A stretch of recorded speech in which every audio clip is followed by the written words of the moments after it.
The Dead Side of the Mic by Simon Brett. Narrated by Simon Preble. This work is copyrighted 1980 by Simon Brett. This recording is copyrighted 1998 by Recorded Books, Incorporated. Murder at the BBC? It's almost unimaginable. Charles Paris has come to Broadcast House to give a talk on Swinburne. But in his usual style, he uncovers a scandal, reveals a complicated fraud, and follows a remarkable series of clues concealed in a seemingly innocent announcement. Clues leading to a booby trap that's almost the end of Charles Paris. And now, The Dead Side of the Mic.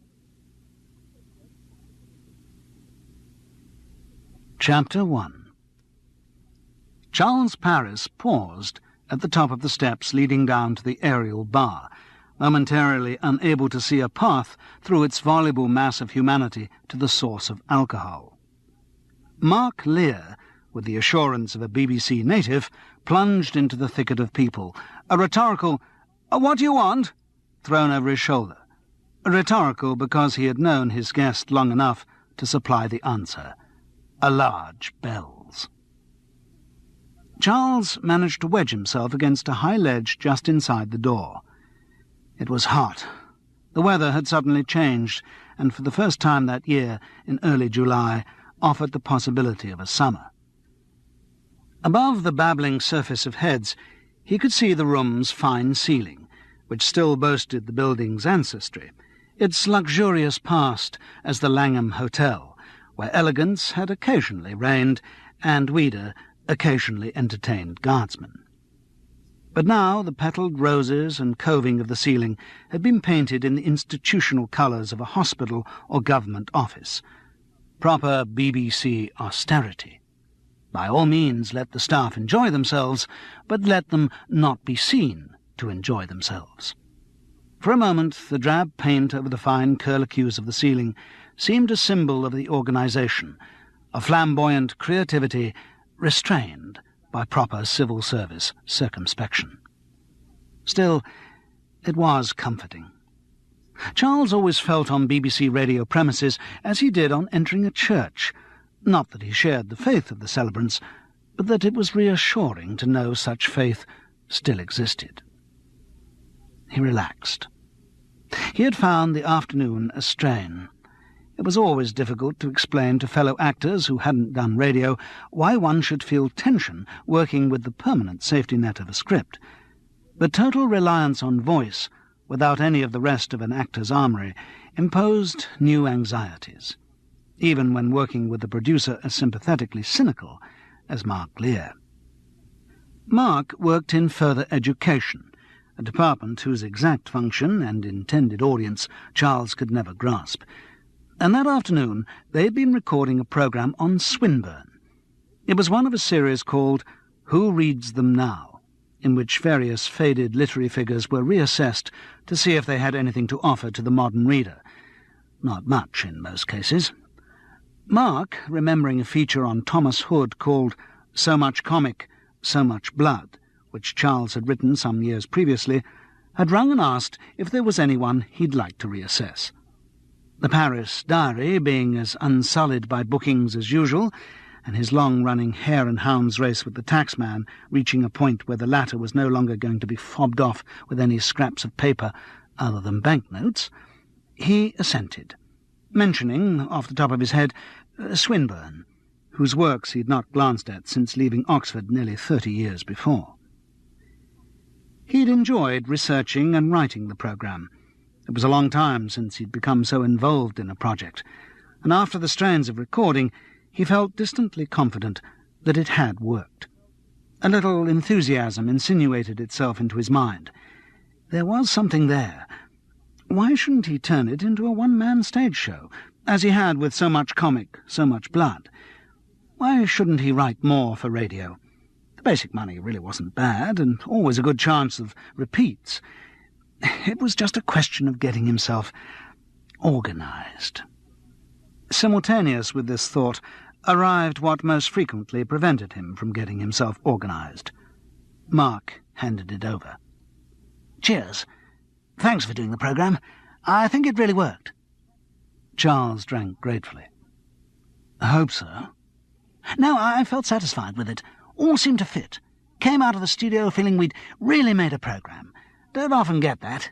The Beeb puts out so much rubbish these days." "I have to confess I don't listen much." It was true. For a moment Charles wondered why. The radio would be an ideal companion for these increasingly frequent days when he just mooched around his bedsitter, and yet it was hardly ever switched on. Maybe he didn't want to be distracted from his mooching. "Radio 3 and 4 are okay, I suppose. Rapidly going downhill, though. But it's Radio 1 and 2 that are really awful." Mark gave the little pause of someone about to swing a leg over his hobby horse. "Yuck! Nation shall speak piss unto nation." Charles smiled politely at this distortion of the BBC's motto, which Mark obviously kept polished in a little box for dinner parties, in the way his father might have kept pearl shirt studs. It was strange seeing Mark after all these years. Charles had forgotten the anti-establishment pose, or at least it had used to be a pose. Now it seemed to have hardened into something beyond cynical phrase-making. But how old must Mark be now? 37? 38? Perhaps he saw himself trapped, fully wound up and pointed on an unswerving course towards his pension. In the old days he had always been complaining about the amount of dead wood at the top of the BBC. Now perhaps he was feeling incipient Dutch elm disease himself. In the old days he had said he would never stay in the BBC. Only a couple of years, anyway. And then... "Of course, I'm not going to stay," Mark went on. "As I say, today was good, but most of the time I'm producing totally predictable rubbish. I can't think when I was last surprised by anything I did. No, I'll get my own thing going. I don't know. He returned to his drink. Maybe he could have finished the sentence, but Charles had a feeling that there was nothing more to add. Mark only wanted the negative benefit of escape. He had no positive thoughts of where he could escape to. Time to move the conversation onto a less morbid plane. "How are the wife and kids?" "Oh, they're fine. Mark Lear's mind was elsewhere. His eyes kept scanning the swirl of heads. Looking for someone specific? Or just looking? Yes, there was quite a lot of talent around. Another piece of Charles's memory of Mark fell into place. He always had a roving eye. The eyes roved on as he continued. "Vinny is as ever, full of good works, and the children, well, you've had children." "Oh, one?" "Well, that's enough to know that they're alternately tiresome and endearing, and always present. You must come and see us soon. We're only up in Chalk Farm." The invitation was given automatically, without expectation of acceptance. "You haven't gone back to Frances, have you?" "I see her sometimes." Charles didn't want to be reminded of his own marriage. Not that he hated his wife, far from it. He was probably as near to loving her as anyone else. But when they lived together, they bickered, and things didn't work. And he stumbled into affairs, and... when it was all working, when he was secure of Frances' love in the background, and he had some nice, beddable little actress in the foreground, it seemed an ideal relationship. But the balance was rarely achieved. Recently, beddable little actresses had become rare enough to qualify as an endangered species, and Frances, who had just been appointed headmistress of the school where she taught, had developed a new career dynamism, which seemed to leave little time for an intermittent husband. Charles felt ruffled, 51, and failing. He tipped his drink back, so that the ice clunked down onto his lips. "Another of those?" He pointed at Mark's dry white wine. "You haven't got to rush away." "Oh, no." The producer grinned with primary school slyness. "I told Vinny the studio was booked till 10. Since it's now 6:20, that gives me a bit of time." Charles edged his way to the bar, elbow to the fore, wishing not for the first time that the human body had been built to a more triangular design. He achieved base camp of one elbow in a pool of beer and immediately assumed his customary cloak of invisibility. Maybe the barman really couldn't see him, or maybe part of their induction into the mysteries of the BBC was rigorous training in recognising and ignoring people without grades and staff numbers. A tall man in a brown corduroy bomber jacket appeared at his shoulder, immediately drawing a barman's eye. "Yes, Dave? What can I get you?" Charles turned to remonstrate, or rather, being English, turned to debate inwardly whether or not to remonstrate. But fortunately the man behind was a gentleman. "I think you were ahead of me," he said with a well-crowned smile. The voice was clear and professional, with an overtone of some accent. Scottish? American. But it carried authority. The barman grudgingly supplied Charles's drinks, still resolutely ignoring his presence. "Saw you on the telly last night, Dave, on the quiz show." "Oh, yes. How's that? Hope you liked it." "Certainly did, Dave. Thought it was very funny. So did the wife. Is it going well, Dave?" "Pretty good reaction, I think. They seem happy with the ratings. Happy enough to book another series, anyhow." "Good for you, Dave. You'll be leaving the radio soon, won't you?" "No chance, no chance. Radio's where I belong." "I hope you're right, Dave. The wife would certainly miss your late-night show if it came off. She loves that 10 for a tune competition." "No danger of me going, unless the Beeb decides they've had enough of me." "Wouldn't worry about that, Dave.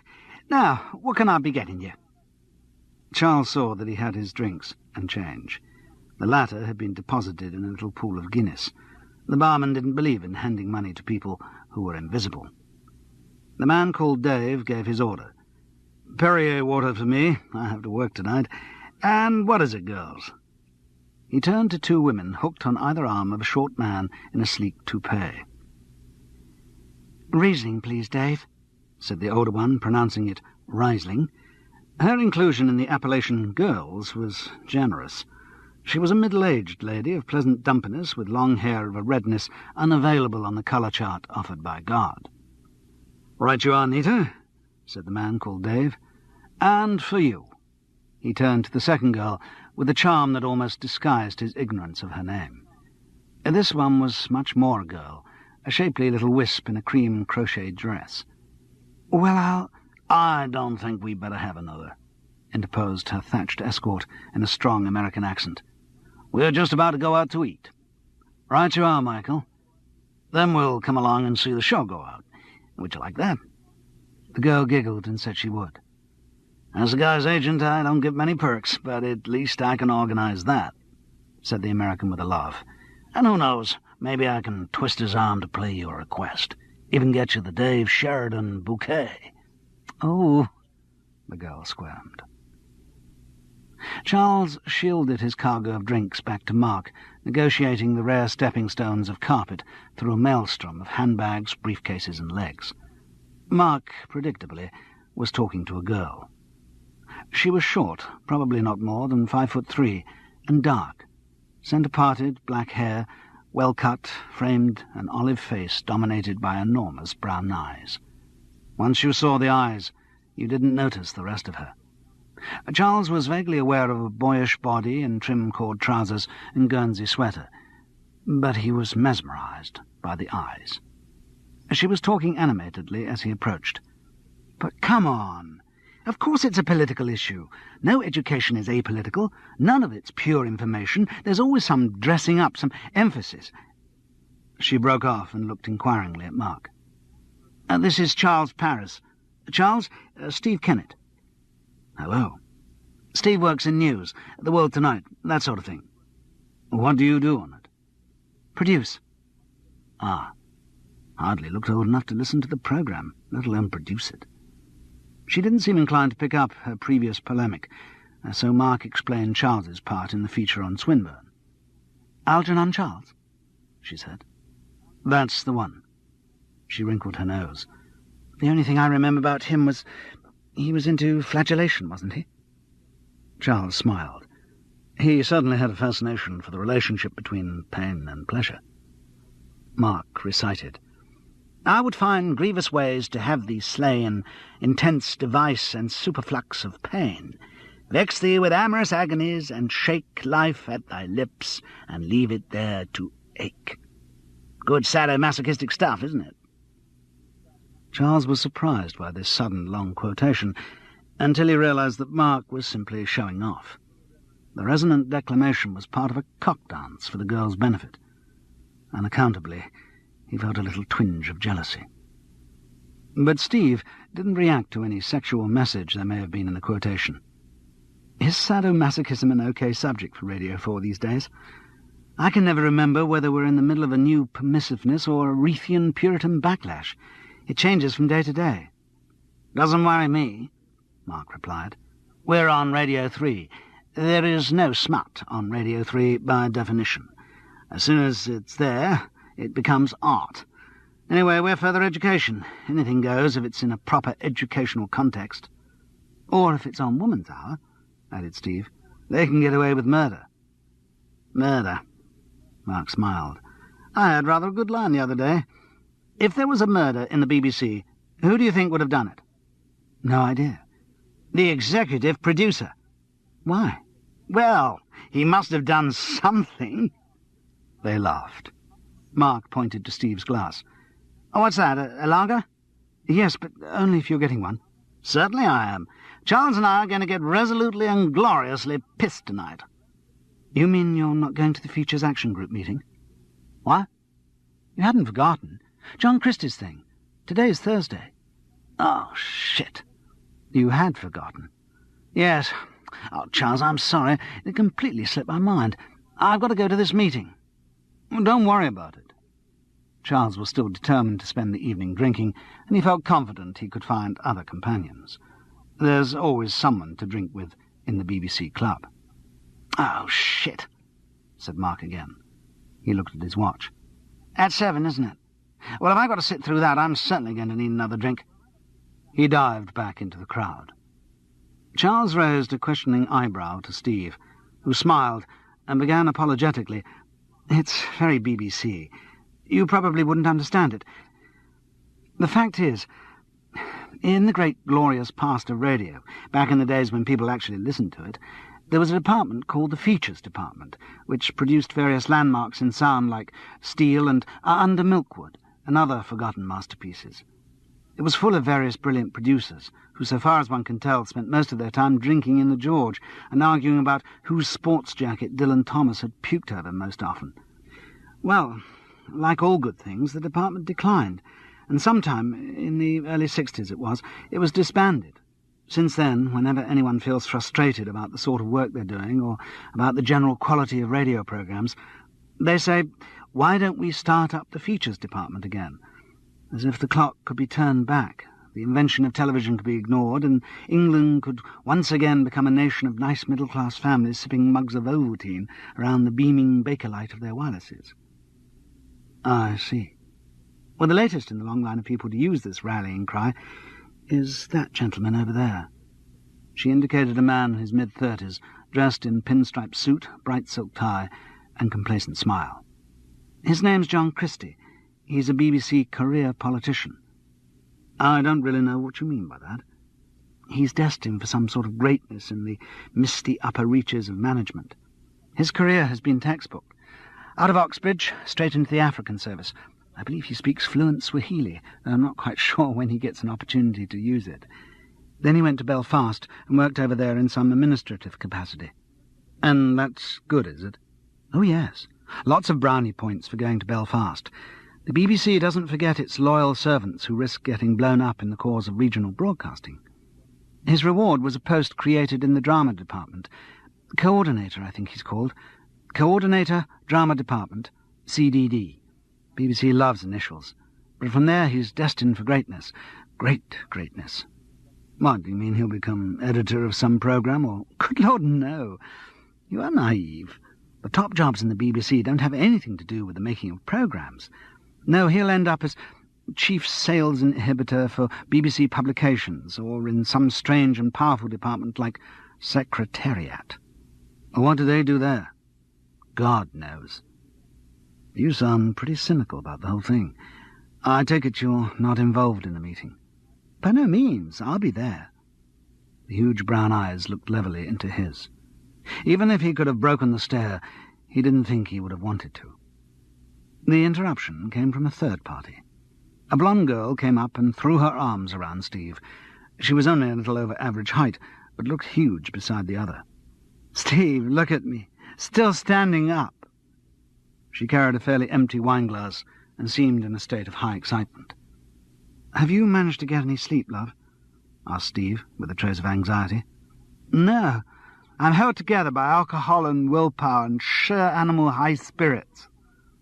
The way she spoke suggested alcohol might be the dominant partner in the combination. "Can't you get out of tonight?" "No, I'll be fine." Steve remembered Charles. "I'm so sorry. This is Charles Paris. Andrea Gower. She shares a flat with me. Just come back from a week's holiday in New York." Andrea giggled. "Just back in time for the Wimbledon finals, and I'm still somewhere up on a cloud over the Atlantic." "Didn't you sleep on the flight?" "Not a wink. I had a drink, and another drink, and then the movie, and then another drink." "You should have got out of today's work," said Steve. "Caught up on some sleep." "No, I'll do that tomorrow. It's my own fault. I stayed the extra day." Steve explained. She was due back yesterday to start work today, but she decided to stay on. It was very important. I was finding out some very interesting things. I had to stay. It was necessary to the cause of investigative journalism." She stumbled over the last two words. "I've found something eminently worthy of investigation." "Are you a journalist?" asked Charles. "No, just a humble SM. Today an SM, tomorrow ruler of the world, or dead in the attempt." She dropped into an accent for the last phrase. Charles revised his earlier opinion that she was drunk. She'd had a few drinks, but her excitement was more emotional. "I'm sorry, I don't speak BBC. What's an SM?" "Studio manager. Knob twiddler, teacup rattler, editor, tape machine starter, and what you will." So what does that mean in practical terms? I mean, what have you done today?" "Today? God, what day is it? Today started about 40 hours ago with pancakes and bacon in a coffee shop on a very hot Lexington Avenue. But coming up to date, having been met at Heathrow by my good friend, Miss Stephanie Kennett, I rushed to Maida Vale to record a music session for the famous Dave Sheridan. Should I know him?" "What? You mean you don't know the famous disc jockey?" "Him. Over there with Nita Lawson. She's his executive producer." She pointed to the tall man who had deferred to Charles at the bar. The session was the usual Radio 2 treacle. "I say," a new thought struck her, "if you haven't heard of Dave Sheridan, can it be that you are a lover of real music? Real classical music?" "Sorry, I'm afraid I'm not very musical at all." "Oh, never mind.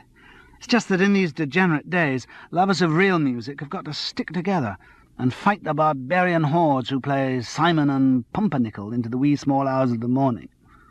She grimaced at Steve, who said Simon and Garfunkel with automatic amusement. It was evidently an old joke between them.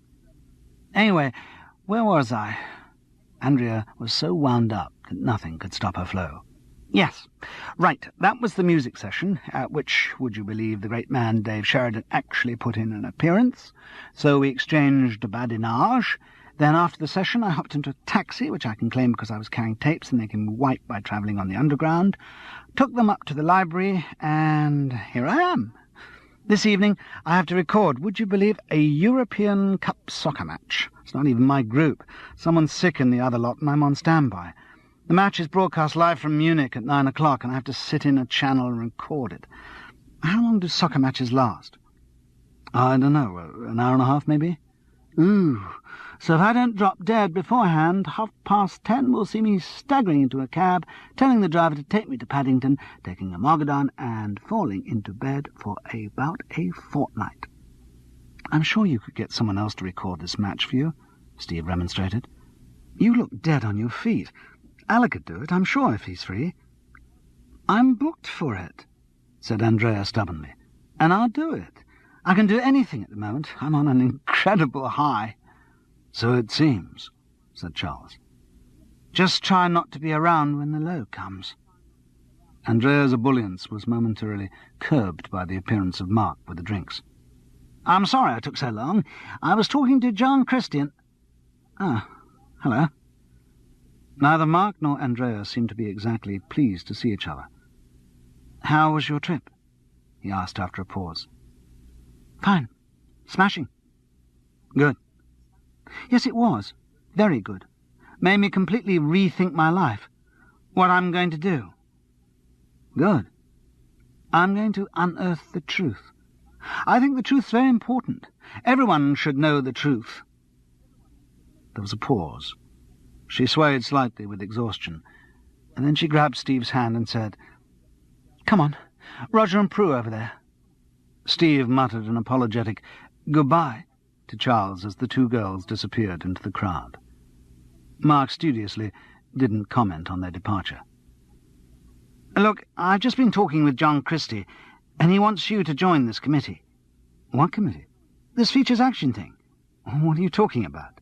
"You see, the thing about it is, John doesn't want it to be just BBC staff. Things were in danger of getting too insular. Says we should involve creative people from outside, too. Well, Helmut Winkler had got Reggie Morris set up. Do you know him? He did that big feature on Nietzsche, which was nominated for the Italia Prize." "No." "It was called Zarathustra Meets Ubermensch." "Still no. In fact, even more no." "Anyway, Reggie's suddenly rung through to say he can't make it. Pissed, I imagine. So we haven't got anyone representing the writing end of drama features. So I told John about the smashing job you'd done on Swinburne, and he said, 'Great, you'd be ideal.'" One decision Charles had taken very early in life, in fact while still at school, when he'd been elected onto the committee of the Drama Society, was that he would never again be on any committee for anything. Committees he knew to be time-wasting, long-winded, inconclusive, and mind-blowingly boring. One of the few advantages of his footloose life as an actor was that he didn't have to take part in regimentation of that sort. Committees should be left to that unaccountable group of people who actually enjoyed them. So he started to make his excuses, but was interrupted by the arrival of the pinstripe suit which had been identified as John Christie. "Charles Paris, I'm delighted you're going to be with us," he said with the unctuous charm of a Tory MP opening a garden fete. "Yes, well, you see, the thing is—" "John, shall I get a couple of bottles to take over? I mean, we can have a drink at this job, can't we?" "Of course, Mark, of course. I want this to be totally informal, not BBC at all. In fact, I've organised a few bottles of the old Sansfield over there." "Oh, great. If we run out, I can come back for more.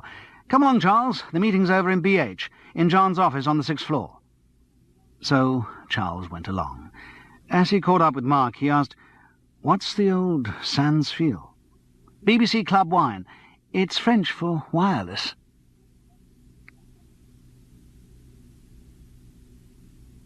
Chapter 2. So what we're saying is, staff management. Let's forget all the old prescribed answers and see what we can come up with just by gathering a few of the real creators together. Let's think laterally. Are we going to do better by sticking with the current ad hoc way of making occasional features, or by starting a department formed just for that purpose? As John Christie concluded his opening address, Charles was again struck by the political image. The candidate was still opening the fete, smiling at everyone, on everyone's side, concerned about everyone's minor ailments, defending everyone against them, and obscuring in a welter of solicitude his own identity with them. An earnest, thin-faced young man picked up the gauntlet. "The point is that in the current climate, none of us has any time to make features, certainly not in news. We're too busy producing the day-to-day programmes. If we ever got any thinking time, I'm sure we could come up with the goods." "Exactly," said John Christie, though Charles felt he would have said that whatever opinion had been expressed. "That's why we have here a representative selection of creative programme makers to find out how that sort of time can be made." "Huh?" objected a girl with a grubby T-shirt and shredded wheat hair. "You call it representative, but I notice there are only 4 women here." John Christie opened his hands in what was meant to be a disarming shrug.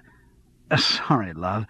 When I said representative, I didn't mean representative of society as a whole. I just meant representative of creative programme makers within the BBC. That didn't go down any better. I see. You're saying that men are more creative than women? No, I didn't mean... Come to that, objected a young man with wild eyes, beard and teeth.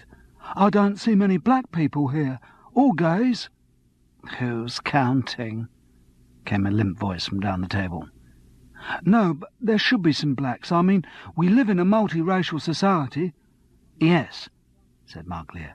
But we work in the BBC, where, as we all know, our concession to a multiracial Britain is one coloured newsreader, a doorman, and half the canteen staff. The line came out rather crudely. Obviously it had been meant as a joke, and Charles wondered whether Mark was drunk. He had a vague memory from their previous acquaintance that Mark didn't hold his liquor well. John Christie dispensed unction onto the ruffling waters of the meeting. Now, come on, we're only at the stage of preliminary discussion. I'm sure when we get into more detailed work, we can decide what is the optimum composition of our workforce. This is just an exploratory meeting. The objectors shrugged back into their chairs with, well, don't say I didn't warn you, expressions, and the chairman continued. Let's try, as far as possible, to keep the discussion to features and how they're best made. Don't let's get sidetracked. Any thoughts? I think we're doing features already. We always have been on Woman's Hour, just don't give them fancy titles. This was from a lady of a certain age and a less certain shape. I mean, the programme we did recently on hysterectomy was a feature by anyone's definition. Yes, I'm sure, but the point at issue is whether that sort of programme would be improved by having more time and resources available for its production.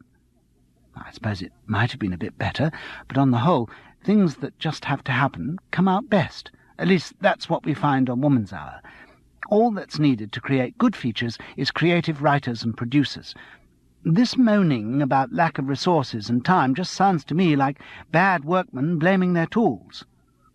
The girl in the T-shirt wasn't standing for that. Even the most brilliant work person in the world needs some sort of tools to play with. I didn't know work persons had tools. I know workmen do, came a facetious murmur from Charles's right. They'd been introduced before the meeting started. Nick Monckton, Light Entertainment. It seemed that everyone present felt obliged to slip into his or her departmental stereotype. Nick felt it his duty to supply the jokes. The girl either didn't hear or chose not to hear the interpellation. And by tools, I mean not only time and money, but also cooperation and encouragement from above.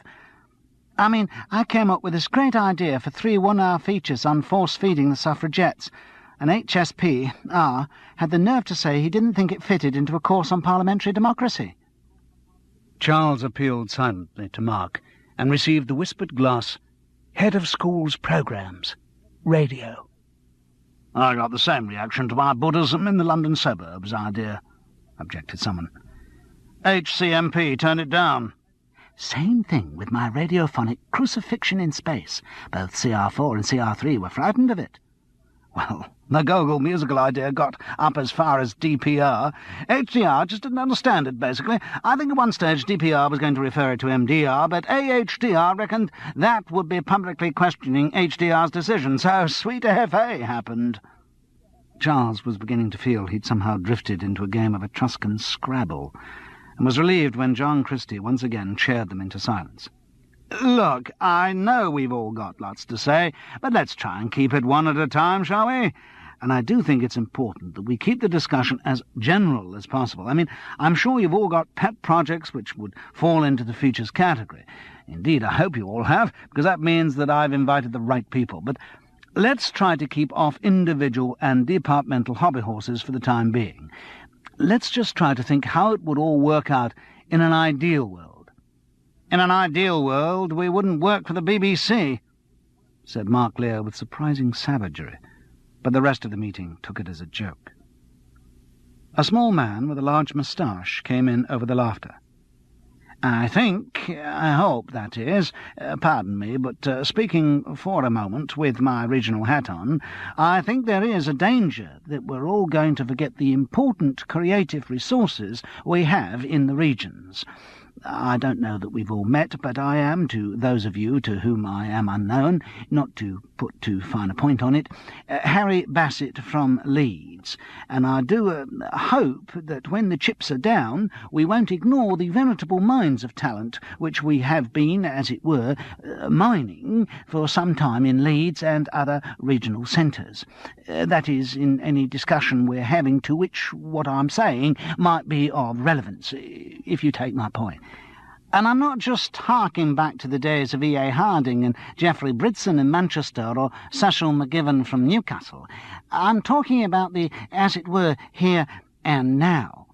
I mean, no one's denigrating the fine work done in London, but I think, in a sense, it always seems to me, speaking off the record, that London is only one of many centres of creative radio, and there's an all-too-ready tendency to dismiss the regional contribution as something that's not, in any real sense, as it were, of great importance. I mean, we may be, in a manner of speaking, out of town, but we're by no means, and not in any sense, out of ideas, if you take my point. It was apparent from the impatient expressions of the rest of the meeting that they did all regard the regional contribution as completely irrelevant. But John Christie, salting away votes for some future election, smiled charmingly and said, Yes, of course, Harry. I'm very glad you brought that point up. But perhaps we ought to start, before we get too deeply embroiled in production details, with the artists involved in the creation of feature programmes. I thought it very important for this meeting that we should spread our net wider than just BBC staff. There's a dangerous tendency for us to regard what happens here as something on its own, totally divorced from the general world of the arts. So I'm very pleased to have with us some writers and performers whose opinion on the true creative issues will, I think, be invaluable to all of us. We're lucky to have with us the composer, dare I say, avant-garde composer, Seth Hurt. And I don't really regard myself as part of any movement, avant-garde or... I don't think it's necessary to get bogged down in definitions. What I was... Definition, and particularly self-definition, is very important to me as an artist. I regard the music I write as unique, and I rather resent being bunched into some blanket category with a lot of self-indulgent experimenters who... Yes, well, I'm sorry to have got you wrong there, but if I could just move on... We're delighted to have with us Dave Sheridan, who I'm sure will excuse me for describing him as at the more popular end of the artistic spectrum. The disc jockey inclined his head graciously. But I do think it's important that we don't lose touch with popular culture.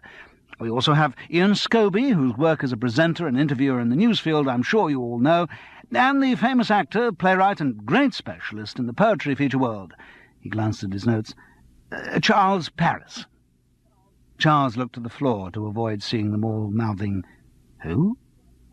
So I think it might be very instructive if we were to hear from some of them as to how, as artists who might be employed by the BBC, they would best like to see feature projects set up. Charles continued his scrutiny of the carpet tiles. The only thing he had to say was that he thought he probably shouldn't be there, and was there any chance of one of the wine bottles being passed in his direction as his glass was empty. But fortunately, Dave Sheridan willingly took up the challenge. I think, speaking as a kind of outsider who has worked in a great variety of different styles of radio all over the world, there's an excellence in BBC programming which is unrivalled, and this... but there's a lot of shit, too, observed Seth Hurt, who, despite his unwillingness to be categorised, Charles had already pigeonholed as a repellent little tick. Dave Sheridan rode the interruption with dignity. If I may finish...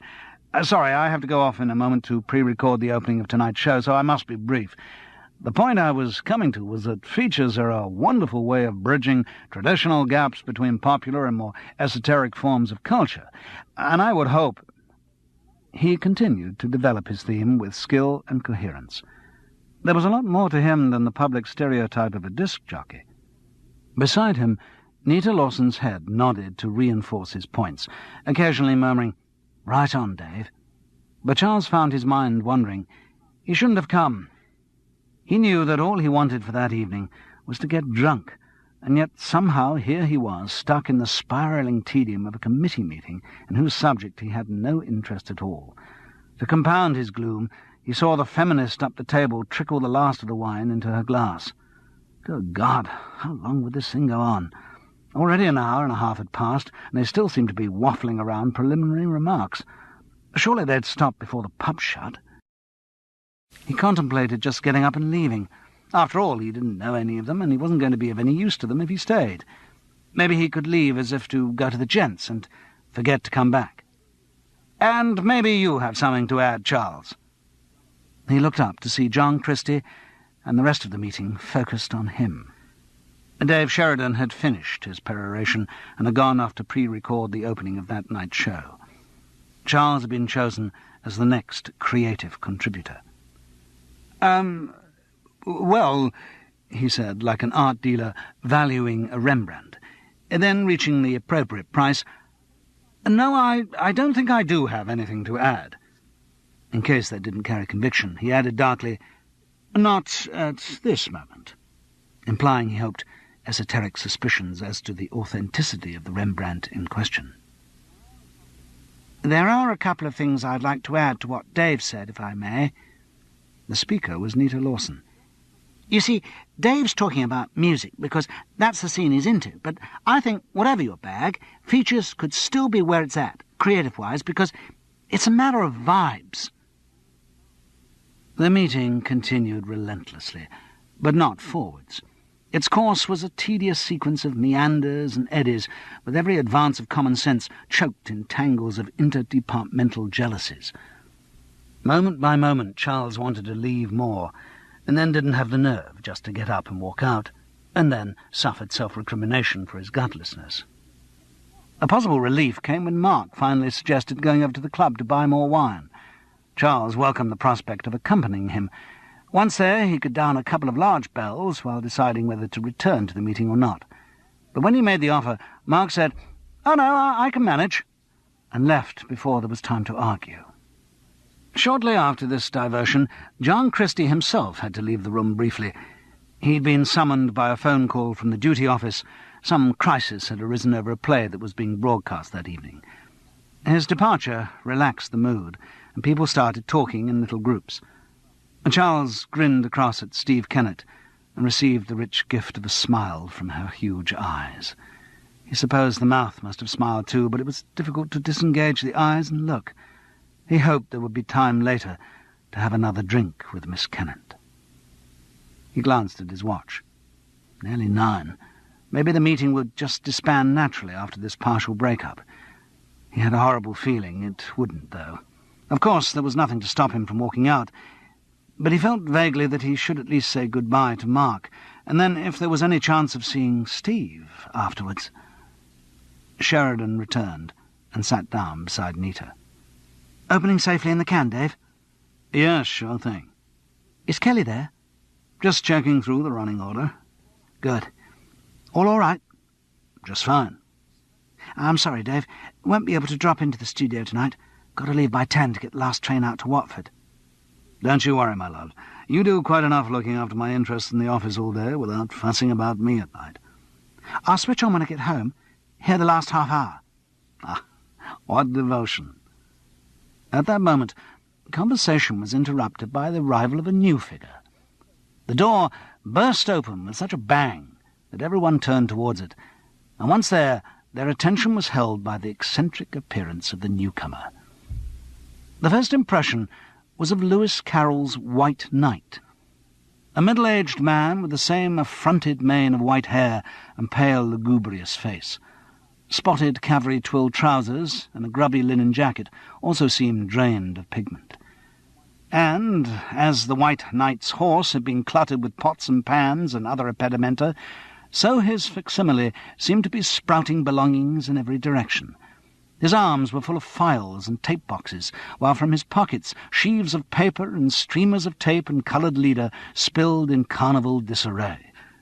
To compound the surrealism of his appearance, when the man spoke, it was with the thick German accent of a mad professor from a comedy sketch. Mein Gott, when will we have the tape editors in this organization with any sensitivity to the English language? His words were greeted by a ripple of affectionate laughter, which didn't seem to worry him, and he subsided into a chair in a shower of belongings, like a building being demolished. Charles raised inquisitive eyebrows to Nick Monkton, who in Mark's absence was proving a sympathetic interpreter. "Helmut Winkler," came the whisper back, "reputedly one of the greatest intellects in the BBC, and incidentally a complete loony."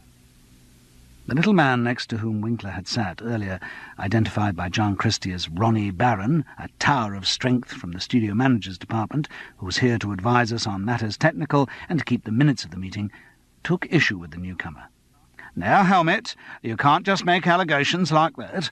Are you complaining of inefficiency on part of one of the SMs?" "Inefficiency? No, I did not say inefficiency. I said insensitivity. Yes, the girl is as efficient as a washing machine, and with the same amount of imagination." "Well, listen, if you want to make a formal complaint, then you have to—" But that particular argument was curtailed by the return of John Christie's bland smile. Soon after, Mark Lear came back loaded with bottles of Sansfield. His flushed expression suggested that he'd stoked up with a couple of drinks at the bar while making his purchase. Still, Charles's jealousy soon passed when he had a full glass in front of him, and he felt more able to endure the wash of irrelevance that eddied about him. He sank into a reverie. Not his customary depressed brooding, but mildly cheerful visions. There was still a glow from the Swinburne recording, and a pleasing irony in his presence at the meeting. He mused, content. Anyway, the proceedings were drawing to a close. 1 or 2 people had to leave. Dave Sheridan had gone off again at about 9:30 because he was on the air at 10. A couple of others had snuck away mumbling about trains to catch. Charles himself could have easily left, but he felt now he might as well stick it out. So long as they broke up by 10 or soon after, there would still be time for a couple of drinks in the club. The committee had already reached the conclusion that certain aspects of the features problem should be discussed in smaller units or subcommittees, and possible dates for the next full meeting were mooted. Everyone got out diaries, which they scanned importantly, searching for elusive gaps in their work schedules. Charles didn't have a diary. The dynamism of his career rarely gave rise to the need for one. "And then, Charles, you and your subcommittee should be able to get together before that date and report back to us all. Okay?" He looked up blankly into John Christie's inquiring eyes. Yes, possibly," he said, pricing a second Rembrandt. And then, remembering his views on committees and their baleful offspring, subcommittees, he added, "What I didn't quite get clear was who else was going to be on the subcommittee." John Christie didn't rate him for not paying attention, but urbanely supplied the list of names. "Nick Monkton, Harry Bassett, Ronnie Barron, and Steve Kennett." "Ah, yes, of course." There were quite a few things he would like to be on with Steve Kennett, and until such time as they became possible, a subcommittee was a good start. "Okay, then. Next Wednesday, all right for you?" Yes." "If you sort out the venue between yourselves?" Sure." Charles feared it would stretch his credibility as a Rembrandt assessor if he asked what the subcommittee was meant to be discussing. The meeting broke up. Mark Lear said, "See you over the road. I'll sign you in. Large bells, is it?" and vanished before Charles could reply. The other contributors moved off in slow groups, some still talking animatedly. John Christie beamed in the doorway, a vicar congratulating himself on the holiness of his congregation. To Charles's relief, Steve Kennett approached him. "I can ring the others at work, but I haven't got your number." "Ah, it's... Or on the other hand, we can fix where the meeting is now." "Fine." "Well, we'll have it round at my flat. Be a relief to get off BBC premises." She gave him an address near Paddington. "About 8, I should think." "Fine. Not that I think we're likely to get far with the topic." "No." Charles smiled. "Well, it's that kind of topic," he observed, masking his ignorance. "Are you going over to the club for a drink?" "Why not? I'll just pop in on Andrea in the Channel and see if her wretched soccer match is over." "I'll tag along. I haven't worked out the geography of this building. The editing channel, on the floor below, was a small greenish room with soundproofing fabric panels on the walls. But the thick door was open when Steve Kennett screamed, and the sound rang along the corridor. Charles rushed to the doorway and peered over her shoulder at the scene inside. Andrea Gower was sitting on a tall chair in front of a green tape recorder as big as a fridge, but her head lolled backwards and her arms hung limp at her sides. Her skin was as white as the styrofoam coffee cup on top of the machine. Next to the cup, 2 razor blades were upended in a slot by the editing block. From them, dried rivulets of blood, like spilled cooking, ran down the front of the tape machine. And from gashes in her wrists, as neat as cuts in fabric, darkening blood had flowed down her limp hands to the floor. The carpet tiles, designedly dull in colour so as not to show coffee stains, could not subdue the red deposit that had seeped into them. But the blood had ceased to drip. She had been dead for some while. The soccer match was still on. The 10-inch metal spools on the tape deck turned inexorably, while the commentator and the crowd in Munich screamed and sighed at the thwarted climaxes of the game. "Oh, my God," said Steve Kennett. "Do you remember what she said? I'm on an incredible high. Just try not to be around when the low comes." Chapter 3. As the taxi approached Mark Lear's house, Charles remembered another detail about the producer which had slipped his mind. He had married money. Vinnie's father had been a wine shipper, sold out his interest just before his death, and left his beloved daughter extremely well-heeled. The house off Haverstock Hill was considerably more splendid than the average BBC producer's salary could buy. Anyone less embarrassed than Mark about his unearned wealth would have given his postal address as Hampstead rather than Chalk Farm. There were just the 3 of them, Mark, Charles, and Nick Monckton, the young light entertainment producer. He lived nearby in Belsize Park and had said he would drop in for a quick drink. Charles also felt the need of one. He hadn't made it to the club. By the time the duty officer had been summoned and called the BBC head of security, who had reluctantly called the police, it had been long past closing time. Mark had come back into Broadcasting House to look for him, and there had heard the news of Andrea's death. He took it badly. So it was about 12:30 when they got back. Mark's sitting room was smartly furnished with a couple of tables and a desk of real value. What must have been Vinnie's family silver was arrayed in a glass-fronted dresser. The carpet was plush and the wood highly polished. Mark's contribution to the decor, an irregular shelf of records, a row of paperbacks loitering on top of the piano, and a defiant poster of Lenin, seemed self-conscious and impermanent. Vinnie dictated what the room should look like, and her cleaning lady ensured that it kept its high polish, both literal and metaphorical.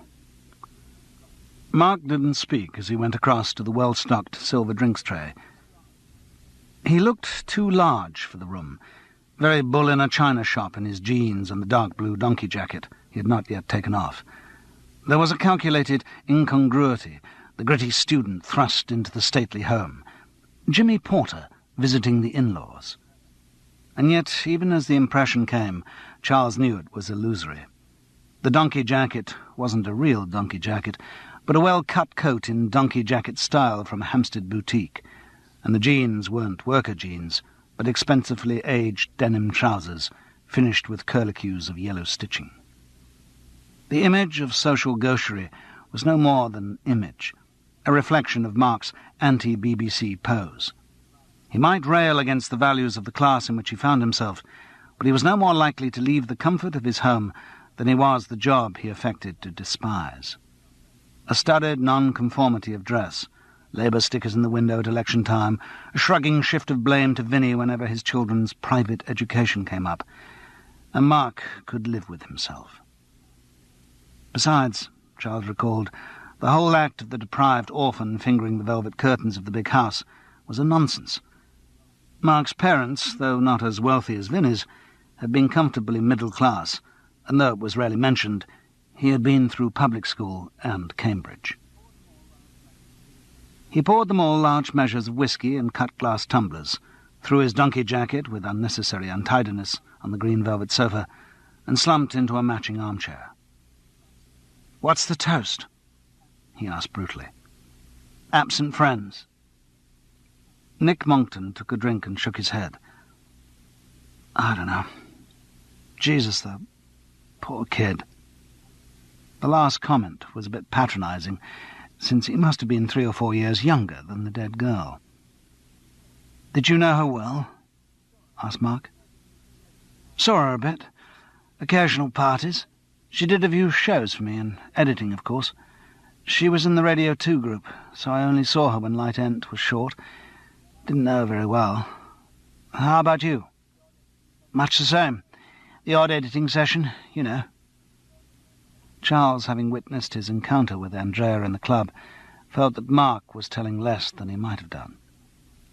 "How is it," he asked, "explain it to me simply, because I don't understand the workings of the BBC, that if she specialised in Radio 2 music, she was recording a soccer match tonight?" "The other group just got stuck," said Mark. "Needed someone to help out, and she got lumbered." He saw Charles looking at him, and added defensively, "She told me in the club earlier this evening." "It's happening more and more," complained Nick Monckton. "It's impossible to get the same SMs for a series, and as for booking studios." He continued, and Mark joined in the BBC griping vigorously, finding comparable instances in further education. Rather too vigorously, Charles thought. The hurried explanation hadn't fooled him. He had witnessed their meeting in the club, and knew Andrea hadn't mentioned her soccer recording in Mark's hearing. Perhaps there were other ways he could find out about it, schedules he could consult, but it seemed strange that he should show that amount of interest. Alternatively, he might have spoken to Andrea at some other point during the day. Though if she'd only arrived at Heathrow at lunchtime and gone straight to a music session at Maida Vale... Either way, it confirmed the impression that Mark had known the girl rather better than he implied. Nick Monckton was leaving. "Starting rehearsal at 9:30 in the morning." "What are you doing?" "It's a sitcom called Dad's the Word." "Fun?" "Well, some of it's sort of all right." He didn't sound very convinced. "I mean, we suffer from doing lunchtime recordings. You know, just get an audience of old biddies, and the scripts are, well, not that great. But it's okay." "You make it sound terrific," Charles observed. "Usual BBC tat," said Mark automatically. "Whatever happened to radio comedy?" "It's getting better, actually." Nick looked quite earnest. "There are a lot of young producers and a better atmosphere for getting new ideas away, Mark. Really. Not like the old days. I'm going before someone mentions Tony Hancock." Nick Monckton stood up. "Thank you very much for the drink, Mark. No doubt see you around. And Charles, nice to have met you. We'll meet again on this subcommittee anyway, or somewhere else." "Maybe. I mean, you're an actor and I'm a producer." He didn't sound very convinced about the second part of the definition. "Do you do comedy?" The question came as something of a shock. Yes, I suppose so. I mean, I have done. Even did a job last year as feed to the late, great Lenny Barber. I mean, I'm an actor. Most of us do most things. Or say we can, and only reveal we can't after the contract's been signed." "Oh, well, maybe I'll be in touch." It was spoken casually, but its intended showbiz condescension was weakened by furious blushing. "My God, how old is he?" Charles asked after the young man had gone. "About 11, I should think. No, I suppose he's 24, or something like that. A product of Light Ent's conviction that everyone who sang comic songs for the Cambridge Footlights or did an impression of the Chancellor of the Exchequer for the Oxford equivalent must be God's gift to the entertainment business." "I see. It's probably as good a way of recruiting as any other. There have been successes." Do you know him well?" "Nah, hadn't met him before tonight. That's the trouble with the BBC. People in different departments never meet each other, never listen to each other's programmes. It's awful, a series of little islands with no ferries between them. No one can talk about anything but their own department. I mean, in FE, I've never met such a single-minded lot.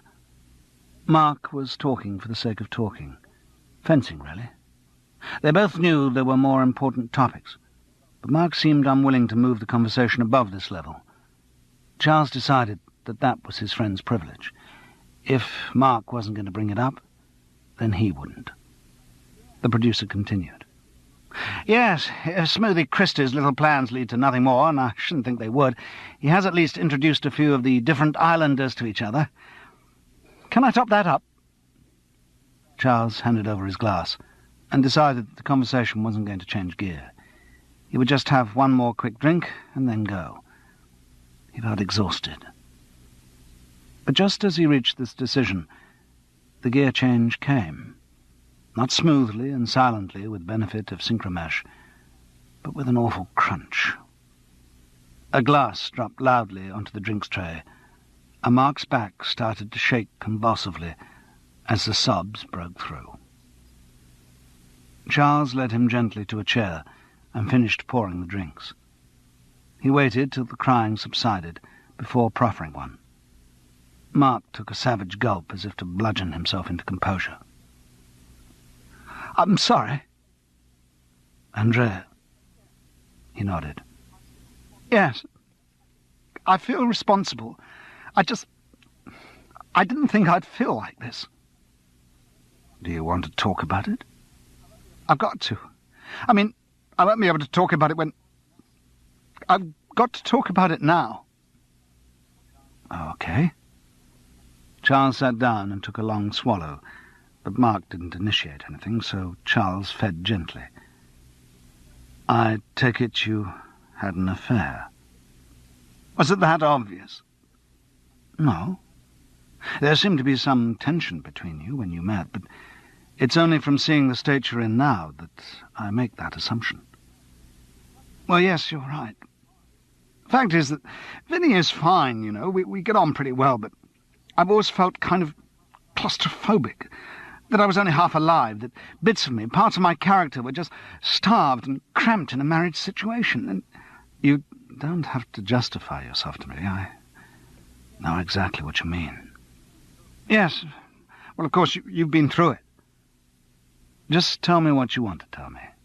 I'm not going to judge you. My own eyes are fuller of beams than a mock Tudor pub, so I can't even see your motes. Mark smiled lightly. He was calmer. He just needed confession, and Charles was sufficiently uninvolved with him to take the role of priest. Right, okay, I'll tell you a bit to expiate some of my guilt. I'll try not to bore you with the details. It happened in the usual way. I'm sure there is a standard way that all extramarital affairs start, but perhaps we're more prone to temptation in this business.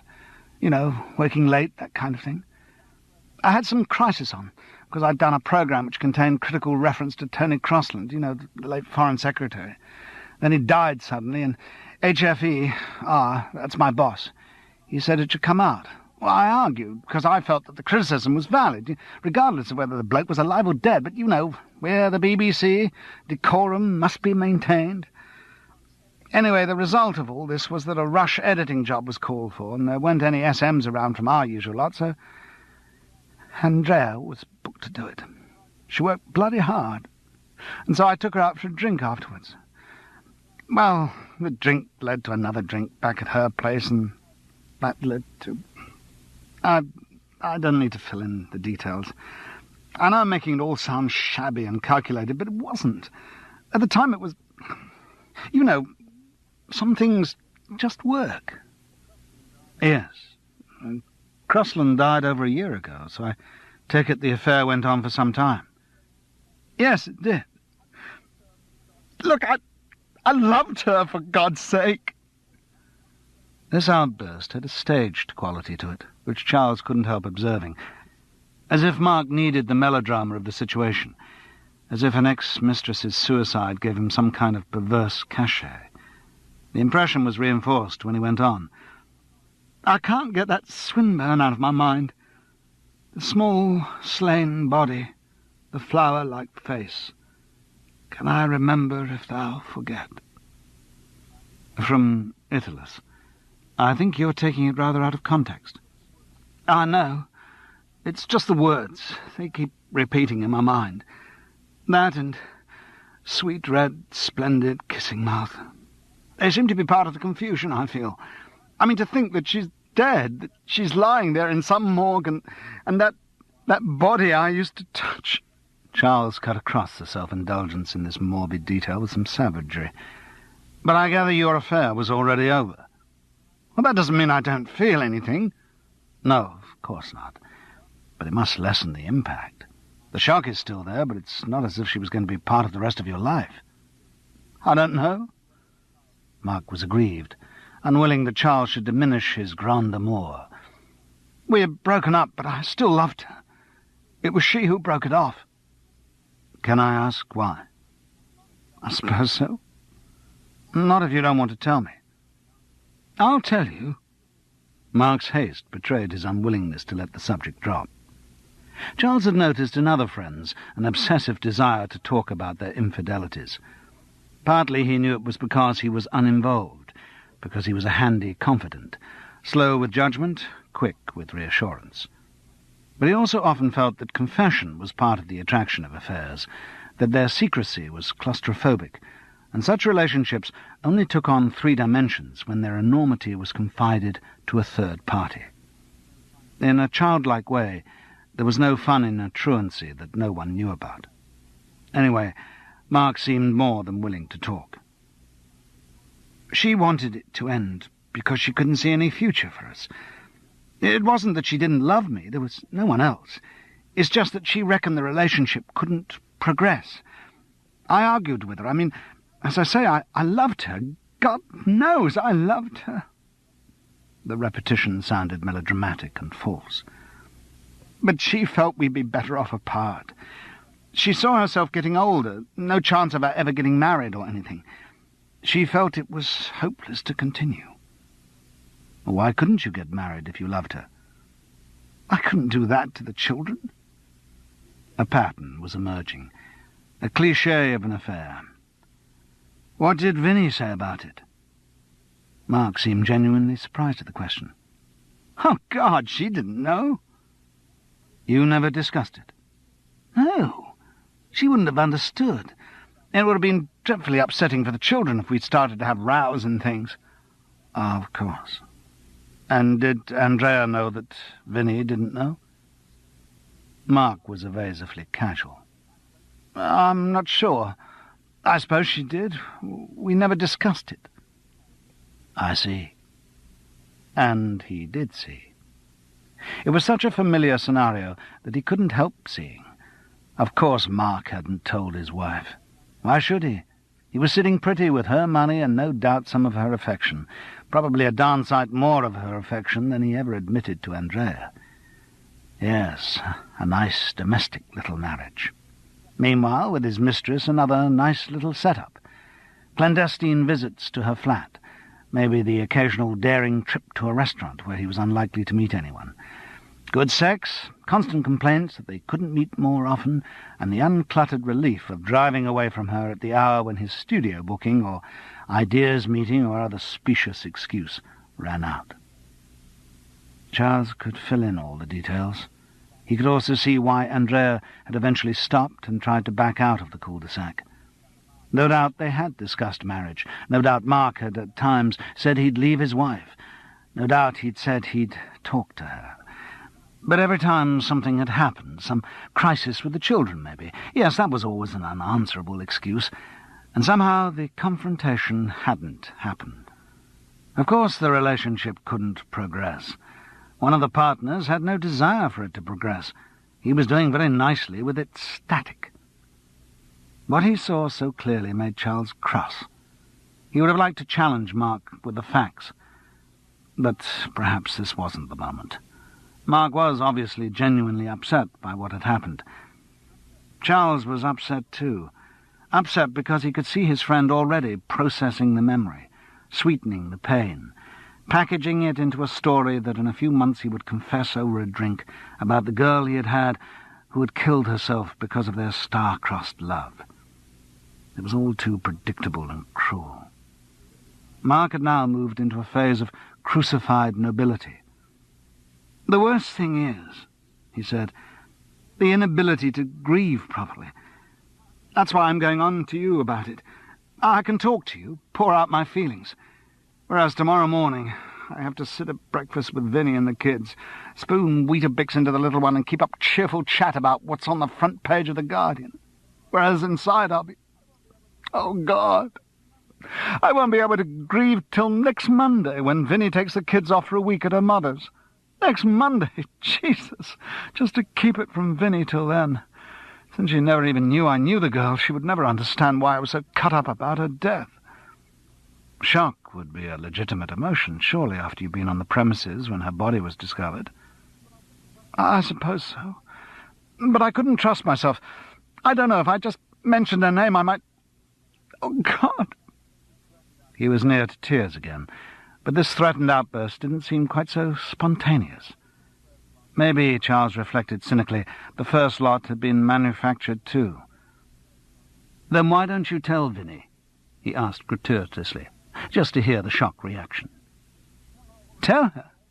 What do you mean, tell her all about Andrea and—" "Why not? She can't possibly worry about the affair's continuance. Most women love the opportunity to prove how understanding they are of their men's weaknesses. It gives them an untouchable moral ascendancy." He was surprised at his own cynicism. It was a reaction to Mark. The whole revelation of his selfish affair, juxtaposed with the recent image of the dead girl, filled Charles with anger. But Mark had gone white as a sheet, even at the mention of the idea. "Good God, no! You don't know Vinny. You don't know what it would be like. I mean, it'd be the end of—" He gestured ineffectually. "Everything." Somehow his gesture seemed only to encompass the prosperity of his surroundings. Irritation pushed Charles on to another barb. "You might as well tell her. It's going to be fairly difficult to keep it from her when the police come round to interview you." That winded Mark like a punch in the stomach. "Police?" he gasped. "What do you mean, police?" "Andrea's was a suspicious death. I would think it unlikely they'd just let it pass without talking to the people nearest to her." "But I wasn't nearest to her. I mean, as far as anyone knew." "Oh, come on. In the BBC? There's no way you could keep an affair a secret in a place like that." "Well, okay, maybe one or two people knew, but not anyone who—" "Look, I believe Andrea shared a flat with Steve Kennett. She'll be the first person they'll interview about her state of mind. You're not going to tell me Steve didn't know what was going on?" Mark spoke slowly, planning, calculating. No, she knew. I wonder... Oh, God, this could ruin everything. I mean, to have kept it secret this long, and for Vinny to find out just at the moment when there was nothing actually to worry about." "You don't regard Andrea's death as anything to worry about?" He couldn't resist it. "I didn't mean that." Mark wasn't really listening. He was still working things out. "I know. If the police come and see me at work, Vinny need never know. That's it. They're more likely to interview me at work, aren't they? I mean, because that's where it happened." Charles felt very tired. Why not give him that comfort? Yes, Mark. I'm sure they'll interview you at work." The shock of the girl's death had passed, and he now felt the exhaustion of reaction and the depression of waste. She needn't have died. If she hadn't got mixed up with a selfish shit like Mark, she needn't have... Oh, what was the point? She was dead. "I must go. Thank you for the drink. And thank you for letting me go on like that. I'm sorry, but I had to. You see, I did love her." Yes, maybe after all, in his way, he did. "I suppose I'll survive without her. It won't be easy." Charles bit back an unsuitable rejoinder to this maudlin play-acting, but worse was to come. "It's Swinburne again," Mark went on. "I shall never be friends again with roses. That sums up the sort of emptiness I feel at the moment. Already the loss had become fictionalized, drained of blood and embalmed in the mausoleum of Mark's memory. My feelings would be summed up in a different passage, and Charles recited, not without irony. I am tired of tears and laughter, and men that laugh and weep of what may come hereafter, for men that sow and reap. I am weary of days and hours, blown buds of barren flowers, desires and dreams and powers, and everything but sleep. Mark nodded lugubriously. Yes, Charles, yes. Irony was wasted on him. There was a note by the payphone when Charles got back to the house in Hereford Road where he had a bedsitter. He recognized the scrawl of one of the Swedes. All the other bedsitters in the house seemed to be occupied by Swedish girls, but not Swedes of lissome thighs and sauna baths and aftershave commercials. These were more like the vegetables. The time light on the landing went out as he took up the paper, and he fumbled for the switch. The note was full of the usual Swedish misspellings, but its message was clear. Francis, ring urgent. Ring whenever you come back. Oh, God, no. Not Juliet. His first instinct was for his daughter. Maybe it was having seen Andrea dead that evening. Andrea, who must have been about the same age as Juliet. Suddenly he felt again that awful panic, like when she was a tiny baby and he had woken in the morning with a terrible rush of fear and torn into her bedroom to see that she was still breathing. He was almost praying as he dialed the familiar number in Muswell Hill. The phone was picked up on the first ring. Yes? Her voice was tight, almost to breaking. Francis? Oh, it's you. A degree of relief. I thought it was America. America? Why, what's happened? It's Mummy. She's had a heart attack. Rob rang about 7 this evening. He was practically beside himself. Charles breathed again with a guilty feeling of relief. He was fond of Francis, his mother, but at least she was of a generation where illness might be expected. Not like Juliet. He was surprised by the power of his feeling for his daughter. It was a feeling that he had never had much success in expressing in her company. Still, nice to know it was there. Frances' father had died some 20 years previously, and her mother married a charming American art dealer called Rob some 4 years later. They now lived in Summit, just outside New York. Charles hadn't seen them for at least 10 years. Frances filled in the details. Apparently her mother had suffered a severe heart attack while out in the garden that morning. She was in the hospital, still alive, but the doctor was afraid she might have another one. Frances was just waiting further bulletins. It's awful being so far away. I feel there's something I should be doing, and yet there's nothing you really can do, love. I know. I may have to go over. I don't know. See how she is. I'm incredibly busy at school with the end of term coming up, so I don't know if... It's impossible to plan anything. Yes. They talked further, and Charles felt very close to her, as if they were still properly married. In a crisis, they were. He felt he needed to be near her, to protect her. She sounded calmer. Talking to him had helped. She said they'd better get off the line in case Rob was trying to ring through. Is there anything I can do, love? No, it's all right, Charles. Just ring me. Keep in touch. Of course. Are you sure you don't want me to come up to Muswell Hill and... She paused for a moment and then said firmly, No, I'm okay. Just ring me in the morning. And she rang off. He topped up his whiskey level straight from the bottle and went to bed. Rather to his surprise, sleep came. But dreams came too. He was in an American hospital, like something out of Dr. Kildare. On a stark white bed, with her wrists being systematically bled into huge transfusion bottles, lay Andrea. But her face was Juliet's. The Dead Side of the Mic, Cassette 2. Chapter 4. He was woken by a Swede thumping on his door. He had slept late, 10:30. He must have been exhausted. "Telephone! Telephone!" sang the voice outside. He staggered out.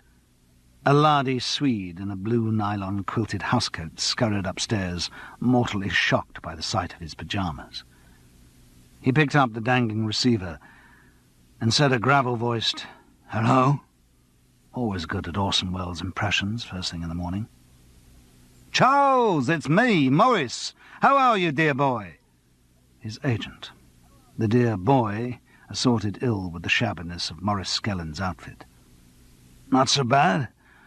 What is it?" It was almost unprecedented for Maurice to ring. It certainly couldn't be that the agent had actually found a job for him.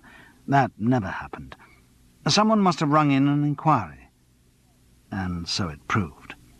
"Listen, Charles, something I've been hoping for's come up. Part in a radio thing, sitcom called..." A note was consulted. "That's the Word. Not a big part, but a nice little cameo. Thought it could be right up your street. I was glad to get the call because it means my new policy's paying off." "Policy?" asked Charles dryly. "Yes, you know, I keep mentioning your name around when I hear series are coming up, and..." "Sure." Charles was used to Morris's protestations of how much work he did for his clients, and equally used to the fact that he never did anything at all. This booking was obviously a result of Charles's meeting with Nick Monkton the night before. Morris, as usual, had had nothing to do with it. What surprised Charles, though, was the promptness of reaction. Nick must have put the call through as soon as he got in. And of course he'd been going straight in to rehearse an episode of Dad's the Word. God, maybe somebody hadn't turned up that morning. "Is it for today, Morris?" "Today? Oh, good Lord, no. It's in about 10 days. Week from Monday. I just had a call from the producer, pleasant young man called..." Charles saved another recourse to the notes. "Nick Monkton?" "That's right." Morris showed no curiosity as to how Charles knew. "I haven't heard from the booker yet, but he hoped they'd be through within the day. I'm not sure what they're likely to offer. I know the rates have gone up recently, but it's some time since you've done a radio, so I don't know what your fee is." "Well, I was in doing something yesterday, and..." "What?" Oh, damn fatal mistake. He had been determined not to tell Morris about the Swinburne thing. Since it had been set up privately between him and Mark, he didn't see why he should give his agent 10% of a fairly modest fee for doing absolutely nothing. He always made resolutions that he would only let Morris get commissions on things that he had personally set up. But if he were to do that, the agent would never get anything. Charles often wondered why he had an agent. But always, as on this occasion, when he heard Morris's aggrieved "What?" down the phone, his resolution crumbled. "Oh, it was a feature on Swinburne. I was going to tell you about it." "I see." Morris sounded hurt, and to his fury Charles felt guilty. Guilty, for God's sake? Swinburne? Swinburne? Now, that's where they do all the operas out of doors, isn't it? No, that's Glyndebourne. Swinburne was a 19th century poet of considerable lyrical virtuosity and mental confusion. "Oh, that's Swinburne," said Morris, hearing the name for the first time. "So, well, no problem about this thing, is there? Nothing else in the diary for a week from Monday?" He didn't even pause for the answer he knew so well. "It's a 9:30 call for a lunchtime recording. You'll be through around 2. Only possible thing that might be a problem is that I heard last night Francis's mother's pretty ill in the States. I suppose if the worst happens, I might be involved in funerals and things, but can't really predict about that. Except anyway." "Right. Shall I be difficult about money?" "Not too difficult. The BBC hasn't got any." Having reminded himself of Francis's mother, he rang the Muswell Hill number. There was no reply, which either suggested that everything was okay and Francis was at school as usual, or that the crisis had worsened and she was already on a plane across the Atlantic. So he rang his daughter Juliet down on the executive estate in Pangbourne. She was busy doing something with his 2-year-old twin grandsons, and sounded more than a little preoccupied. But yes, Mummy had heard again from Rob. It seemed that Granny's condition had stabilised, and the worries of the night before were partially allayed. So Mummy had gone off to school as usual. And yes, they were all fine, and he really must come and see them soon. And, oh God, she had to ring off because Damien was about to pour a tin of golden syrup over Julian's head. After the panic and dreams of the night before, Charles felt let down to speak to the real Juliet. She sounded as distant as ever. And when he spoke to Frances that evening to confirm that there was no change in her mother's condition, their closeness of the night before seemed to have dissipated too. The Paddington address was not far from Hereford Road, so Charles walked round on the Wednesday evening to his Features Action Group subcommittee meeting. He tried to pretend that that was the reason for his going, but self-confronted with his frequently expressed views on committees and the fact that he had never found out what this one had been assembled to discuss, admitted that really he just wanted to see Steve Kennett again. And maybe to find out a bit more about Andrea Gower and why a pretty girl of 27 should want to kill herself. It was one of those big frontages with Palladian porticos, built as family houses in more gracious days. Since now only a millionaire family could afford to live in one, they had all been converted into hotels with very British names for German tourists, private nursing homes for Arabs, or, like this one, honeycombs of small flats. Only the name Kennett appeared in the little window by the entry phone button. Charles wondered for a moment if the Gower had been removed as a prompt mark of respect, but the dust on the plastic suggested that it had been that way for some time. He pressed the button. "Hello? It's Charles Paris. I've come for this subcommittee meeting." "Oh." There was a reservation in the crackly voice. "Oh, well, you better come up." There was a buzz, and he quickly put his shoulder against the door. Steve was standing on the second landing, holding open the front door of the flat. A heavy, white-painted fire door, matching the bareness of the staircase and landings, clean and lifeless. She grinned as she saw him. "I'm afraid you've had a wasted journey." "In what way? Have you managed to create a features department without me?" "No, but I'm afraid our meeting's been cancelled.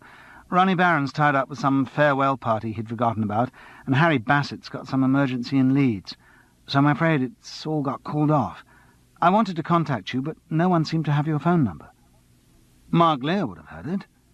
"Yes, I didn't ask him." It was said casually enough, but she hesitated, and there was a slight edge to her voice. Oh, well, thanks." He hesitated momentarily. "I'd better be off, then." "No, at least come in and have a drink now you've dragged yourself all the way over here," she said, exactly as she should have done.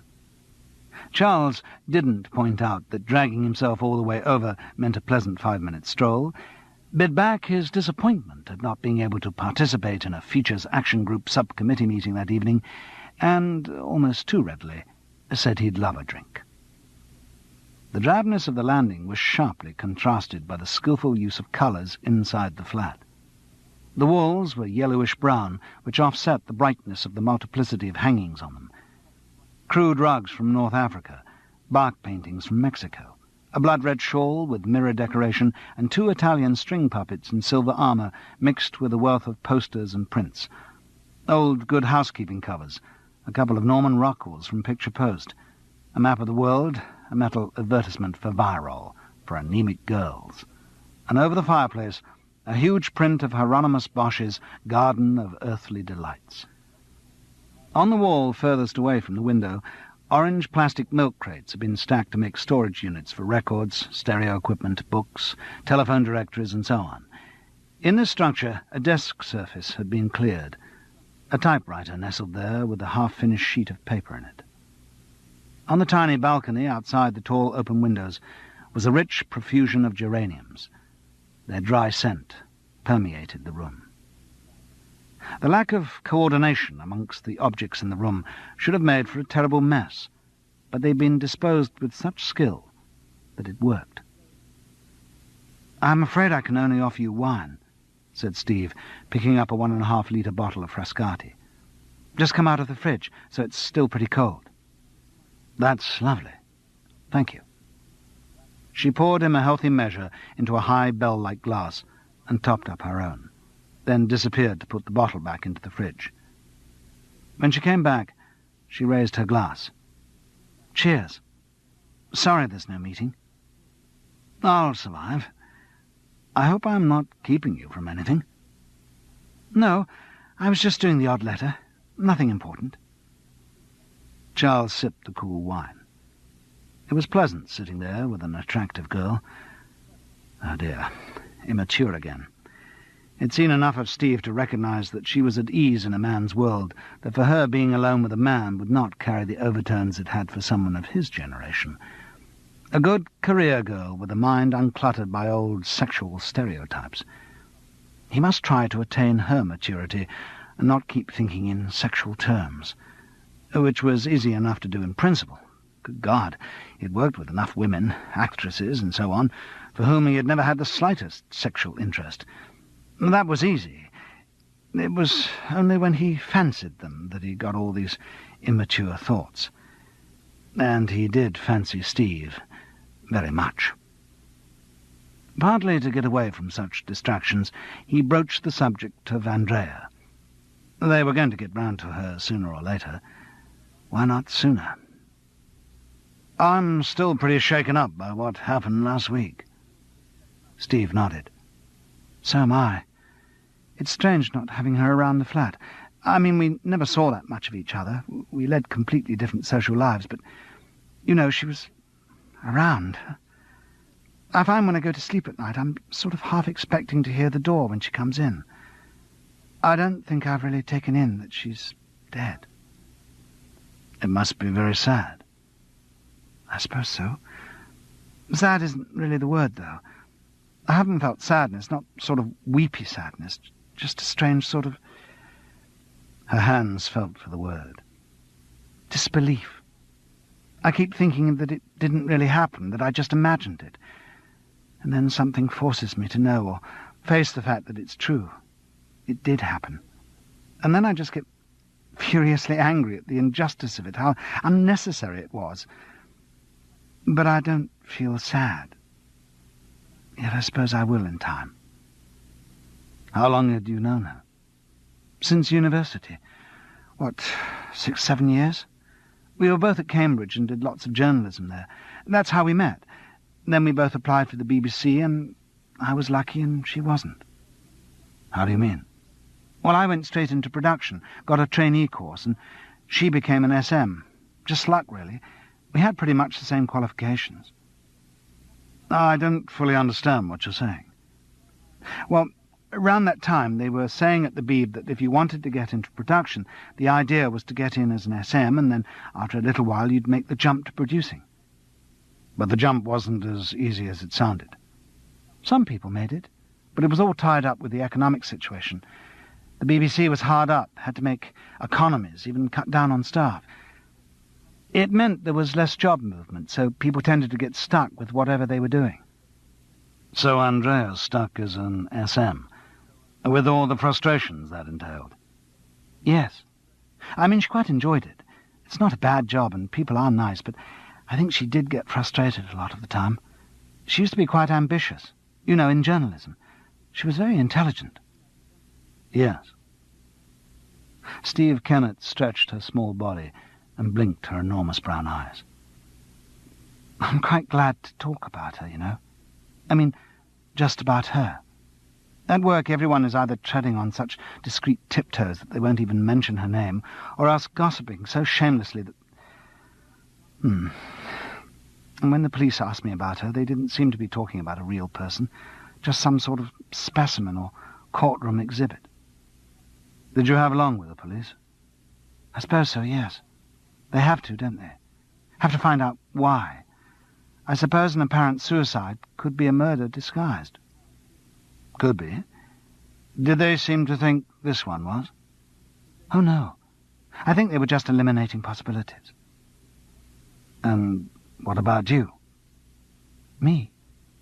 "Yes. What do you think?" "You mean whether Andrea really did commit suicide or not?" "Yes."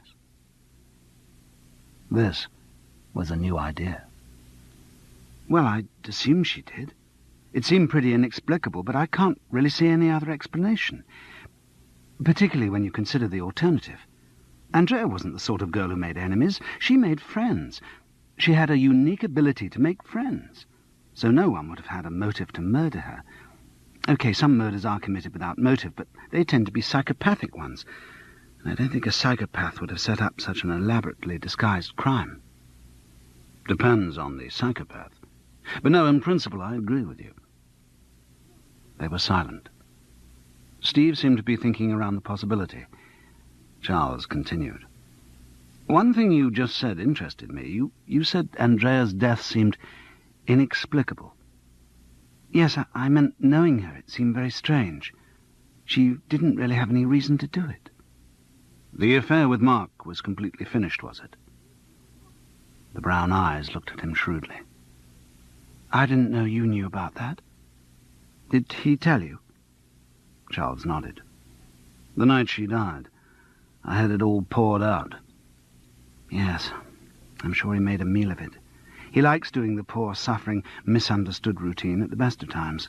Given a real tragedy like that to be upset about, I'm sure he'd... She stopped apologetically. I'm sorry. He's a friend of yours. Yes, but don't worry. You seem to have a fairly accurate estimate of how he works. Oh, he made me so angry. The outburst revealed a long-standing irritation. Needless to say, I saw a lot of him round here while the affair was on. Well, OK, they hadn't anywhere else to go at first, and I didn't mind, but it went on for over a year, and this flat wasn't really designed for 2, let alone 3. I took Andrea in when her marriage broke up, and we got on pretty well, but I hadn't counted on Mark mooning around trying to look attractive and interesting all the time. I didn't know Andrea had been married. Oh, yes, to Keith, a fellow SM. At least he was. He's got an attachment. The instant image was of some artificial limb or aid to continence. Charles mumbled that he was sorry to hear it. Steve looked at him blankly for a moment, and then, when she understood, burst into an unexpectedly childish peal of laughter. No, he's got an attachment as a producer. He's producing in Radio 2 for 6 months. If it works out, he might stand a chance of getting a permanent producer's job. I see. I'm sorry. I still need an interpreter in BBC Matters. How long were they married? Oh, I think it dragged on for a couple of years. It was a bad time for Andrea. Keith, whatever his other virtues, and come to think of it, I don't think he has any, was not given to fidelity. Very immature, as if he'd just discovered sex and wanted to see just how many little girls he could have in the shortest possible time. A purely quantitative approach to the subject. He should never have got married. I must say, poor Andrea did pick them. Yes, I have a theory that there's a kind of girl who almost deliberately goes in for kamikaze relationships with unsuitable men. It's some sort of deep self-hatred, as if they feel they should be punished for their own sexuality. He'd hoped this might elicit some information from Steve about her own relationships with men, particularly her current state of attachment. But it didn't. Yes, I'm afraid Andrea did seem a bit like that. With men, she had this, well, I was going to say death wish, but it's rather uncomfortably appropriate. You see, that's what I find so strange. That's why I said her death was inexplicable. I mean, she'd had a really rough time over the last 4 years. First when she was married to Keith, then when they broke up, then more or less straight into the interminably unsatisfactory affair with Mark, and then an awful patch when that finally came to an end. Throughout all those times, she'd come and have sob sessions with me, and often I'd see her in a really low state. Then she'd talk about suicide, but not in a real way, just as a kind of intellectual resolution to whatever impossible situation she was in at the time. Even then, when she was at her most abject, I never worried about that. I never really thought she would do it. She shrugged. And I suppose that shows how wrong you can be. But this conclusion didn't satisfy her, and she continued. What I think I'm saying, and in my long-winded way, is that if she was going to commit suicide, I would have been less surprised that it had happened on any one of a dozen previous occasions when she was in a really bad state. But she seemed in such good form when she came back from the States. As she said, on a high. Exactly. Well, she was talking so much more positively than she had for months. As you know, I drove her back from the airport, and she talked non-stop. She was in an incredibly optimistic state, really excited about things she wanted to do. She was going to steer clear of men for a bit and just concentrate on her career. It wasn't the talk of someone about to do away with herself. She seemed pretty manic when I met her. Yes, I suppose that's it. The mood swung round and she couldn't cope with the depression. Being back at work, sitting on her own for the first time, exhausted after the flight. It must have all just seemed too much. I suppose so. That seems the only solution. Well, the police were evidently happy with it. It tied up all the loose ends. Yes. Charles took another sip of his wine and looked out at the geraniums. Did you find out anything from the police? I mean, anything you didn't already know?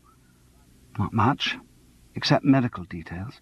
I mean, like that Andrea had taken a couple of Mogadon before she did it.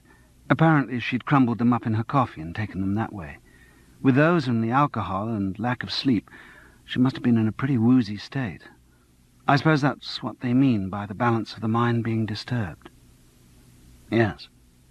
You weren't surprised that she had the Mogadon on her?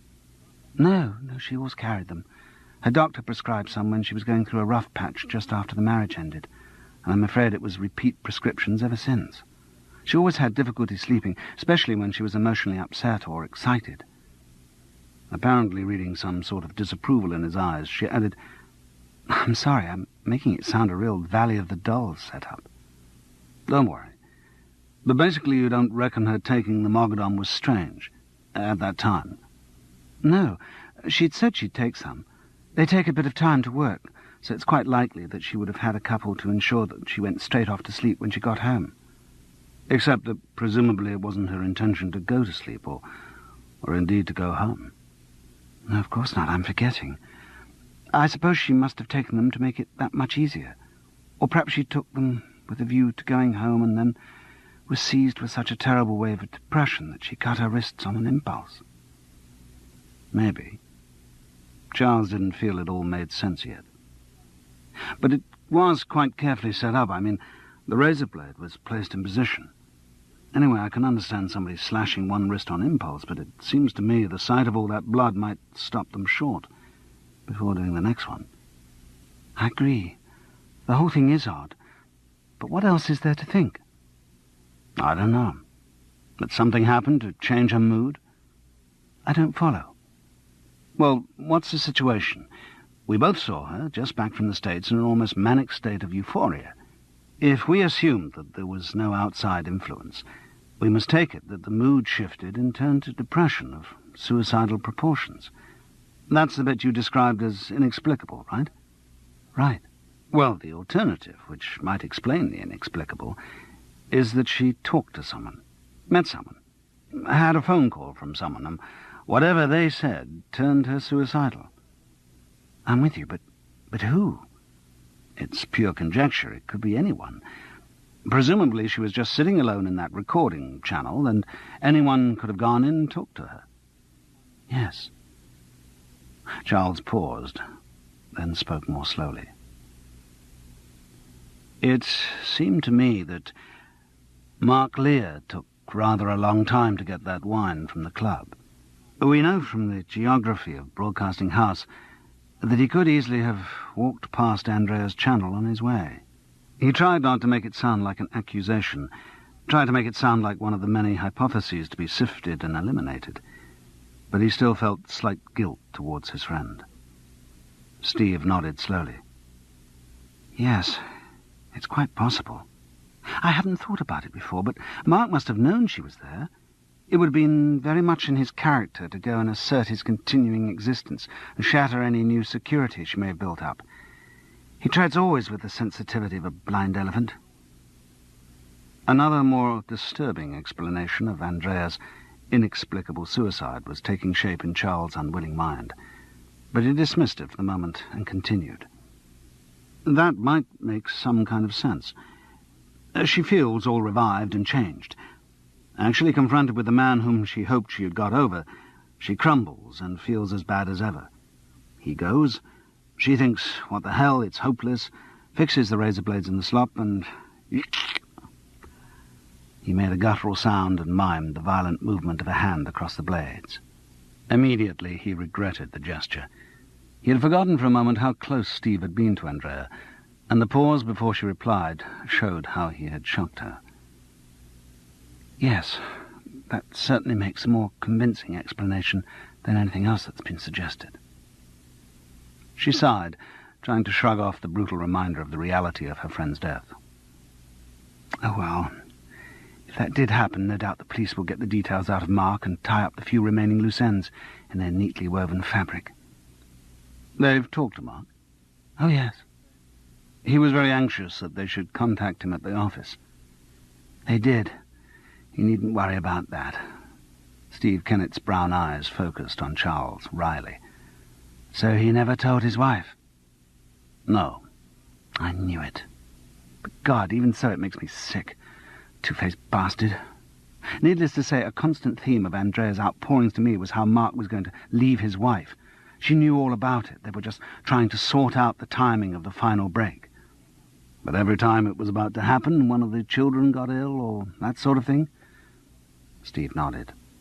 Charles felt satisfaction at having his conjecture confirmed, but he said, "I apologize, on behalf of my sex." "You mean you've been through that sort of subterfuge?" "Been through and hated it. It was to avoid going through it again that I left my wife." "But not for someone else?" "No, for the idea of all the women who up until that point had seemed unattainable because I was married, and who subsequently proved to be unobtainable because they were unobtainable." "I see." "I left my wife for an idea of freedom. A cliché of freedom, perhaps. Certainly an accepted stereotype of freedom." "And found?" "That I had to redefine my concept of freedom." Steve Kennett nodded, but said nothing. Charles felt they were nearer to a sexual context than they had been all evening. Equally, he didn't want to pursue any sexual disadvantage, or perhaps to make trial of the existence of any sexual advantage. He wanted to continue to know this girl, not to end their acquaintance on some dislocating rebuff to an ill-timed advance. He was relieved when Steve broke the drift of the conversation by offering him another drink. "I'm afraid the answer is yes, as usual, but only if you're sure I'm not keeping you from anything." "Yes and no. You're keeping me from something, but it's something I'm not looking forward to. The idea of having a bit more Dutch courage before I face it is very appealing." His expression was only of mild inquiry. If she didn't want to tell him more, that was her privilege. But she supplied the explanation. "Andrea's mother is coming down tomorrow to pick up her things. I feel I should go through them before she arrives. It's not a task I relish particularly." "No, I can see that. If it's a task that could more easily be done by two, I'd be more than willing to—" He hoped the offer wouldn't be thought of as presumptuous, of him muscling in on a private grief. She didn't take it that way. "Very sweet of you, but it really won't take me long. Just shove all the clothes into a suitcase without looking at them. It's the small things that I'm more worried about. Knick-knacks on the dressing table, oddments in old handbags, that sort of thing. Those are the ones I'm really going to have to look at. I'm not sure that I feel strong enough for that. I've a feeling it's going to be many breaks for weeping." She spoke as callously as she could, but she was not relishing the inevitable emotions that this sifting through her friend's belongings would cause. "Well, mine's a good offer." "Which I just might accept. Let's finish this drink and I'll see how strong I feel. Maybe two of us, with constant alcoholic fuel, could swan through it unaffected." "Who knows? We might also find an explanation of the inexplicable." "You mean a note or something like that?" "It's possible." "I doubt it. We'd be following a path that's already been scrupulously trodden." "The police?" Steve nodded. "They've been through everything, and apparently found no expression of intent. They were very thorough. I gave them the key, and they did the lot while I was at work on Monday. Bless their little hearts, they put everything back exactly where they'd found it. If I'd been here, I'd have asked them to leave it all in neat piles to save me the unappealing chore I have to do tonight." Well, you never know. We may find something. At least looking for it gives us an objective other than maudlin sentiment. True. Steve drained a glass. Okay, let's start. In half an hour we'll have a break and reward ourselves with another glass of wine. They were finished well within the half hour. The clothes were packed in a couple of suitcases, and the other oddments filled a cardboard box that once contained cans of ravioli. A whole young life fitted into 2 suitcases and a cardboard box that had once contained cans of ravioli.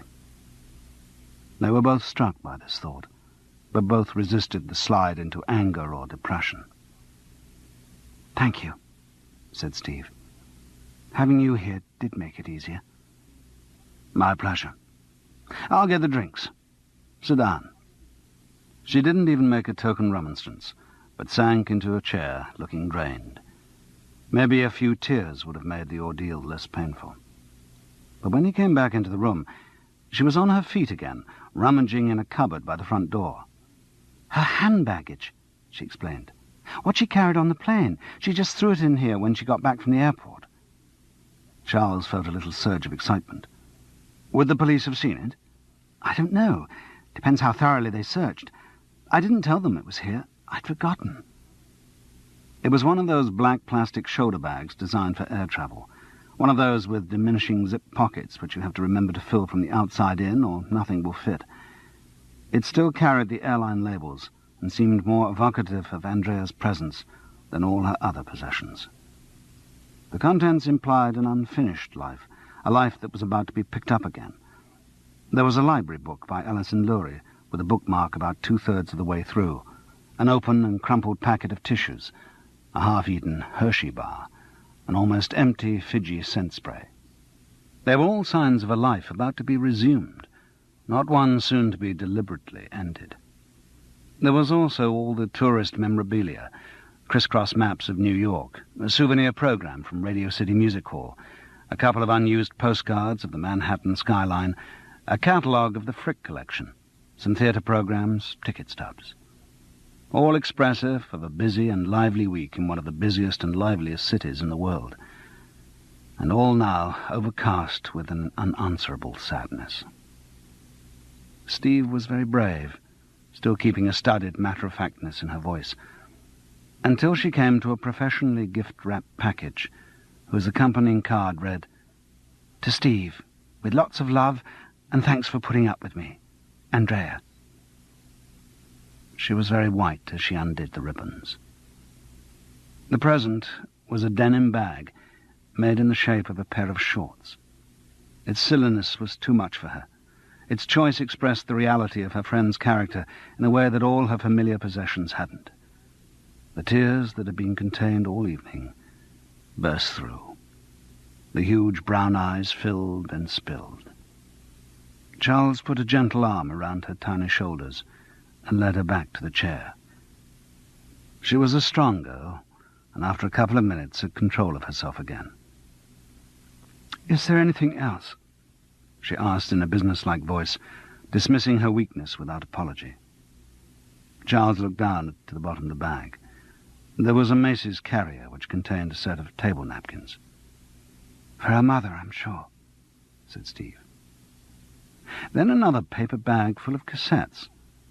She could never stop herself from buying them, even though she had access to the BBC library and could have copied anything she wanted onto blanks. She was always buying new ones. All classical, I dare say. Wouldn't pander to my debased tastes and buy anything vaguely pop. She got enough of that at work anyway. Charles sifted through the pile. There were about half a dozen. Yes, all classical, Mozart, Brahms, Vivaldi, all but one. Good God, what's this? The cassette was in a box marked Musée Motive, with an address on West 44th Street, New York, and beneath that was printed Neutral Mood, 90 minutes, Suit Working Environment. Steve came over and looked at it. Some sort of Muzak tape, isn't it? Background stuff. I suppose so. Charles felt a sudden irrational detective excitement. Unless there's something recorded over it.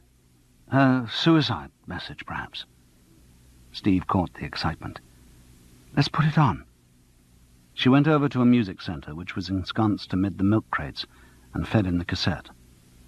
Their excitement didn't last long once the music started. It was exactly what the labelled contents had suggested. Neutral mood music. That kind of oral candy floss that trickles out in lifts and bars and hotel lobbies and airports and factories and stores all over the world. Harmless, soulless, dull. "You don't think she brought this back for you, Steve? Pandering to your popular taste?" "Give me a bit of credit, Charles. My taste isn't this debased. Maybe she brought it back for me as a joke, a reinforcement of her off-stated view that all pop music sounds the same." "Would that be in character?" "Not out of character. Or maybe she brought it over for one of the other SMs, some technical quality that she knew would interest one of the sound buffs. There are some great specialists among that lot." "Yes, maybe." Charles sighed. "Still, I suppose we'll never know. Anyway, it doesn't sound like an explanation for suicide." "I don't know." Steve was now sufficiently in possession of herself to make a joke. "If I had to listen to that sort of stuff for long, I think I'd pretty soon get suicidal." They flipped through the tape, playing little bits to see if it changed, but the same unremitting treacle covered both sides. Charles ejected the cassette and made to put it back in its box. As he did so, he stopped. There was something on the inside of the paper cover. He pulled it out. It was written just below the address of Musimotive, the firm which had perpetrated the music. Danny Klinger, 4th to the 11th of November 1977, 14th to the 22nd of April 1978, and now. Steve had come to look over his shoulder. "Is it her writing?" he asked. She nodded. "Then what the hell does it mean?" "God knows." "Did she know anyone called Danny Klinger?" "Not to my knowledge." "Do you think maybe she met this man, had an affair with him in New York, and that's why she suddenly got so depressed when she got back?" "All things are possible," Steve replied dryly, showing up the flimsy nature of his conjecture. "Yes. And what could the dates mean?" They discussed the possibilities for another half hour, but they didn't get anywhere. Andrea's connection with Danny Klinger, whoever he might be, remained as inexplicable as her suicide.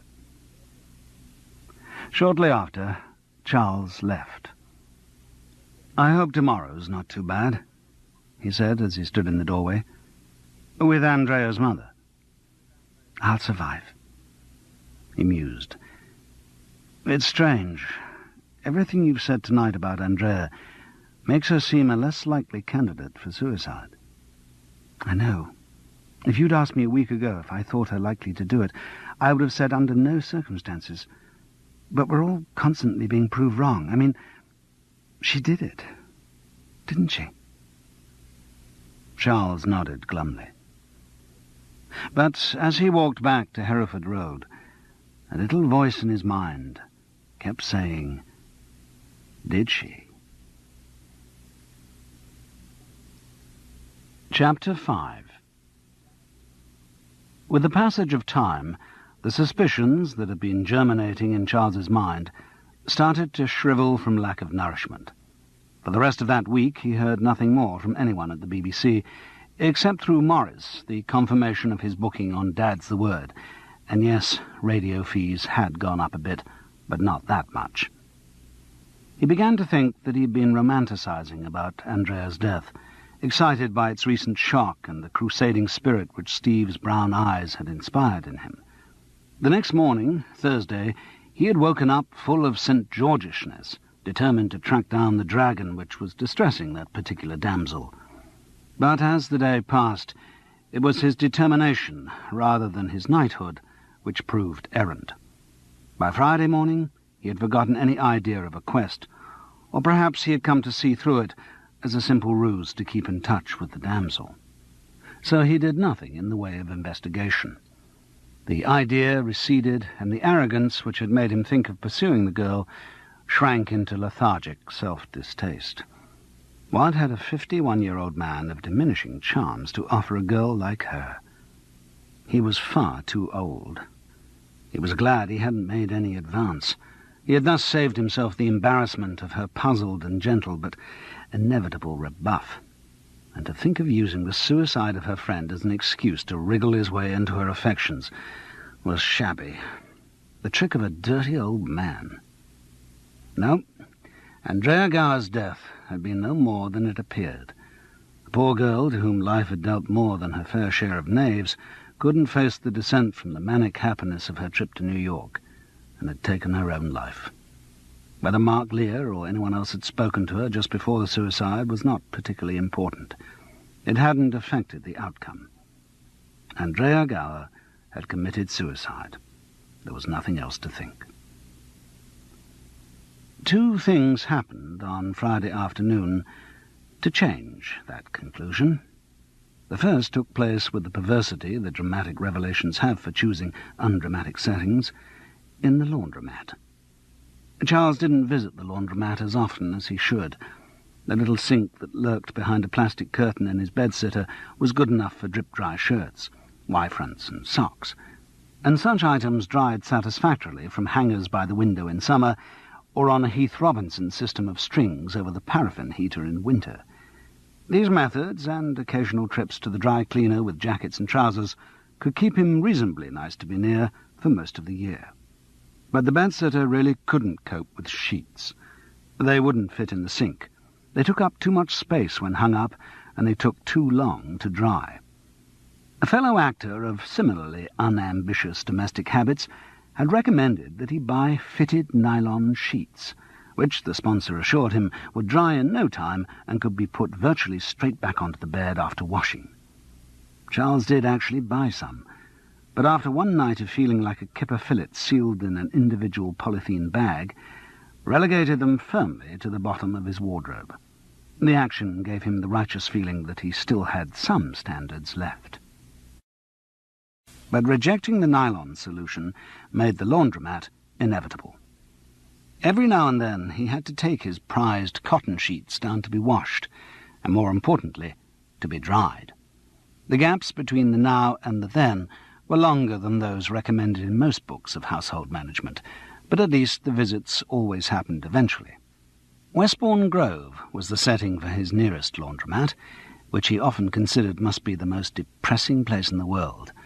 A few other candidates, one particular lino-floored pub in Edinburgh, the waiting room at Victoria Station, the Regent's Palace Hotel, the South Banks Art Complex, and all of Wales, occasionally vied in his mind for the title, but usually the laundromat won. It wasn't that it was dirty. It was regularly swept, and the pervasive smell of detergent suggested cleanliness. But the dejected row of plastic-covered metal chairs, the piles of blue plastic baskets, and the instructions unevenly printed out in felt pen suggested the set of some Beckett paean to despair. The characters who inhabited this bleak landscape matched. Perhaps they weren't all miserable, perhaps they hadn't all just been kicked out of loving marital homes or recently widowed, hadn't just had their illegal immigrant status discovered and weren't facing imminent deportation. It's just that they all looked as if they had. As soon as he walked into the place, Charles felt he had joined the shifting and shiftless population of London, sort about whom earnest reports kept appearing in The Guardian. What made him feel guilty was that he rather enjoyed being there. Such total abnegation of human hopes had a perversely cheering effect on him. Two things never changed when he went to the laundromat. First, he always forgot to take his own soap, and second, he always forgot to take whatever book he was reading. It was not from lack of foresight. He would put out the packet of detergent and the book long in advance of his departure. He would even sometimes put them just in front of the door of his bedsitter, so that he couldn't leave without tripping over them. But whatever form of physical mnemonic he used, the result was always the same. He would arrive at the laundromat clutching only the broken handle of his polythene bag of dirty washing. This meant recourse to the soap machine. Since he never had the right change and could never find anyone else there who either had it and was prepared to part with it, or who spoke enough English to understand what he wanted, it usually took some time to get his soap. Often he would have to forage abroad for change, and return with piles of matches and chocolate bars, which he had bought rather than ask directly for what he wanted. He would then, having set his machine in motion, sit bored out of his mind, wondering why the hell he hadn't brought his book, and feeling agreeably abject, a contented piece of flotsam beached by the sea of humanity. He should have known that something special was going to happen on that particular Friday, because as soon as he arrived at the laundromat and made the regular discovery that he had left his soap at home, he found the right coin for the machine in the lining of his sports jacket. There had been a hole in the pocket for so long that he reached his hand into the lining automatically. To add to this serendipity, after he'd started his wash and made the regular discovery that he'd left his book at home, he found an abandoned newspaper on the chair next to him. Here was riches indeed, a copy of the previous day's Mirror. He looked round to see if the newspaper had a potential owner, but decided that neither of the two impassive Chinese nor the dauntingly beaked Arab girl was likely to want it. He settled down to the luxury of reading every word. There was nothing else he could do. That, he decided, was probably why he liked the laundromat. All the normal imperatives of life were suspended for half an hour, obedient to the inexorable sequence of rinses and spins. As always, with an unfamiliar newspaper, the Mirror seemed to have discovered a completely fresh hoard of news which his regular Times hadn't been told about. Or maybe it was just a difference of emphasis and style that made the stories seem unfamiliar. Or maybe, and this he suspected probably to be the real reason, he didn't actually take in anything from the Times as he flipped through it over his morning cup of coffee. The item which shook him rigid appeared on page 7. Had he not had time to read every word, he would not have stopped for it. The headline read, "Woodcott car body identified," and underneath was this report. "The man found dead yesterday in a car in a lonely wood near Woodcott, Oxfordshire, has been identified as Daniel Klinger, an American record producer who had recently arrived in this country from New York. Police, who removed a length of plastic tubing from the hired car, say they do not suspect the involvement of another person in the death." He read it again to make sure that he hadn't jumped to conclusions, but the main facts didn't change. Someone called Daniel, or quite possibly Danny, Klinger, had arrived recently from New York and, the tubing the police removed suggested, had committed suicide. This had happened less than a week after Andrea Gower had returned from a holiday in New York and had committed suicide, and she had had Klinger's name written on a cassette she had brought back from the States. There wasn't enough information to produce any meaningful conclusion, but it was at least an interesting coincidence. And from the limited facts at his disposal, Charles could reconstruct events in a variety of ways. All were based on the premise that Andrea had met Klinger while in New York, and most on the assumption that they had had an affair. Thereafter, the possibilities were diverse. Maybe Klinger had said it was just a holiday romance, and it was despair at having met another unreliable man that drove Andrea to suicide.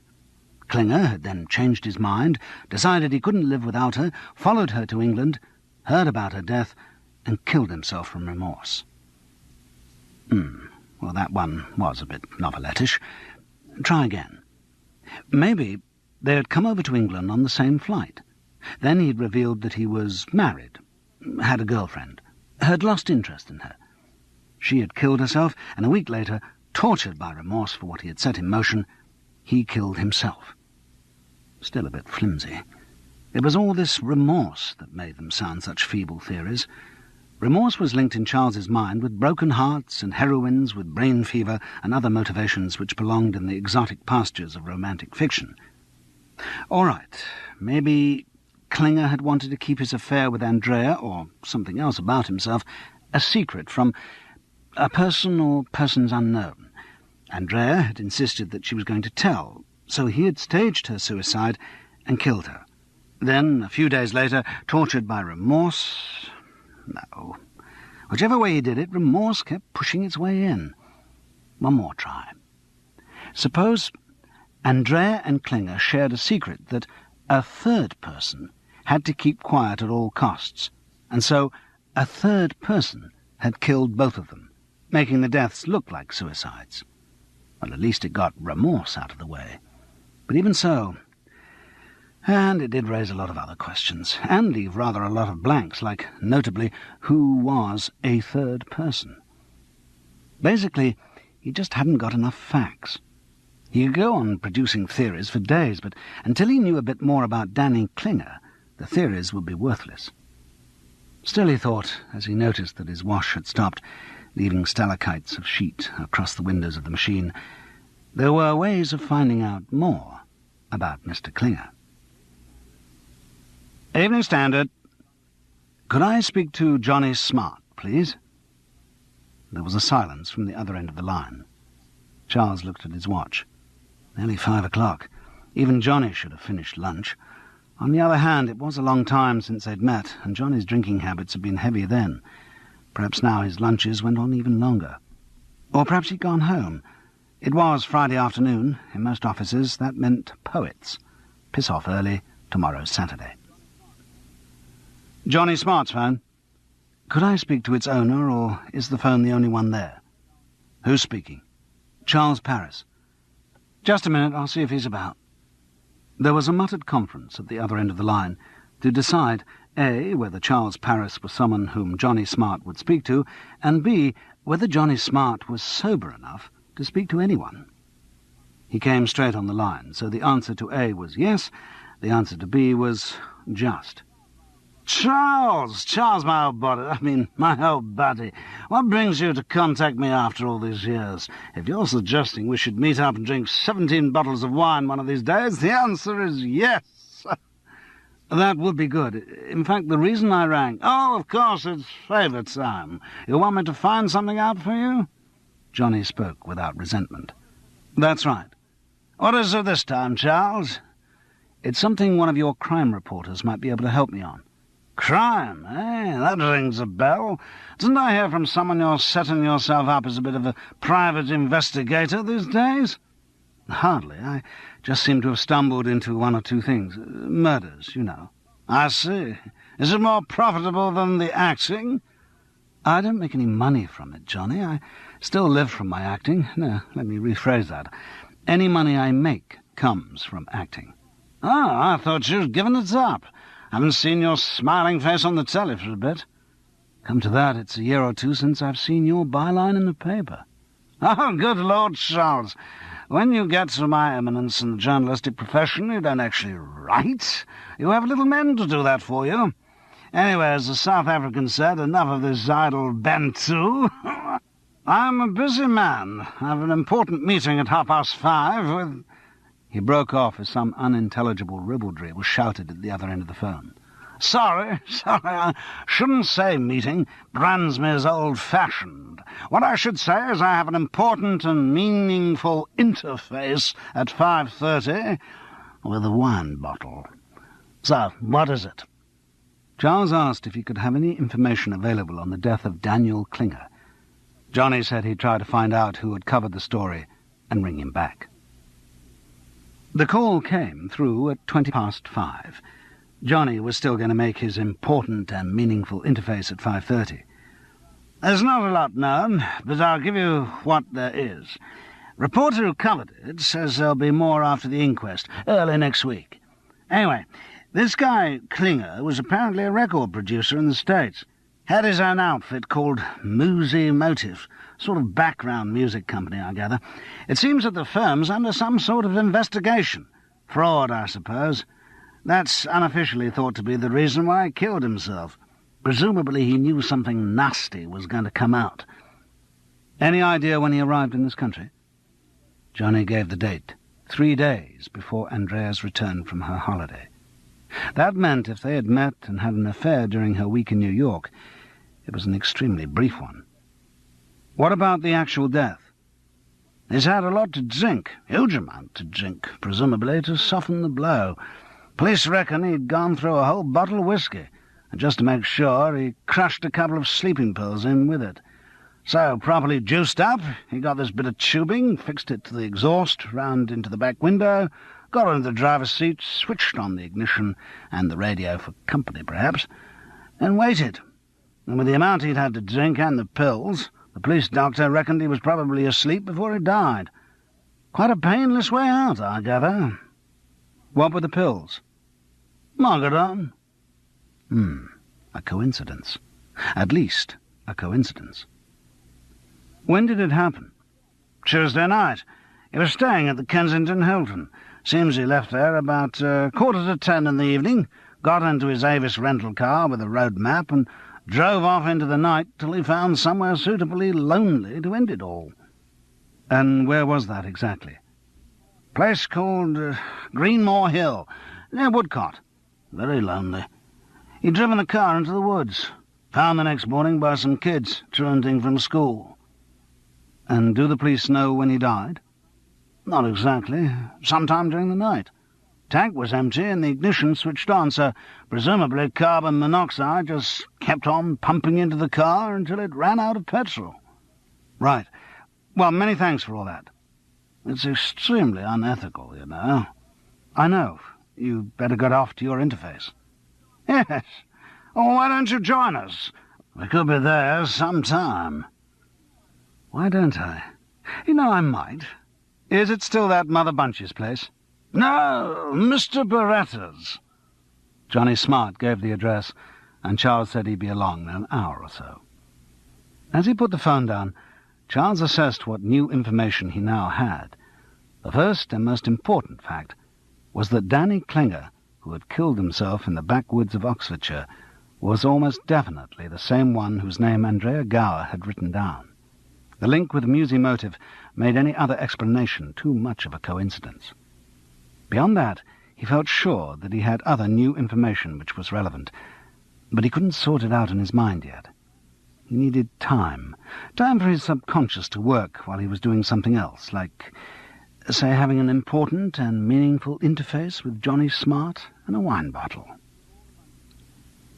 He took all the money he could find in the bedsitter. It was going to be an expensive evening. He hadn't got much. There hadn't been a great deal of work recently, and ever at his back he heard the Inland Revenue's winged chariot hurrying near. Still, he had enough cash for one last fling. He'll start saving tomorrow. As he was passing the payphone on the landing, it rang, and he received the second jolt to all his previous thinking on the case. It was Steve Kennett. "Charles, I found something new." "What?" "A letter from Mark to Andrea. I was tidying up a bed this morning, and I found it slipped down the side. I didn't want to ring you from work, because there are always so many people eavesdropping, but I've just got in." "What does the letter say?" "It dates from just after Andrea broke off the affair. Mark was writing to try and get her back. It's all a bit melodramatic." "That's Mark's style." "There are various protestations, recriminations, and so on, but there's one bit that seems more relevant, or more worrying, maybe, in retrospect." "What does he say?" "Well, like I said, it's all a bit melodramatic."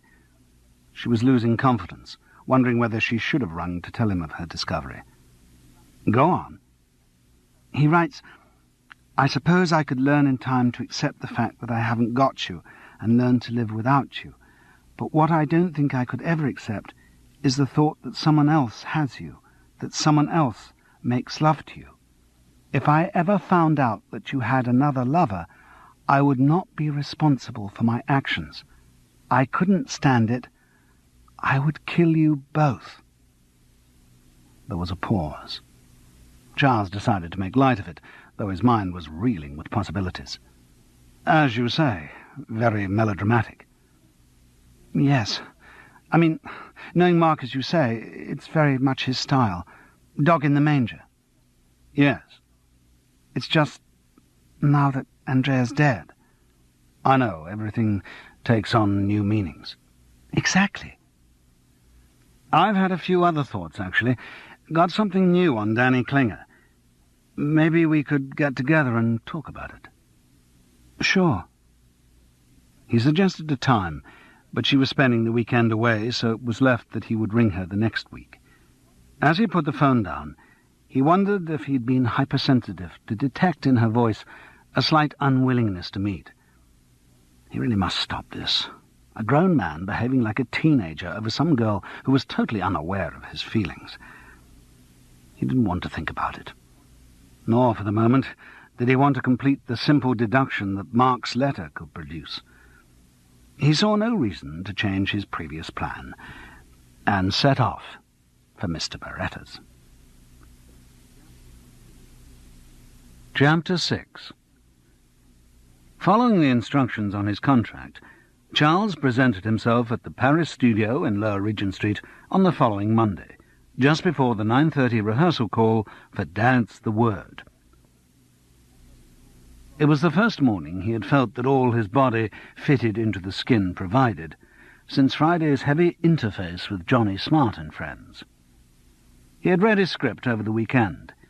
He didn't find it particularly funny, but put this down to the fact that he could never judge comedy material, and anyway, since this was one of many, perhaps appreciation depended upon familiarity with previous episodes.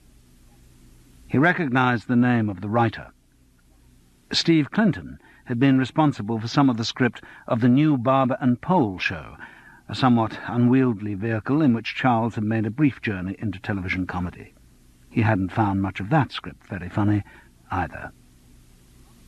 Dad's the Word chronicled the misadventures of a middle-aged man who, after a lifetime abroad, returns home to find he has to look after 3 young children, who call him Dad.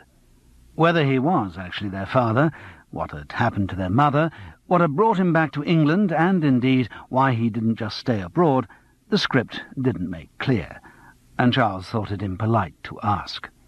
The programme was merely a showcase for the talents of a once-loved radio comedian, Dave Stockin, famous in the 50s for his riotously witty catchphrase, "This is Stockin, knockin'." Stockin was one of those dated characters whom radio management love, and from whom the radio audience has slowly drifted away. Nick Monckton was the latest in a long line of producers faced with the challenge of putting Dave Stockin back where he ought to be, as the young producer's boss had put it to him. Nick had more brutal ideas of where the comedian really ought to be, but he was too diffident to suggest them. Charles hadn't realized on his first acquaintance just how shy Nick Monckton was, but during rehearsal he was uncomfortably aware of the young man's constant nervous movements and sweating brow. The whole thing was a frightful ordeal, and the producer was patently scared witless by his star. The tentative notes he gave on his lines and performance showed a good sense of comedy, but if Dave Stockin disagreed on any point, Nick immediately recanted.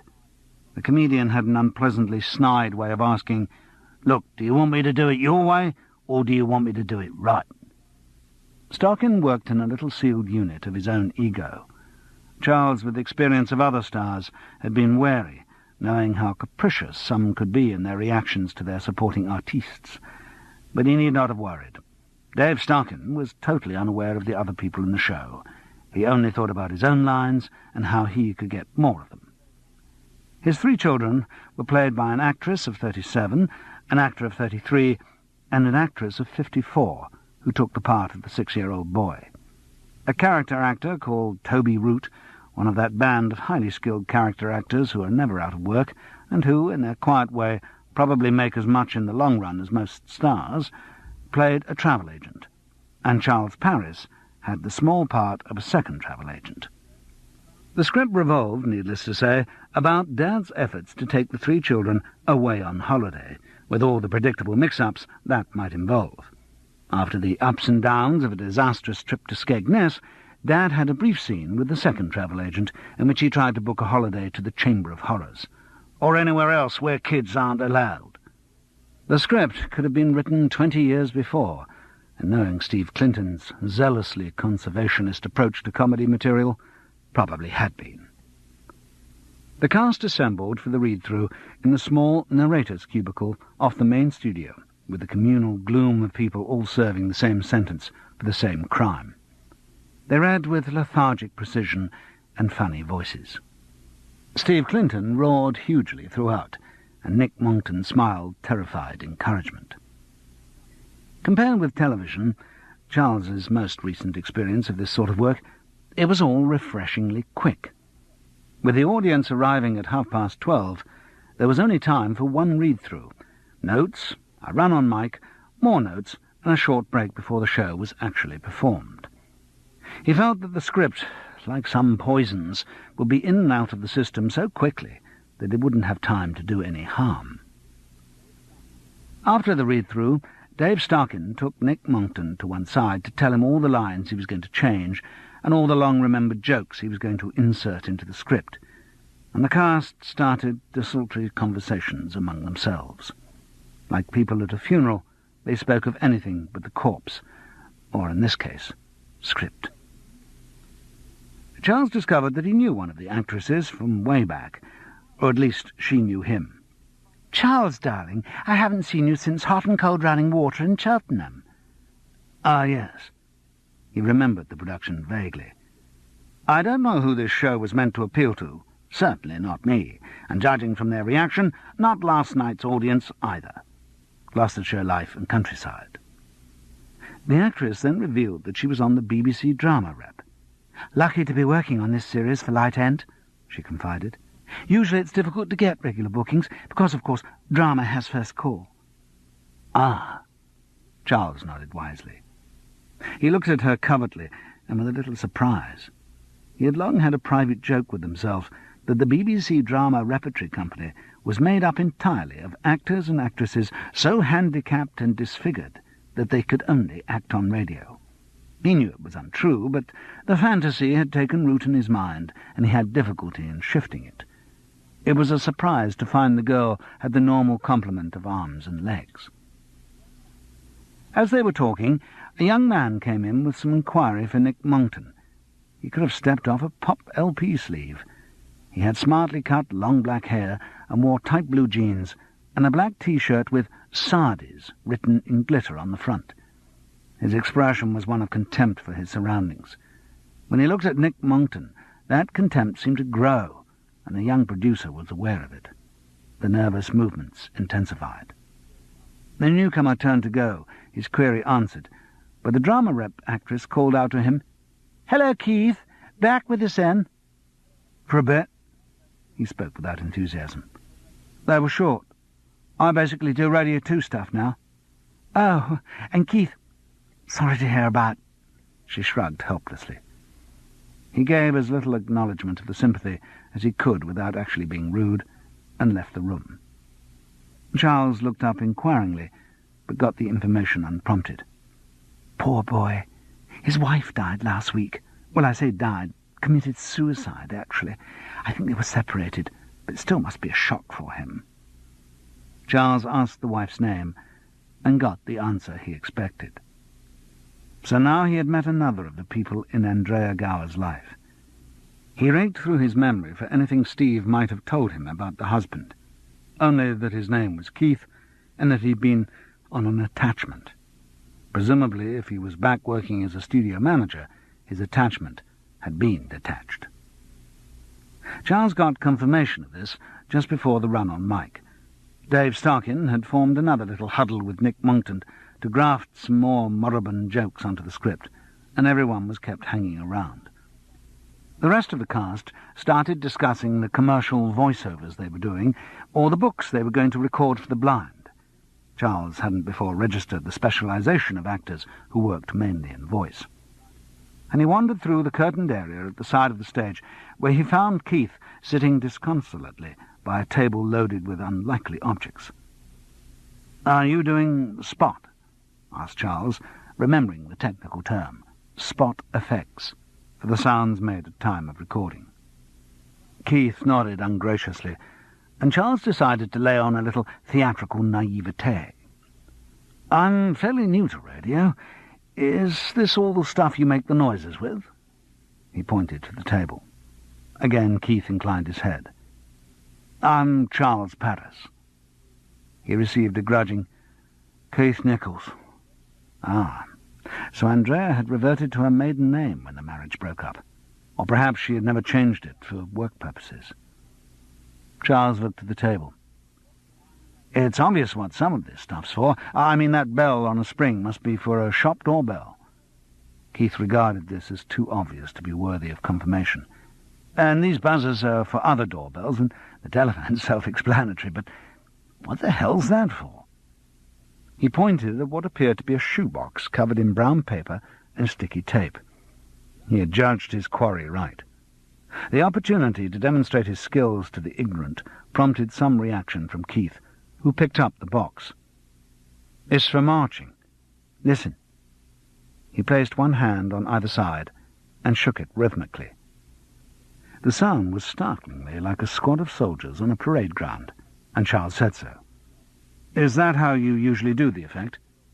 "Yes. Cheaper than getting a real lot of soldiers into the studio, and the BBC's always keen to find the cheapest way. It's just sand and gravel inside.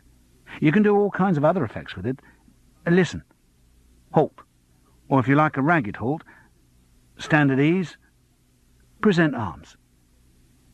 He illustrated each order with the appropriate twitch of the box, and for a second looked mildly interested in what he was doing. "Of course," he said, "this studio isn't really designed for effects. Some of the drama studios have got steps and gravel pits and rows of different sorts of doors and stuff. I used to do a lot of spot before I got into the Radio 2 group." He seemed to lose interest. He put down the marching box, and his expression of lethargic distaste returned. "That's for a bit where the family goes to the holiday camp run on military lines." Charles tried to keep the conversation going. "Yes." Keith expelled the word as a long sigh, expressing what he thought of the script and life in general. "It must be an interesting job," Charles offered. Keith just looked at him, and he backed down. "I mean, not all the time, but it must be quite interesting sometimes, and no doubt it's a step in the right direction of production, if that's what you want to do." "For the last 6 months," Keith reflected bitterly, "I have been working as a producer. This week I'm back here banging doors and rattling teacups, not even doing music, which is what I specialise in." "Oh, did something go wrong?" asked Charles, deciding not to appear to know too much. "Not really. It was just a 6-month attachment, working for Radio 2. Now I have to sit and wait for a job to go up on the board and apply for it, and... oh, shit. It goes on forever." "Did you enjoy producing?" "I liked the music sessions. The rest was okay. Money was nice. Mind you, you're really cheap labour on attachment." "Oh, well," said Charles comfortingly. "I expect a job will come up soon. I suppose, if I'm still here, I'll apply for it." "If you're still here?" "There's a world of commercial music production of which the BBC seems unaware. In fact, so far as I can tell, the BBC is a conspiracy devoted to keeping from people their market value in the world outside." "Perhaps. But a lot of people seem to like working for it. Commands strong loyalty. Not for me, it doesn't. I'm not going to let the BBC or anything else stand in the way of what I should be doing." This outburst had a sudden intensity. Keith Nichols was very ambitious, and had the share of ruthlessness that kind of ambition needs. Charles steered the conversation into calmer waters by pointing at another of the spot effects on the table. It was a small box about the size of a clarinet case, painted in black and yellow stripes. There was a latch from which a padlock had been released. Keith picked it up with a cynical grin. "That's here because the bloody writer of this abortion can't think of a payoff to a camping holiday scene. If you can't keep the audience laughing, then at least keep them awake." He flipped back the lid to reveal a very businesslike revolver. "That looks distressingly real," observed Charles. "Oh, it is." Keith picked the gun out of its padding and pointed it at him. "It's the real thing, all right." Charles knew the young man was only fooling about, but there was an unpleasantly hard glint in his eye as he looked along the barrel. "Presumably you only get blanks with it." "Oh, yeah, it's no fun.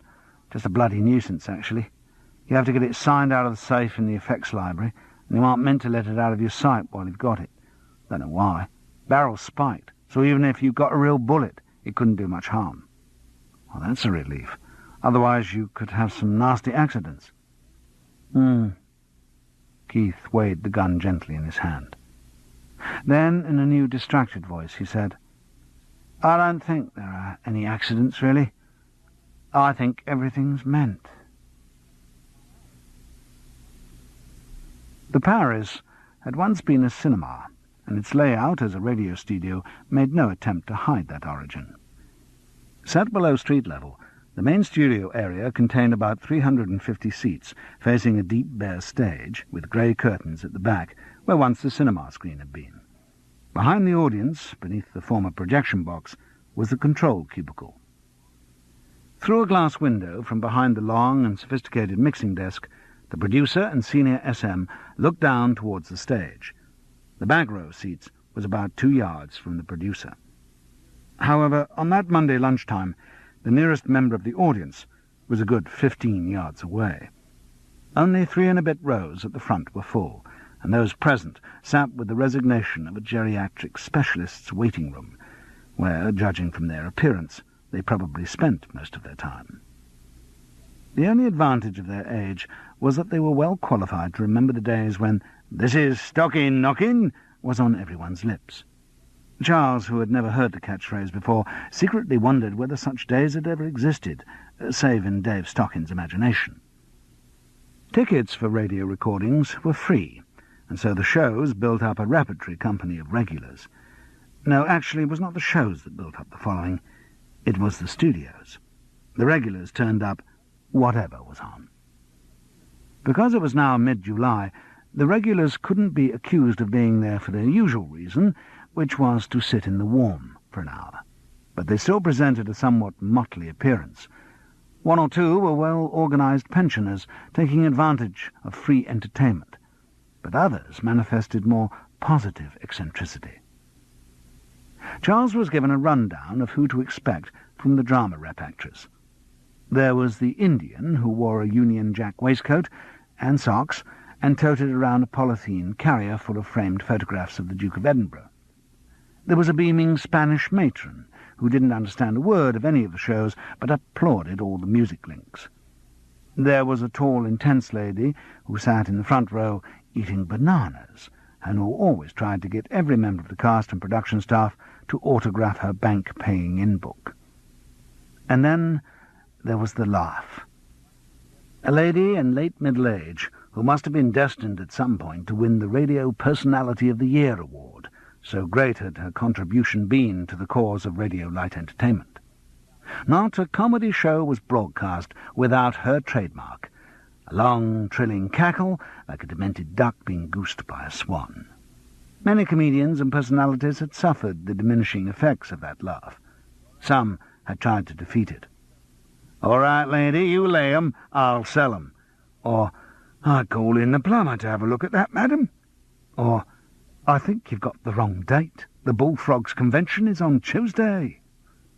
But the laugh could not be deflected, and always triumphed.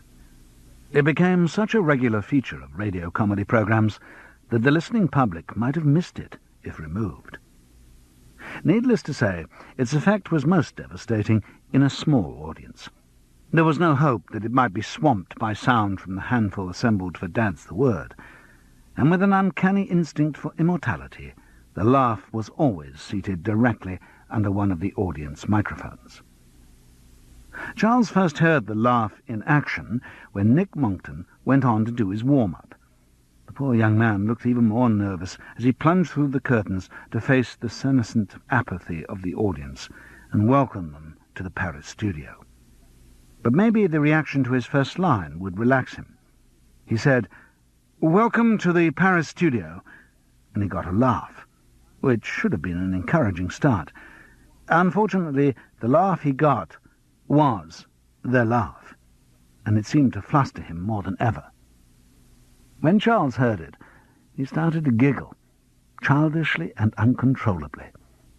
When Nick introduced him, and he came on stage to a palsied rattle of applause, it seemed funnier still.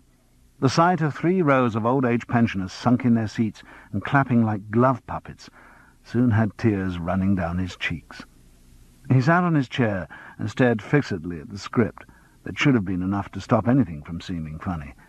But for the next 5 minutes his eyes streamed. He let out spasmodic snorts, and his chest ached from the effort of control. Nick Monckton told the audience that it was a funny show, and that they should laugh, and if they didn't understand a joke, they should still laugh and work it out on the way home, and if someone raised both arms to them, it was a signal for them to clap and not to get up and leave. Then he introduced the star of our show, Dave Stockin, and went off to see how Max is getting on in the box. Dave Stockin walked up to the microphone and said, "There's a stockin' knockin'," which was greeted by a death rattle of applause. He then told the audience that it was a funny show and that they should laugh, and if they didn't understand a joke, they should still laugh and work it out on the way home. And if someone raised both arms to them, it was a signal for them to clap and not to get up and leave. He then told 3 jokes, 2 slightly smutty and 1 extremely unwholesome. The audience laughed more warmly in expectation of further filth, an expectation soon to be dashed once the cast started wading through the script, which was clean as a whistle, and about as funny. Dave Stockin then, to show what a warm, lovable personality he was, said, "Finally, there's one more person who I got to introduce to you, a very important person who's a great chum of all of us here. This is a BBC show, and a BBC show can't start without a genuine BBC announcer. And we're very lucky to have with us today a very fine announcer, one of the best, who's a terrific fellow and someone we've all known for years. Ladies and gentlemen, will you put your hands together and welcome Mr. Roger Beckley?"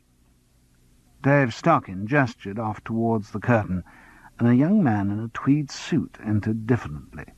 Stockin threw an arm round his shoulders and led him to the microphone, where the young man said, "Roger Ferguson's my name, actually." The recording started. The bouncy signature tune, sounding like all the other bouncy signature tunes on the mood music LPs from which they'd been selected from time immemorial, bounced out of the speakers. The announcer made his announcement, with a little chuckle in his voice, because he'd been told this was light entertainment, and the script trickled out. The audience didn't find it any funnier than Charles had, but they were willing to laugh and react if only someone told them where the laughs should be. They were fine on applause. Every time someone raised their hands, they clapped long and vigorously, with the result that scenes which had gone through without a titter would be greeted at the end by a huge ovation. But laughs were more difficult to orchestrate. Dave Stockin worked very hard, and found he could get some by sticking his tongue out or clutching his crotch on relevant lines. He was obviously quite capable of dropping his trousers, if necessary. It was a strange experience for Charles, something his acting career had not up until that point encompassed. Working from a script was one thing, and playing to an audience was another. It seemed odd to see actors standing at a microphone reading to a live, well, almost, audience. Sharing the microphone with Dave Stockin was also a novel experience. In fact, sharing was not the appropriate word. It was a question of elbowing in and raising one's voice or being totally inaudible. Either because he was a complete egotist or, more charitably, because he was used to doing stand-up routines in clubs, Dave Stockin worked directly in front of the microphone and very close. This meant that the rest of the cast were put at a considerable disadvantage. The microphone was live over a fairly limited arc, most of which the comedian hogged. The rest of the cast were increasingly pushed around to the flanks onto the dead side of the mic, where their words made no impression. The regular cast members coped well with the hazard. Everything is experience, and they had learnt to throw their lines in over Stockin's shoulders, bobbing in and out like small fish scavenging from a shark's teeth. Charles did his best to imitate the trick. He gazed out over the audience.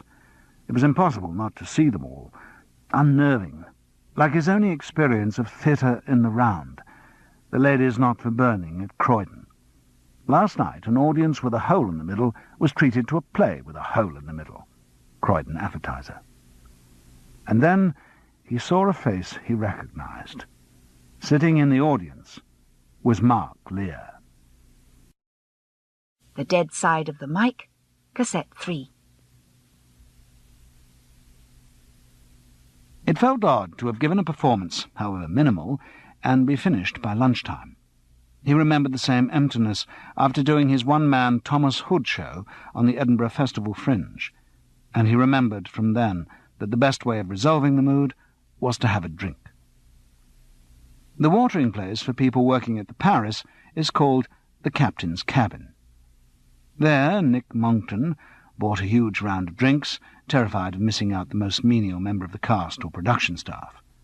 Dave Starkin then took him to one side and lectured him on why the show would be better if he had more lines and the rest of the cast had less. Mark Lear had tagged along with everyone else. "I met Nick in the salad bar the other day, and he said you were going to be in this, so I thought I'd come along and give you support." "Thank you. We all needed it." "Yes. Rather different from further education." Mark's brow furrowed. "You know, I'm afraid I don't understand light entertainment."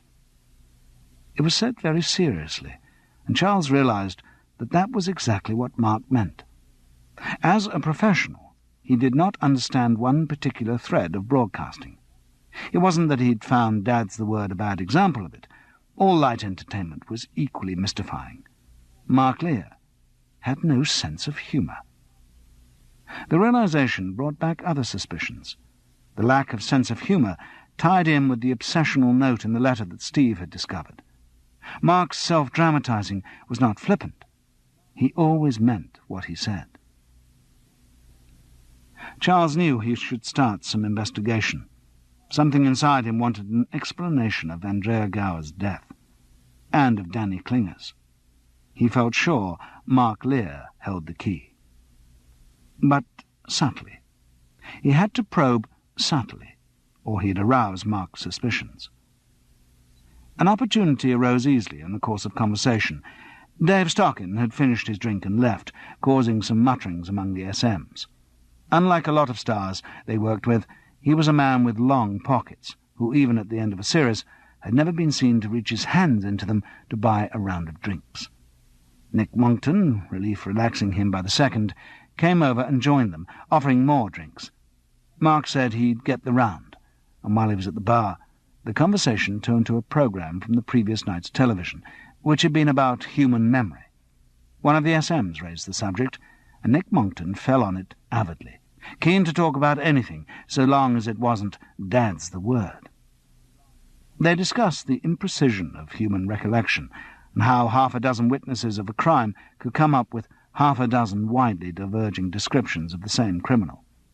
They moved on to the fallibility of their own memories, and when Mark returned laden from the bar, it was easy for Charles to bring him up to date on the conversation and ask casually, "I mean, how much do you remember, Mark, even of recent events, say, last week?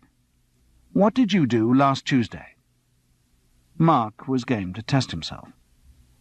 "Let's see, up about 8, office about 10, that bit never changes. Then let me see, was I in the studio? No, editing. Right, morning spent editing. In fact, editing your Swinburne epic, which I must say sounded very good. I'll fix a playback at some point if you'd like to hear it." "I'd love to, but go on. What did you do after your editing? See how your memory holds up." Charles wasn't going to be deflected so easily from finding out Mark's whereabouts at the time of Danny Klinger's death. "OK." Mark still played along. "Right. Lunchtime spent in the salad bar, too much wine consumed, in the knowledge that all I had on that afternoon was an ideas meeting with HFE-R. Had said ideas meeting, predictably sterile, my idea for a series of comparative Marxism, and accompanying expenses-paid trip round the world rejected for the millionth time. Then what? Let me think back. Right, a few drinks in the club, and then—" He looked up, suddenly shrewd. Or was Charles being hypersensitive? "Yes, of course. Back home to Vinny and the kids. The latter still up, which they shouldn't have been at 7:30, but which they always are. Dinner with wife, early bed. Typical domestic evening." "Not bad," said Charles. "Almost total recall after 6 days." The conversation moved on. One of the SMs started bemoaning how little sociology she remembered from 3 years at LSE. It was only after the pub closed at 3 and Charles was gliding towards Piccadilly Circus Tube that he remembered what Mark had said on the night of Andrea's death, that his wife and children were going to spend the next week with her mother. He was aware from previous experience that it was risky impersonating police officers, even on the phone. On the other hand, people do tell things to the police, and from a coin box it wasn't such a risk. For nostalgic reasons, he decided he'd be Detective Sergeant McWhirter of Scotland Yard. The Glaswegian voice was one he had first used in a 30-minute theatre. "Is competence the highest we can now hope for in a television play?" The Financial Times. "Is that Mrs. Lear?" "Yes."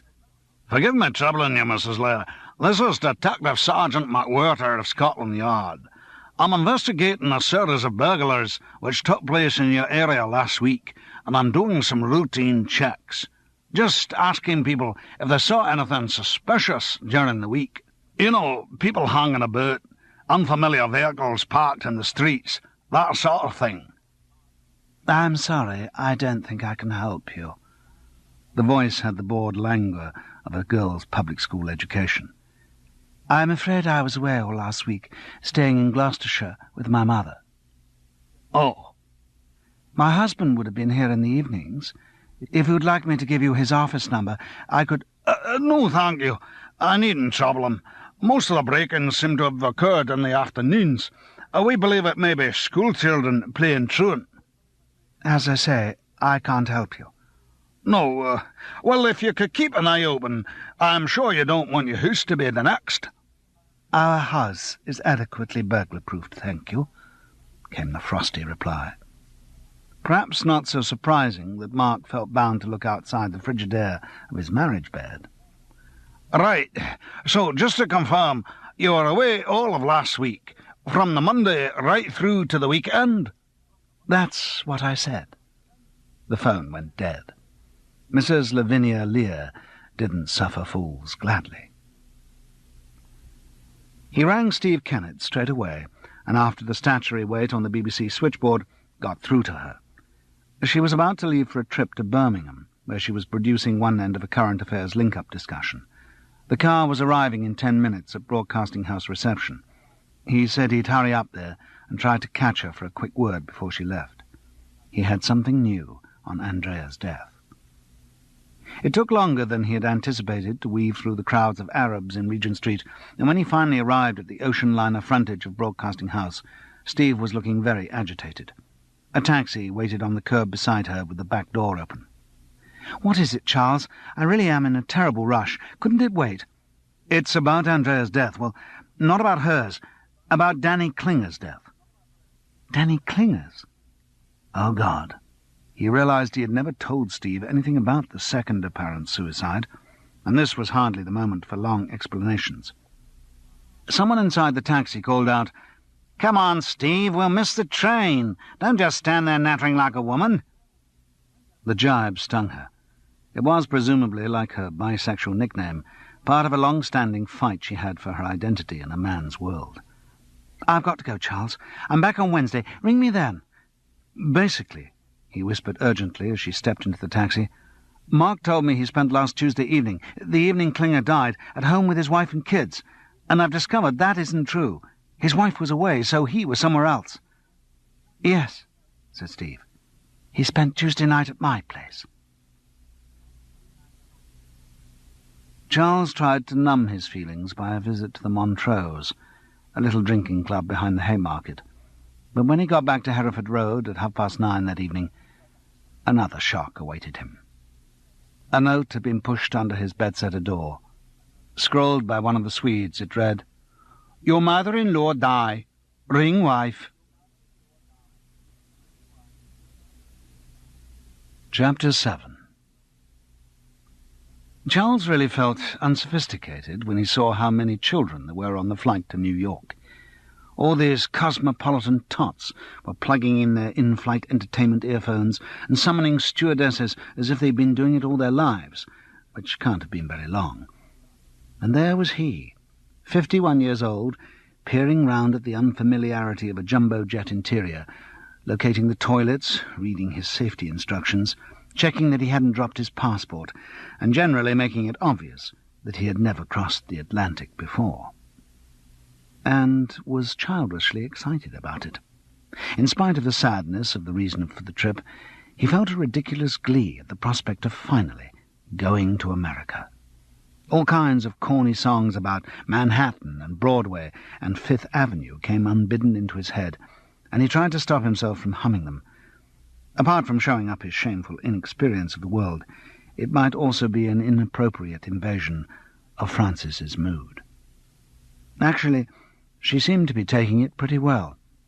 The second heart attack had hit her mother the night before she was due to be discharged from the hospital. It had been huge and final.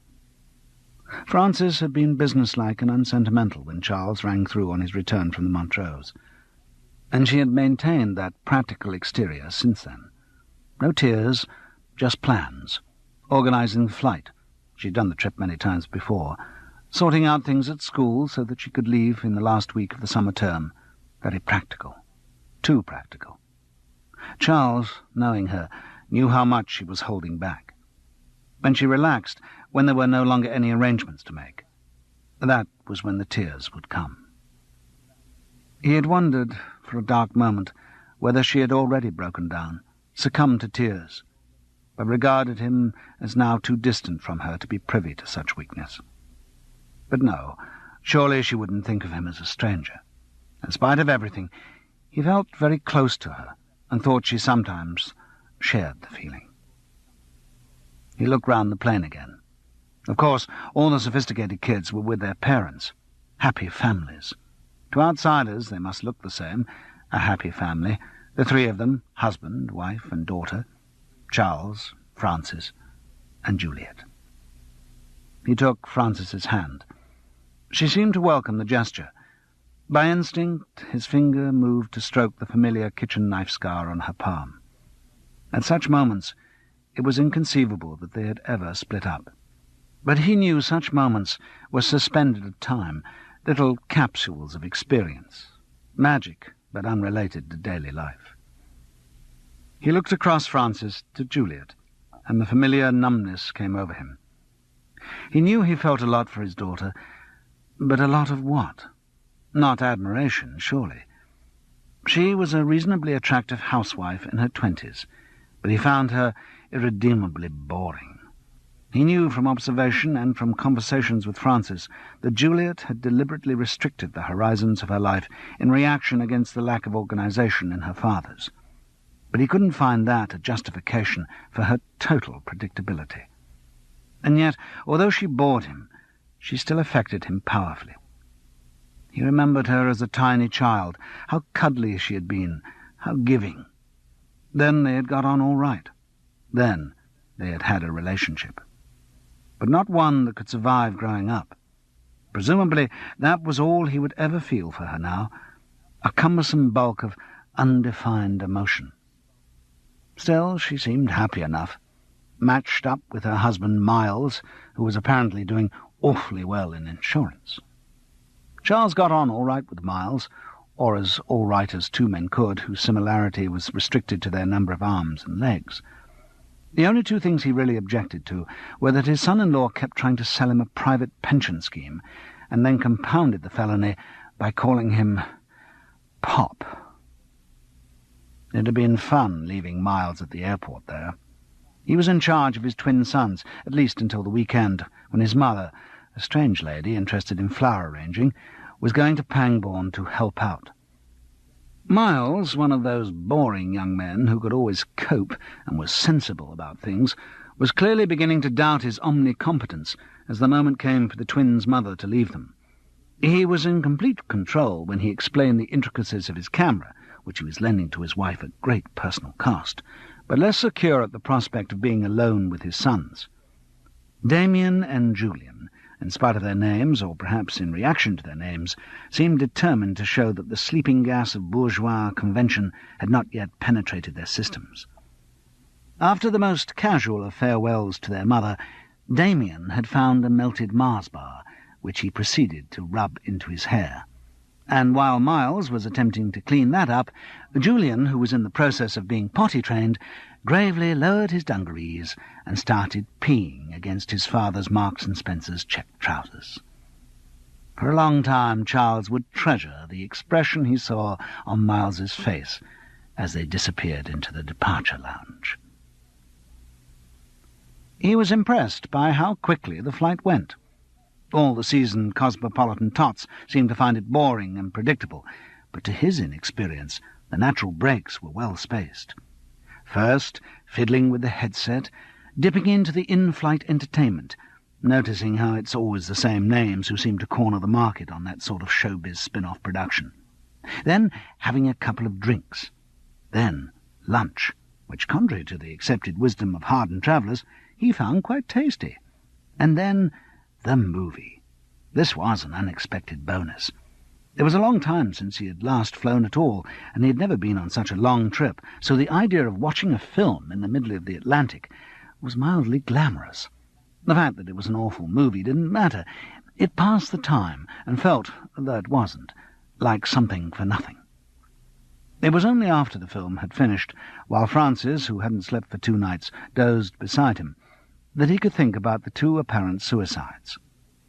Since the news of his mother-in-law's death, things had moved quickly, and the case had been pushed to the back of his mind. And he suspected, because of his feelings for Steve Kennett, he had been content to leave it there. But now he made himself think about it. Apart from any emotions it might raise in him, Steve's revelation also provided Mark with an alibi for the night of Klinger's death, which was inconvenient, because Charles had been working on a theory that Mark had killed Andrea to prevent her from revealing their affair to his wife, and then, following the threat in his letter, had killed Klinger because of his involvement with Andrea. Mind you, that still required the premise that Klinger had got involved with Andrea, which was by no means certain. Since they'd only been in New York at the same time for 4 days, they'd have had to work pretty fast. And since there was no proof that they'd ever even met, and since Mark now had an alibi for the time of the second death, the whole theory began to look pretty tenuous. Unless Steve and Mark were in league. Maybe the alibi she had supplied for the Tuesday night was a lie. Maybe she was just covering up for him. But why? He found it difficult to cast Steve in the role of villain. He was fairly sensitive to real and false emotion, and Steve's distress at her friend's death had been genuine. Then there was Andrea's husband, Keith, the BBC malcontent. But again, why should he be involved in his wife's death? Charles didn't even know if he'd been in Broadcasting House at the time, though that could be checked. No, probably the true solution was the obvious one. Andrea Gower had committed suicide for reasons of her own which outsiders could only guess at. And yet, why did he think it was murder? Only really from what Steve had said about her friend and from his own brief meeting with her. Through all the confusion, he couldn't believe that Andrea Gower had deliberately killed herself. Various other unlikely combinations of circumstances circled through his mind. He must have dozed off. He was wakened by Francis nudging him to do up his seatbelt as they approached Kennedy Airport. The hotel had been described by the travel agent as budget, but Charles was still impressed by the presence of a colour television in their room. Somehow there had been no question of Francis not sharing a room with him. Equally, it had been with mutual, almost desperate fervour that they had made love on the evening of their arrival. The funeral was to be at 12, and they would get there in good time.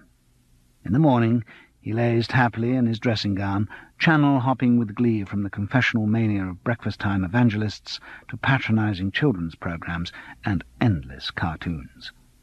Francis had to chide him into showering and getting dressed in his one suit, believed by archaeologists to date from circa 1965 A.D., reminding him of the seriousness of the occasion. They met Juliet, pursing her lips with impatience, in the coffee shop downstairs. She said they'd be late for the bus out to New Jersey, from long experience blaming her father for the delay. Francis calmed her, pointing out that they had plenty of time to get to the Port Authority bus terminal by 10 o'clock. She retained her ability to understand and memorize the bus system of any town within minutes of arrival. The funeral was to be at 12, and they would get there in good time. Rob was going to meet them at the bus terminal in Summit. He had offered to drive into Manhattan to pick them up, but Francis had vetoed the suggestion, knowing that he'd have plenty of other things to cope with. The waiter in the coffee shop was a jolly Italian who recognized them as English, and as he served pancakes and sausages to Charles, asked which sights they were going to see that day. "You should try the World Trade Center," Get up to the top. Amazing view there. You really enjoy it." "Another time, maybe," said Charles. "Today we have to go to a funeral." "Oh, well, have a nice day." The funeral was decorously conducted in Summit. None of the excesses of which Charles had read in articles on American funerals were in evidence. There was no open coffin, nor was he treated to the sight of his mother-in-law made up and dressed in her favourite ball-gown. But it all seemed unreal to him, like something out of a television series. He kept expecting the proceedings to be interrupted by commercials. Partly it was the modern discretion of the surroundings, the reticence of muted lights, lush curtains, bright stained glass and flowers. He missed the anachronism of English churches, like those where both his parents had had their farewells said. Death stirred in him an atavistic need for ancient ceremony. The other false note was struck by the fact that the minister had an American accent. Charles knew he was being very naive, that if he rationalized it, he would realize that in America everyone had an American accent. But like most British people, his main contact with the United States had been through the country's enormous export of films and television series. These produced a reflex reaction that anyone with an American accent must be acting. So the minister, with his neatly trimmed silver-grey hair and the deep sincerity of his voice, looked at Charles like one of those very skilled character actors who turn up in every other American television series. By the end of the ceremony, he could almost put a name to him. Charles realized that a lifetime of hearing about the States and not being there had filled him with a lot of silly prejudices. After the ceremony, all the mourners went back to Rob's house for a party. Perhaps a more dignified word should be used, like wake or memorial reception, but in fact this one was a party. It wasn't that they forgot the occasion that caused it. It was just that they'd not met for some time and were all agreed that Frances's mother would have preferred to go quickly than return home to be constantly aware of her invalid status. Also, Rob was the only one for whom she had been a daily presence, and even he had been weaned from such dependence by her stay in hospital. So, while there was no lack of respect or love for the deceased, it was still possible for them all to have a good time. Charles certainly did. He was already disembodied with jet lag, and a couple of drinks put him into a state of euphoria, triumphantly excited at just being in America.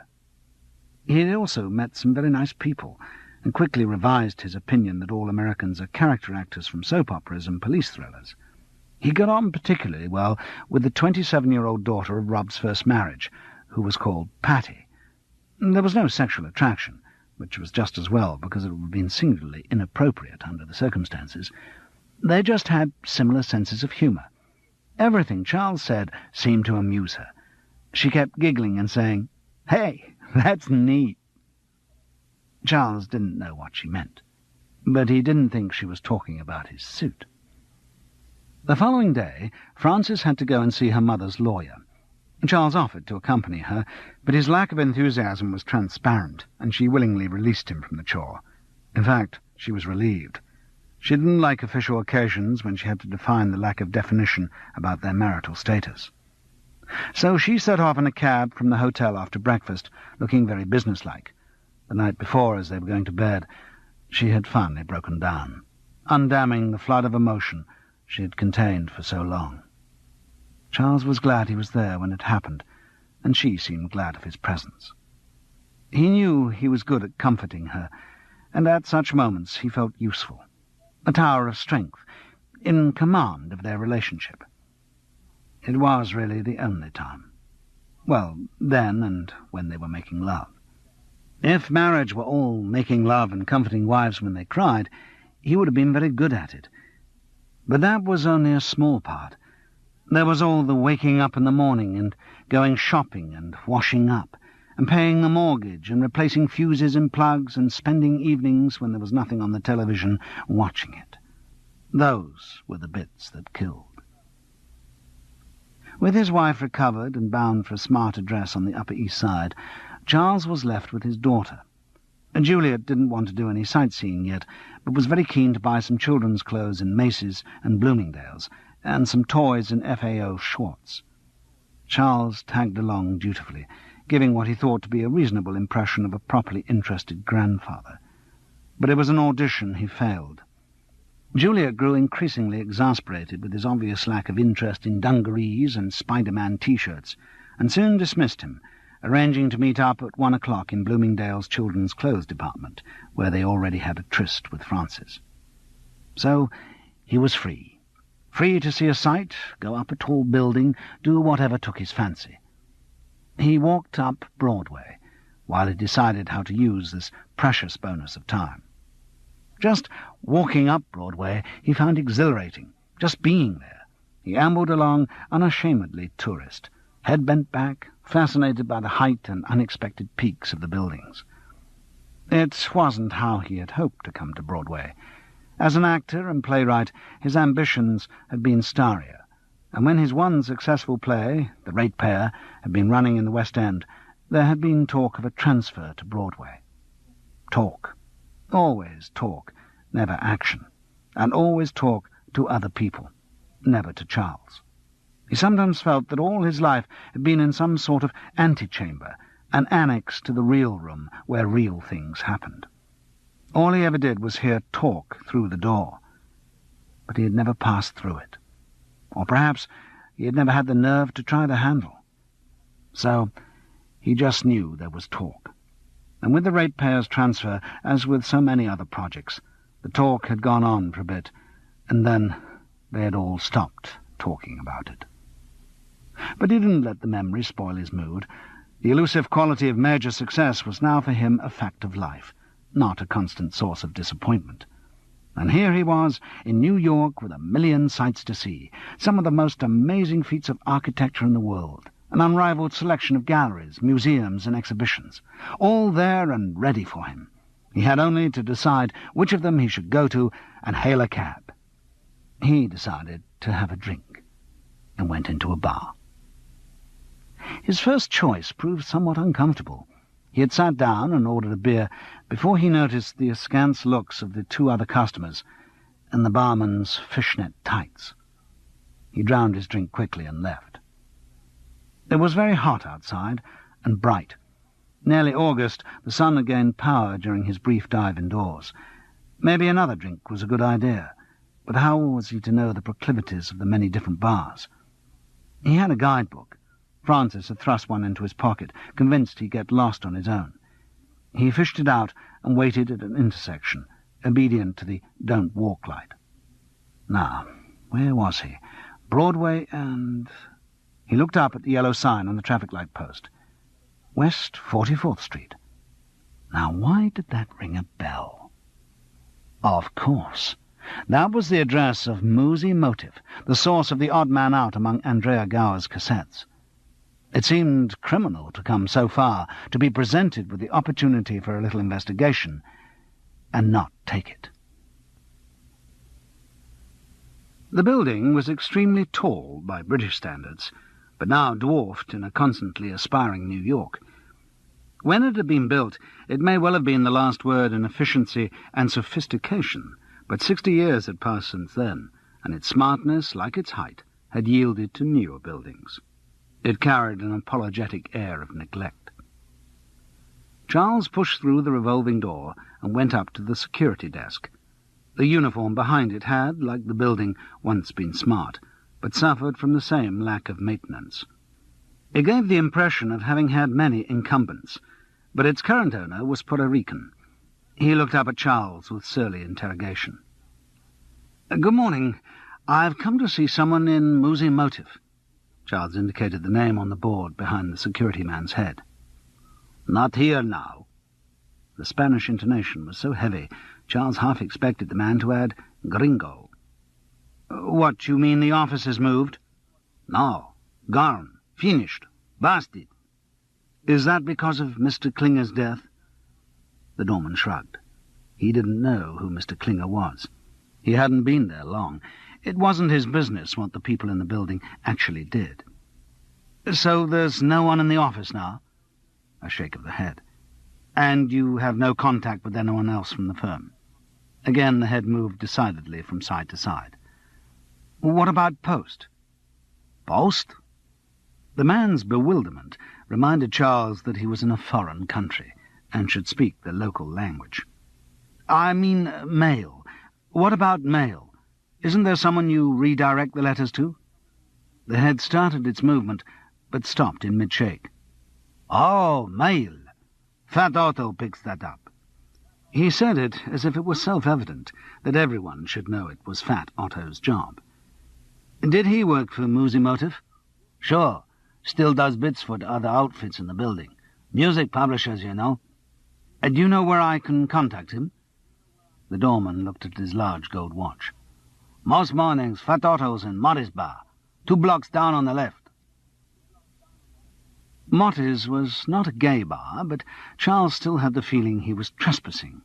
It wasn't a tourist bar, and it didn't want to be. The customers all had reserved seats. Charles went up to the bar and ordered a beer. The barman produced one sourly. He didn't want to extend his clientele. Charles decided to speak while he still had a modicum of the man's attention. "I'm looking for Fat Otto." The barman wasn't going to waste words on a newcomer. He nodded to a corner table and turned abruptly away. Charles decided not to say thank you. He didn't think he'd get a "you're welcome" back. He could have worked it out for himself. Fat Otto was fat. His belly and buttocks were so big that he couldn't sit in the normal upright position, but subsided like a sack against a wall. His legs, crossed beneath him, looked incongruously small, too weak to support their owner's bulk. He was dressed in a marquee of a tartan shirt, which bowed out between the buttons to reveal pod shapes of black sweatshirt. Sweat glistened on his brow. His dyed black hair seemed to grow only on the very top of his head, an optical illusion created by the opulence of his chins. Eyes, nose, and mouth looked unnaturally close together, 3 dots in the big circle of a child's drawing. Charles went across to the pile of flesh. "Excuse me, are you—" He hesitated. Maybe the man wasn't aware of his nickname. Otto?" He needn't have worried. "I don't know about El Motto. I'm certainly Fat Otto." "I wondered if I could talk to you about Musimotive." Tiny furrows of suspicion appeared in the smooth expanse of face. "You a cop?" No, certainly not." Fat Otto looked at him for a second, then emitted a wheeze of laughter. "No, you wouldn't be either." "What do you mean?" "Look, I know cops choose some pretty crazy fronts, but none of them's going to put on an English accent." "Why not?" "Hell, they don't want to be laughed at." He chuckled with the wheezing regularity of a bicycle pump. Charles wasn't yet sure how good-natured the insult was, but laughed along and offered Fat Otto another drink. He accepted a Budweiser. When they were settled, the fat man said, "I can't tell you much about Musimotive. Never knew much. I only worked there. Danny did all the business." "Danny Klinger?" "That's right." "So what did you do?" "Just the dispatch, packing up the tapes, sending them off, that sort of crap. Answer the phones when he's not there, you know." The present tense prompted Charles to ask whether Fat Otto knew that Klinger was dead. "Sure, I heard. Good thing, I reckon. Without the business, he hadn't got anything, and he needed a lot of bread for his, well, you know, the drinking." "That was a problem?" "Not for him, it wasn't." Fat Otto puffed out another laugh. "Danny sure liked his oil." "And you say the business was finished before he died? It's not because he's dead that it folded?" "Hell no. He heard about it. Happened while he was in England. I had to call him all the way to England to tell him. I guess that's why he killed himself." Fat Otto spoke without guilt, even with mild satisfaction. He was only the messenger of bad news. He wasn't responsible for the effect that it had on the recipient. "When you say it happened while he was in England, what exactly happened?" "Cops came and said the firm was under investigation. Stopped trading. They wanted to talk to Danny. Dunno, maybe they wanted to arrest him. They didn't say." "Do you know why?" The fat head moved resolutely from side to side, rippling its chins. You mean you don't know of any malpractices that were being committed in Musimotive? If I understand your question, and I'm not too sure through all those long words, the answer's no. Hell, I only packed up the cassettes. Only obeying orders. It was a familiar defense. And yet Charles believed it. Fat Otto gave an impression of detachment.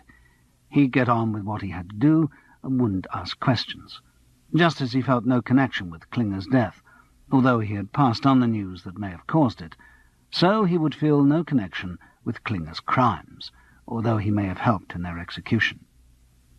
He continued, clarifying that this was indeed his view.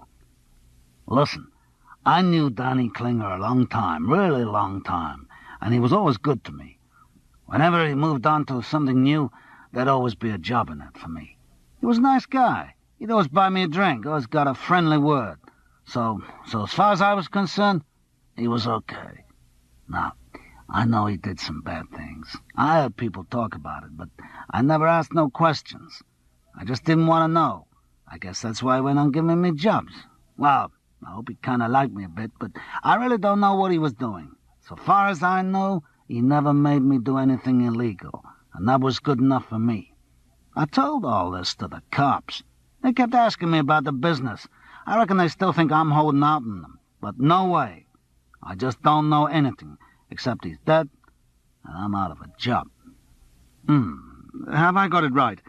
Musimotive produced background music for bars and factories and waiting rooms and lobbies, like Muzak. Yeah, same sort of idea. And did you have anything to do with the music side, the sessions? Like I said, I only packed the cassettes and sent them off. So Danny dealt with all the music recording and that sort of stuff? Must have done. There was only him and me.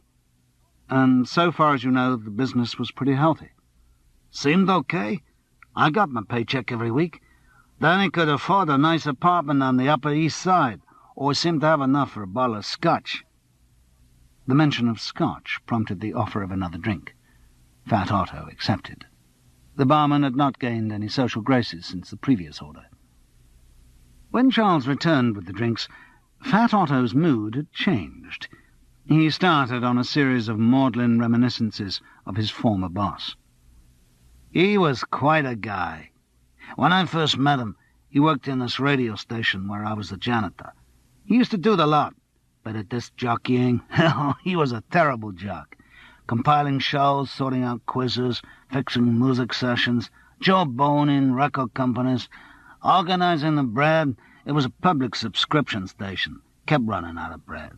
He was always dashing around, fixing, all the time until he left. Charles was quick to pick up the hesitation. Was there some trouble?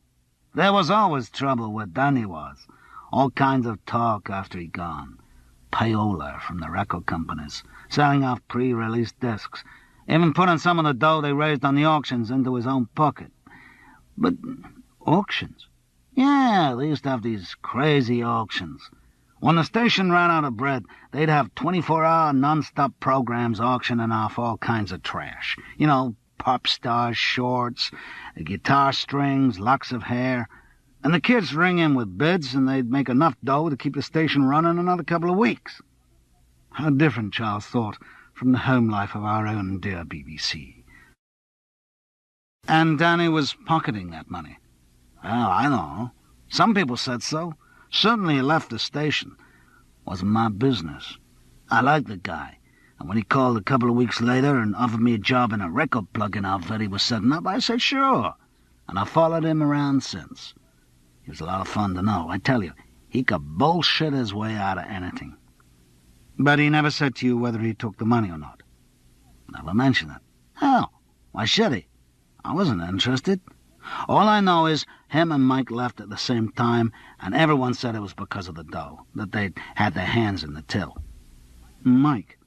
Mike was his buddy, another jock on the station, another real bright guy. Hell, the things those two got up to. They used to send each other messages over the air, real dirty talk sometimes, but none of the listeners would ever know because they had this code. They'd send out dedications, and they'd choose discs with some kind of message in them. They were real guys, those two. Charles wanted to press on with questions about Klinger's criminality rather than his lovability, but Fat Otto was not to be deflected from reminiscence. I remember a time when Danny was screwing the wife of the guy in charge of the station, and they got this great thing going where Mike would send a message when the poor jerk of a husband was on his way home. He'd say something over the air and give Danny and the dame time to straighten out the sheets. Don't know how many times they did that. They had these code words. Mike would play the disc of Danny Boy as a warning, or another one, and they'd send out a message to Mrs. Joylene Carter of Detmus Avenue, Flatbush. Never forget that. That was the signal that a message was coming. Time for one last screw. The bicycle pump laugh started up again at the recollection. Oh, Danny was a horny bastard. And was this guy Mike involved in Danny's other business ventures? Nope. Don't know what happened to him. Maybe he's stuck in the music business. Went into some other branch. Plugging, producing, agenting, I don't know. Maybe he moved out to Salt Lake City and started selling insurance. 2 more strokes of the bicycle pump. What was his second name, this guy Mike? Fergus. Michael Fergus. Never forget when he was doing the all-night shift. He'd start, "This is Mike Fergus, roaming and the gloaming with you until the wee small hours." And you think it's possible Fergus may also have been involved in taking the money? Listen, I said I don't know anything about money being taken. I don't know nothing from nothing. For the first time, Fat Otto sounded annoyed. Charles bought him another beer and changed the subject. You don't know if Danny met an English girl over here the week before his death? Oh, I don't know what he did with his spare time. I didn't have no bug in his bedroom. No, this girl may have come to the office. English, as I say. Fairly tall, blonde hair. Oh, her. Yeah, I remember her, all right. The small eyes looked at Charles with suspicion. She asked a lot of questions, just like you. Had some kind of swanky name. Andrea Gower? That's right. Fat Otto now talked a lot slower, his suspicions hardening. You connected with her, then? No, I just know her. Knew her. You sure you ain't a cop? Yes. Why do you ask? I figured maybe she was some kind of police. Why? Don't know, she just came round, and a couple of days later we have the cops there, closing us up. Did Danny think she was a cop? He never met her. He'd left for England a couple of days before she turned up. Oh, really? Farewell all theories based on an affair between Andrea and Danny Klinger. Fat Otto's expression was now one of total distrust. Hell, why is it all you English people get so interested in Moosey Motive? Did you have any dealings with Danny over in England? No, I never met him. But you know the girl? I met her once, just before she... No, there was no point in getting Fat Otto involved in all that. Just the once. What about the other English guy? The one who came over in the fall? Other English guy? Yeah. His name was Kelly. That's what Danny called him. Kelly. I don't know about him. Did he ask a lot of questions, too? Not so many. I think he and Danny may have been setting up some deal. They talked a lot. Fat Otto was getting slower and slower, undecided whether to release more information. What was this guy Kelly like? The gate came down. Nothing else was forthcoming. Since you don't know him, I don't see how it matters to you. I gotta go. Doing some deliveries for one of the music publishers. Fat Otto, with surprising grace and balance, rose from his seat and walked out of Motty's bar. It was 2:10 when Charles met up with 2 very cross ladies in Bloomingdale's children's department. Chapter 8. The second full meeting of the Features Action Group had an air of retreat about it.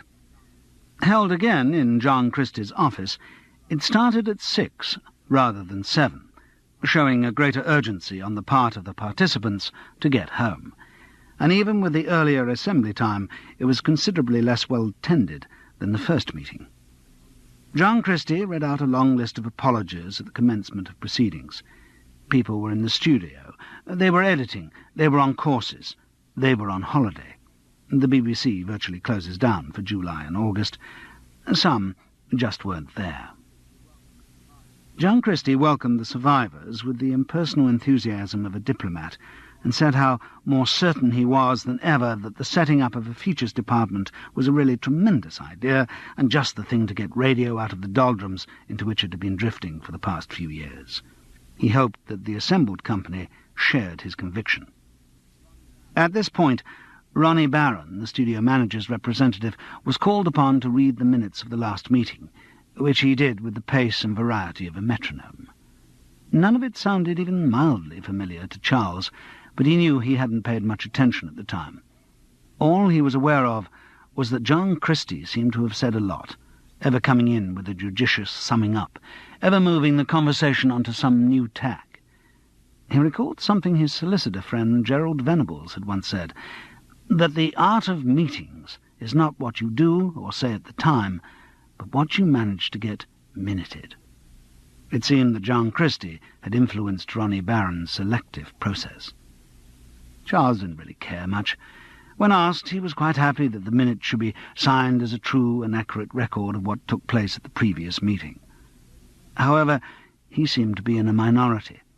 There were strong objections from the girl with shredded wheat hair, who felt that her points about the sexist bias of the composition of the group had not been properly represented, thus compounding the crime of sexist bias and giving a distorted male-oriented view of the proceedings. Then the young man with the wild beard made a similar defence of his remarks about the lack of blacks on the committee, concluding that he couldn't condone the suppression of the workers' right to free speech by the traditional forces of the bourgeois oligarchy. Somebody else complained that though he didn't care from his own point of view, because he wasn't into that kind of reward-seeking, he still found it odd that the minutes contained no reference to the gagging of his programme on Buddhism in the London suburbs. And finally, in a long apologetic monologue, Harry Bassett from Leeds let them know that, in a sense, he was, not to put too fine a point on it, and speaking with his regional hat on, not a little disappointed to hear that the minutes contained no reference to the regions. All this took time to iron out, and Charles began to wonder why he'd come. The primary reason was that John Christie had rung and asked him, and he couldn't think of a previous engagement in time. But also he knew that he wanted to see Steve Kennett again, in spite of, or perhaps because of, the mortification which he had experienced at their last meeting. And he still wanted to know more about Andrea Gower's death. Any contact with the BBC offered the prospect of illumination. He didn't know what he thought now about the case, mostly just confusion, but through it percolated a conviction that a crime had been committed. His strange, in retrospect almost surreal, interview with Fat Otto in New York only went to reinforce that conviction. Something odd was going on somewhere. The case was only one of the elements of his life that was in a state of suspended animation. There was also his relationship with Frances. The New York trip, in spite of its circumstances, had been good for both of them. They had, in a way, rediscovered each other. The sex had been good.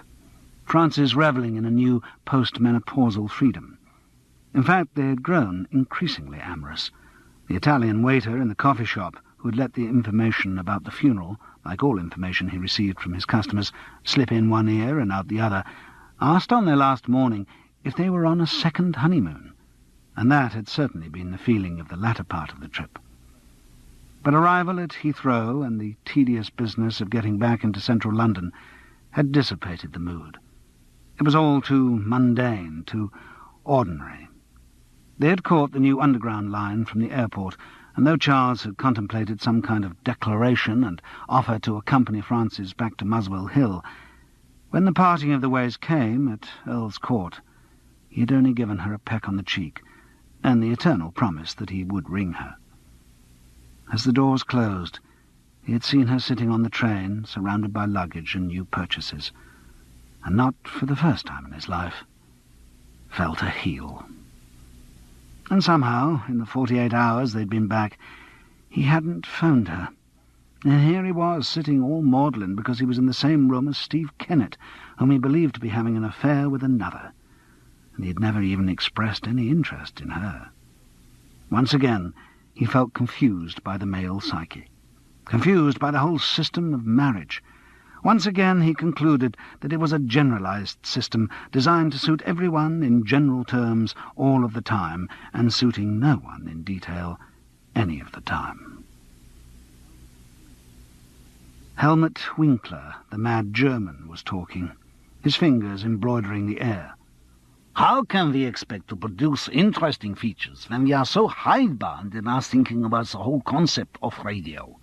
Now we should not think in narrow terms about radio, but in more general terms of the philosophy of sound.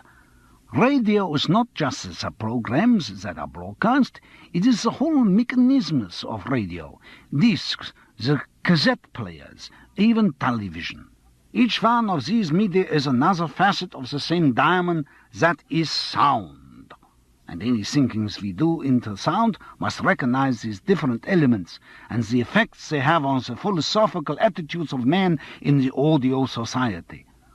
Radio is not just radio, it is man in radio. More than that, it is audio man in audio environment.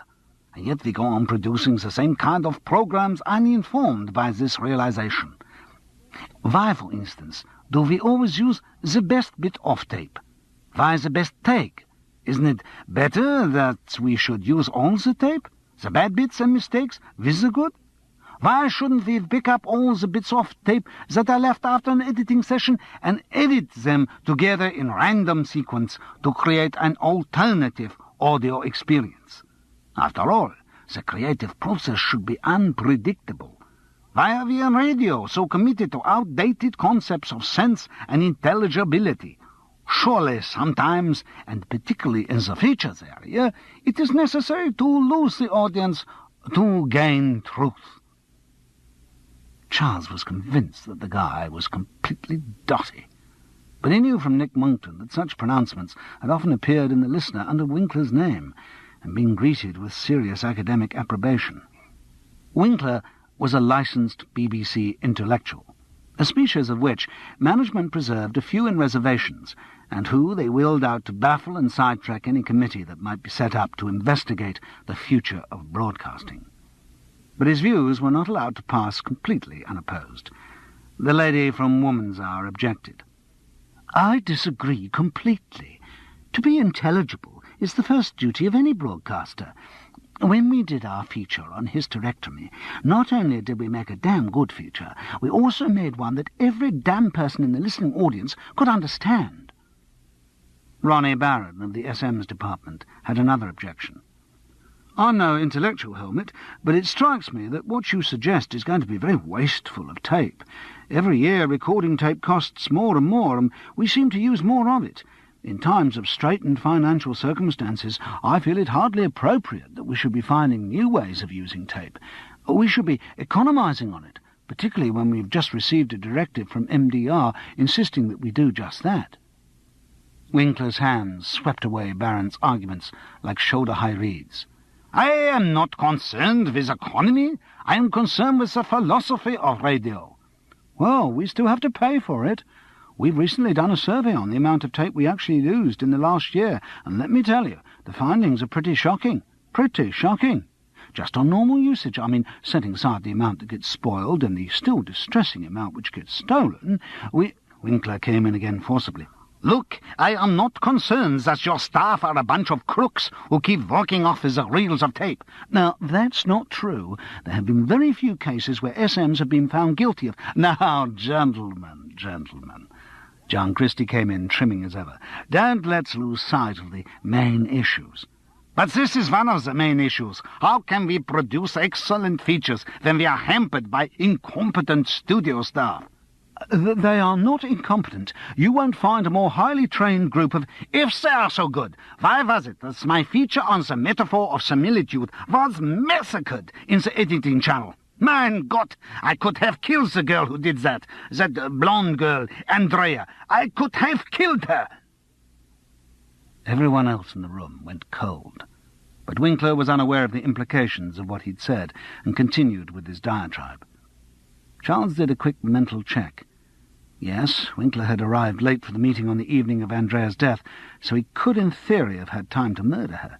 Certainly he was mad enough to do anything to someone who didn't share his view of the philosophy of audio, and who threatened his precious programs. On the other hand, it did seem pretty unlikely that this loony would set up such an elaborately disguised crime. Still, it was all food for thought. John Christie managed to defuse the argument between Winkler and Barron, but unfortunately surrendered the floor to Harry Bassett from Leeds. "I think it may be that I have, as it were, a solution to what can only be defined as the problem which we are, in a sense, talking about. It's something that most of us, and I hope I'm not being ungallant to any of the weaker sex amongst us—" "I don't know who you're talking about," seethed the girl with shredded wheat hair. Pardon me, I'm sure." Bassett wiped his moustache. "As I say, it's something many of us grew up on, and something that we, out in what I hope are not the backwoods of regional broadcasting, are still not averse to the practice of. I refer, as those of you who have anticipated me will realise, to live broadcasting. We didn't use so much tape back in the halcyon days when everything was, as it were, live. Just the broadcaster there was, with the old apple and biscuit microphone." He droned on. Charles stifled a yawn. Not over the jet lag yet. His mind wandered. He came back to life when he heard his name mentioned. John Christie was looking at him. "Do you think that's the sort of thing you'd be interested in doing, Charles?" "Well—" "Oh, I'm sure it'd be really your scene," bubbled Nita Lawrence enthusiastically. "I mean, with your experience of writing features and a subject like Dave Sheridan, I think it could be really a knockout." Yes. And you think it should be pitched at Radio 3, Nita?" "Yes, I do, John, quite definitely. I figure one of the big hassles in this media, and all the others, and one of the reasons why things like this whole feature scene get so heavy, is that there isn't any cross-fertilization between the different arts. I mean, particularly in music. Like, I'm not saying the LSO and ELO are exactly the same, but they're in the same bag. I think we all got to get less uptight about the differences between the arts and really get it together on the similarities. Radios 1 and 2 are very big in the national culture, and are going to be even bigger when 24-hour broadcasting really gets underway. And I think that for Radio 3 heads to get into what Radio 2 or Radio 1 heads dig has got to be good news, hasn't it?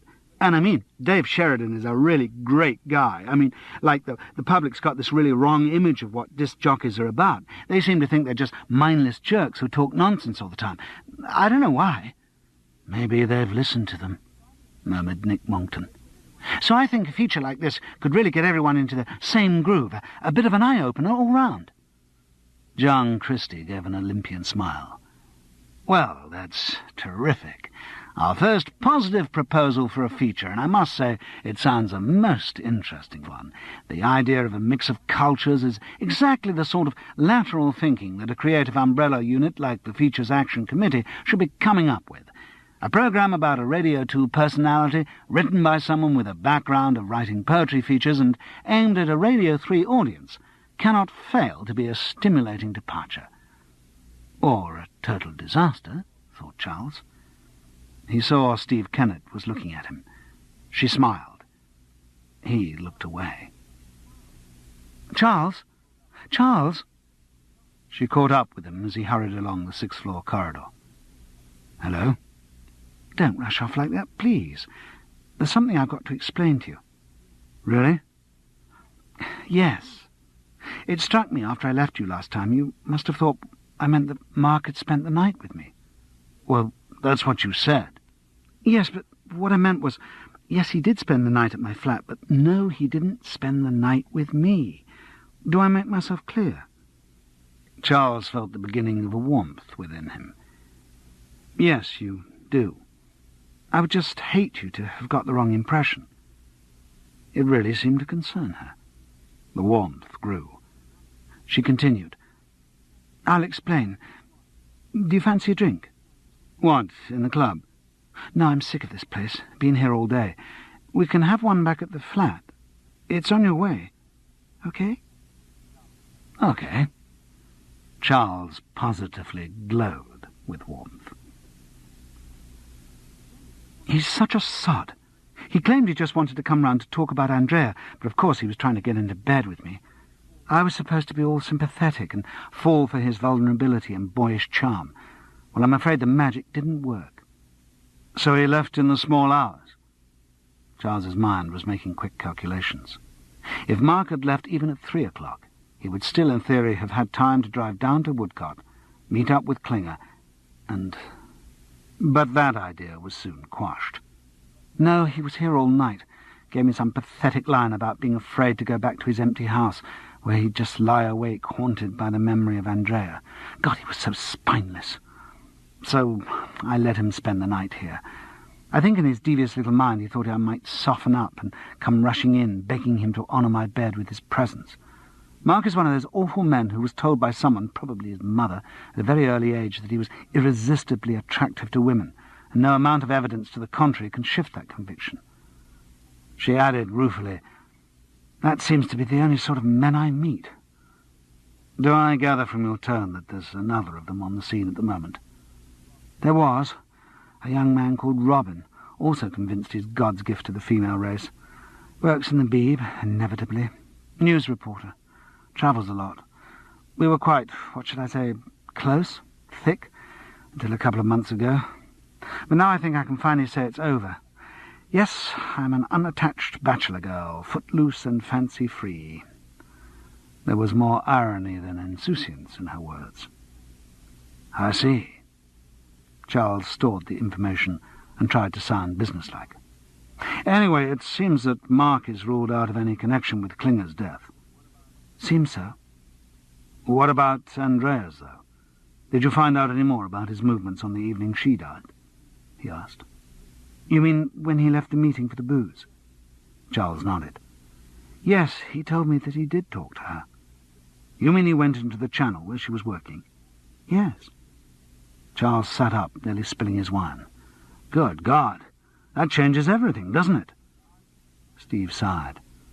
I don't know whether it does, really. Certainly not if you're still thinking it may have been murder. I mean, if he killed her and kept his visit to the channel a secret all the time, surely he wouldn't tell me about it. I suppose not. Mind you, he has got a streak of exhibitionism in him. You can say that again. Steve screwed up her face with dissatisfaction. On the other hand, his seeing Andrea that evening does give support to the suicide theory. In what way? We were looking for something that could have changed her mood from one of euphoria to self-destruction. Well, I would imagine a visit from Loverboy, treading with his usual sensitivity, could have done the trick. Yes, Charles mused. Oh, incidentally, you know our theory about Andrea having had an affair with Danny Klinger. I'm afraid that's fallen apart too. And he filled her in on his visit to New York and conversation with Fat Otto. And when he finished, there was a silence. Then Steve said, "It's very odd. Everything now seems to point towards suicide in Andrea's case, and I think I'd accept that, but for one thing." "What's that?" "The cassette. That's the one piece that doesn't fit. For a start, that Andrea, with her love of classical music, should possess such a thing. God, to think of the things she used to say about those terrible Radio 2 music sessions she had to do. And yet the music on the cassette seems, to my untutored ear, to be virtually indistinguishable.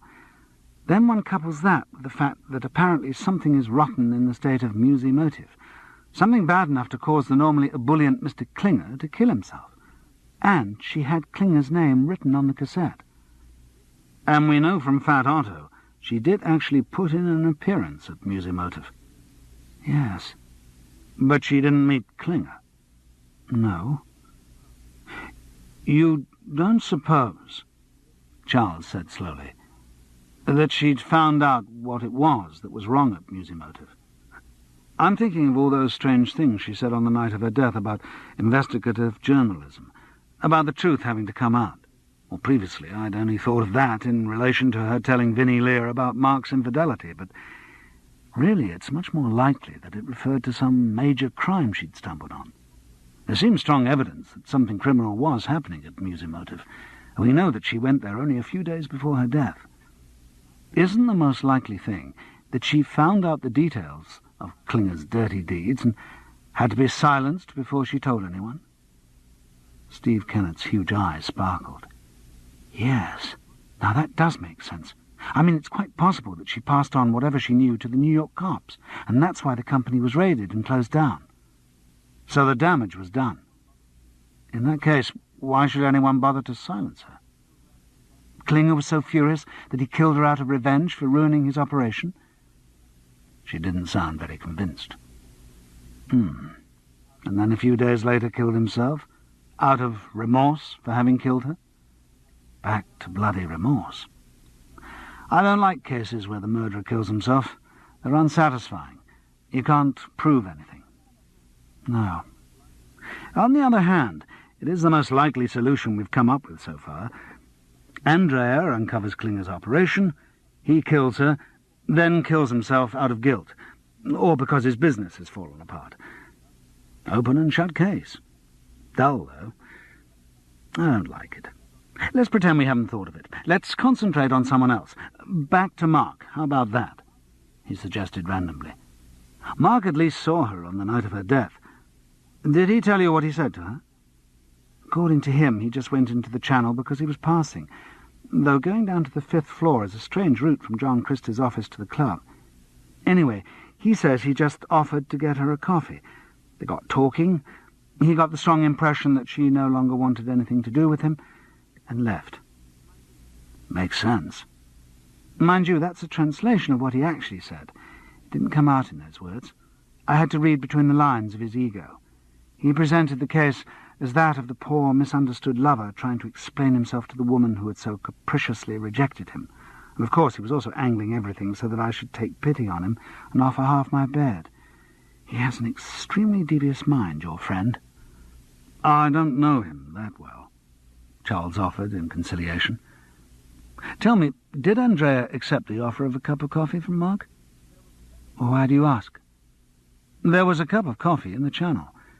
It contained traces of Mogadon, an unscrupulous person who wanted her too dopey to object to the idea of committing suicide, or at least appearing to commit suicide, could easily bring her the coffee with the Mogadon already crumbled into it. Steve nodded in admiration. Yes, I like that. But I'm afraid the answer's no. Andrea refused Mark's offer of coffee, at least according to him.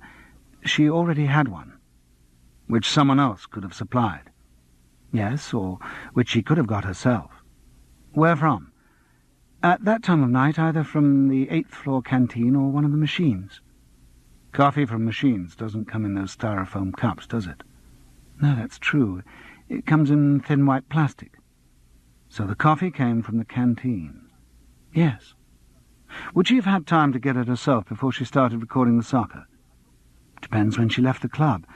I talked to some of the people she was with, actually, and they said she had to rush off to get to the channel in time. And she wouldn't have gone to the canteen once the match had started.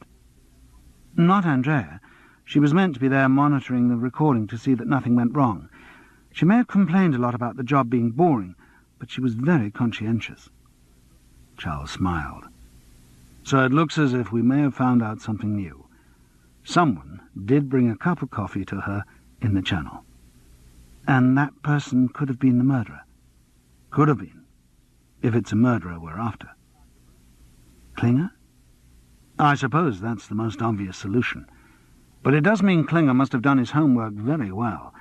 To know that that was where she would be, to know where to get the coffee in Broadcasting House, even to get inside the building at that time of night. I don't know, it strains my credulity. Steve shrugged. He's the only one we know with a musimotive connection. Yes. I just wish there was someone else, someone inside the BBC. That'd make so much more sense. Is there nobody else in the Features Action lot who has any connection with New York? Possibly. I've been there, and I dare say a lot of the others have, but that's not what you call a connection. No, he grimaced. Why did Andrea go? To New York. For a holiday. To get away from Mark. To assert herself. Or what do you mean, assert herself? Well, to show she could do things on her own, that she was independent. I think she went particularly because Keith had gone. Her discontented husband? Yes, he went over some time last year, I think she wanted to prove that she was quite as capable of doing it as he was. They were terribly competitive, even after they split up. I think in Andrea's case, especially after they'd split up, she wanted to prove not only that she wasn't dependent on him emotionally, but also that she could do just as well as he could in her career. I think that professional jealousy was as much a reason why they split up as his infidelities. It was okay when they were both on the same level as SMs, but when he got his attachment and became Kelly Nichols, the producer, she really felt she had to do something to assert herself. I thought his name was Keith. Oh, yes, when he was an SM, but he didn't think that sounded impressive enough for a producer, so he started to call himself Kelly. Chapter 9. Kelly? Charles repeated the name, but did not explain what it meant to him. Previous cases had suggested that one could be too lavish with murder allegations. Yes, said Steve. A lot of people get dissatisfied with their names when they know they're going to be broadcast at the end of the programmes. To the listening millions. Oh, come on, this is radio. To the listening thousands. Yes, you find a lot of people sprouting middle initials and hyphens and second barrels, or like Keith, having complete name transplants. One of the oldest forms of cosmetic surgery, favoured by the immigrant, the social climber, and the criminal. Steve smiled and poured him some more wine as he continued. "Tell me, what's Keith like? Oh, I've only met him once." She grimaced with the effort of encapsulating his character. "Well, he seems to think the world owes him a living, that what he's doing is beneath him." "Is that true only of his current job, or of whatever he's doing?" "I don't know. I sometimes think it's everything, even sex. I think he feels all the little girls he screws so avidly are beneath him in more senses than one." Charles grinned. "Tell me, has Keith or Kelly ever been in any trouble?" "Trouble? How do you mean?" "I don't know. Financial trouble, trouble with the law, trouble with BBC management."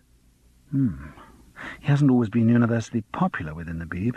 He can be very bloody-minded when he wants to be." "I can imagine it." "I think he's had the occasional ticking off for that. Oh, then a few years ago he was reprimanded for illicit tape copying." Translate that for the layman, please." "Well, it's something that happens quite often. At least Andrea said it did, particularly on music sessions. The MD or one of the other musicians wants the tape for his private collection or for demonstration purposes or something, and if he knows the SM, he slips him £1 to do an extra copy." "On BBC tape?" "Usually, yes." "So that's the sort of thing Ronnie Barron was talking about, or rather that Helmut Winkler was talking about and Ronnie Barron was denying." "Yes. I don't know how much of it goes on now. Only very few people were ever involved, and since there's obviously been some kind of clampdown, and indeed nowadays everyone's got their own cassette players to record off the air, maybe it doesn't happen anymore." "But it did with Keith," Charles prompted. "Oh, yes. Sorry, I've forgotten where we started. Yes, a couple of years ago, Keith was found to have been doing it on a fairly regular basis, and was duly hauled over the coals for it. I shouldn't think he does it any more, now he's reached the dizzy heights of producer. Mind you, he was always on the lookout for some scheme to make a fast buck. He used to keep trying to invent formats for panel games and things. He's got quite a good sort of crossword brain." Of course, the producer's thing was only an attachment. And it's over now. He might be hard up again. "You seem more up-to-date on his movements than I am. I haven't seen him for months." A thought struck her. "Why are you suspicious of Keith?" Charles shrugged. "I'm suspicious of everyone." "Even me?" For the first time in their relationship, there was something girlish, almost coquettish, in her demeanour. It was an obvious cue for him to make some verbal advance, but he didn't take it. The change of manner was still ambiguous, and he didn't want to risk their growing empathy by moving too quickly. He liked her rather too much for that, and he hadn't forgotten her remarks about Mark and men who can't be shaken in their conviction of their own attractiveness. So he just replied, "Yes, even you," and rose slowly to his feet. She didn't demur, and accompanied him to the door. "So you're continuing the investigation?" Oh, very definitely. It's rather handy that I'm meant to be seeing Nita tomorrow. She'd know more about Keith's behaviour at work than most people. And I wonder, how are your contacts in the SM's world? Pretty good. Would you be able to check out Keith's movements on the night Andrea died? I should think I could manage that. I'll say goodbye, then. He kissed her gently on the forehead, which was at an appropriate height for such a gesture. It seemed an appropriate gesture, too. As he walked home, he felt as close to her as if they had slept together. Time. It only needed time. The phone rang the next morning just as he was about to leave for an appointment with Nita Lawson to talk about the Dave Sheridan feature. It was Francis. Sorry, Charles. I just had to ring someone and tell them. I've done something very rash. What? I'm still shell-shocked from it. Well, come on, tell me what it was. I've bought a car. Great. Brand new. I've never written a cheque for so much money. I'm trembling. Well, you shouldn't. It sounds a good idea. Get what you can out of it before all the oil wells dry up. You've got less than 20 years. But, Charles, I do feel awful about it. Awful and excited. Her voice was very young. It was the Frances whom he'd married. He warmed to her. What is it? Renault 5. And I'm having radio put in, with cassette. Good. I do really need it. Bus is awfully unreliable for getting to school, and since terms just ended and I was feeling low after Mummy's death, and I know there'll be some money coming there, so I got out all my savings from the building society and stop justifying yourself. I think it's a very good idea. Oh, do you? Good. She sounded pathetically relieved. It was at such moments that Charles felt worst about having left Frances, when she needed someone to discuss things with, someone to be a sounding board for ideas. The trouble is, she continued, I'm terrified at the idea of driving it. It's so long since I've driven anything, and the thought of having something whose bodywork I actually care about... It was true. The cars they had had as a married couple had not been noted for their elegance. Well, you'll soon get back into it. Yes, I suppose so.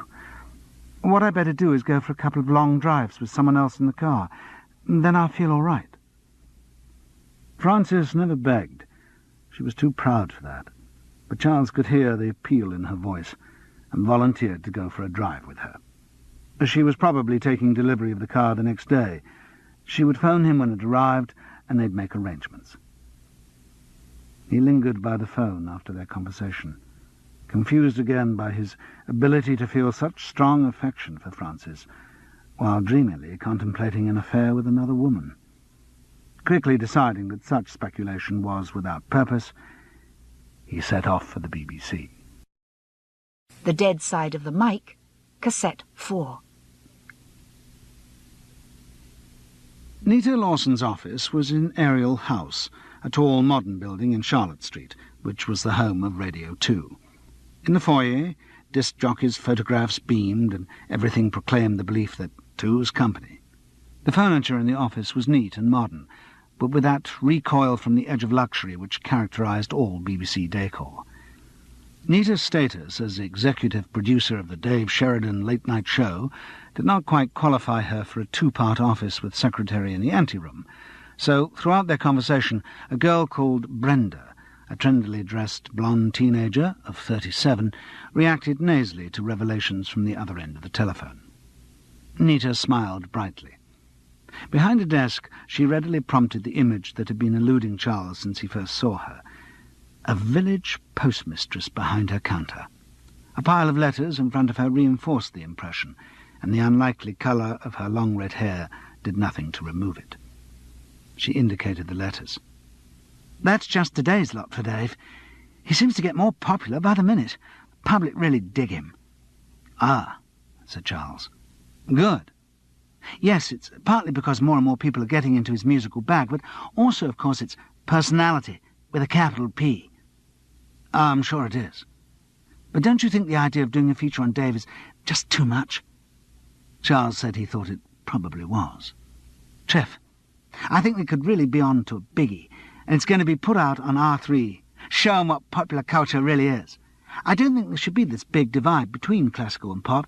It's all music, so far as I'm concerned. I mean, some of the sounds that are being made on the heavy metal scene are just, wow, mind-blowing. Not, of course, that that's Dave's scene, but I mean, take country. Are you into country? Fortunately, Nita continued, before Charles could say that actually he lived in Bayswater. You see, I think Dave could be big anywhere along the cultural scene. He's so together. I think a feature on him for R3 could really turn on a whole new audience. Charles was rescued from further reaction by the arrival of their conversation subject. Brenda looked up from her telephone conversation and said, "Hi, Dave." "Hello, beautiful." The tall disc jockey gave her a peck on the cheek. Nita rose, blushing to be similarly rewarded. "And this is Charles Paris." To his relief, Charles didn't get a kiss. Sheridan shook him firmly by the hand. "Yes, of course. I saw you at the First Features Action group meeting." "Yes.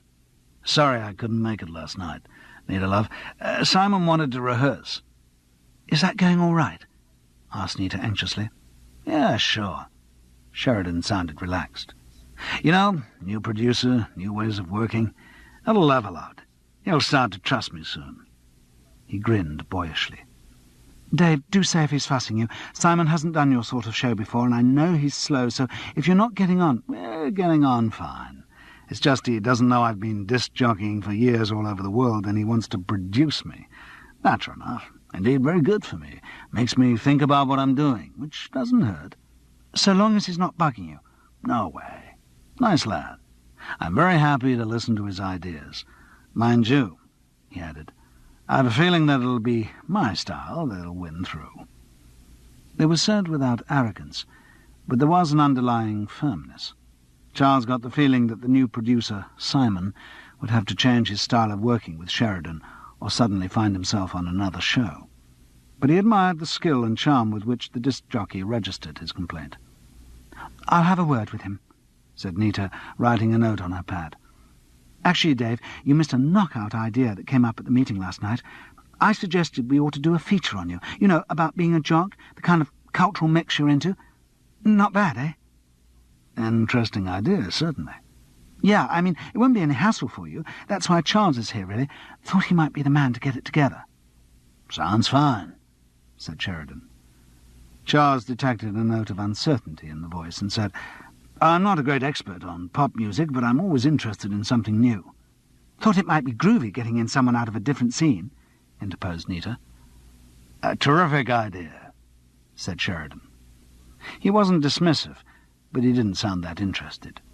The feature would be a novelty, and it might be quite amusing, but it wasn't an advance in the mainstream of his career. Sheridan would cooperate out of goodwill, but it wasn't important to him. "We must all three get together and talk about it soon," suggested Nita. "Yes, good idea," Sheridan agreed, and then, sliding gracefully off the hook, "I'd say no, but I just came in to collect the letters. I've got to dash over to Telecentre, meeting about the next series of How's That?" "We'll get it together another time, then. Glad there's a new series coming." "Yes, last lot did quite well in the ratings." "I always knew you'd be a great chairman of a quiz.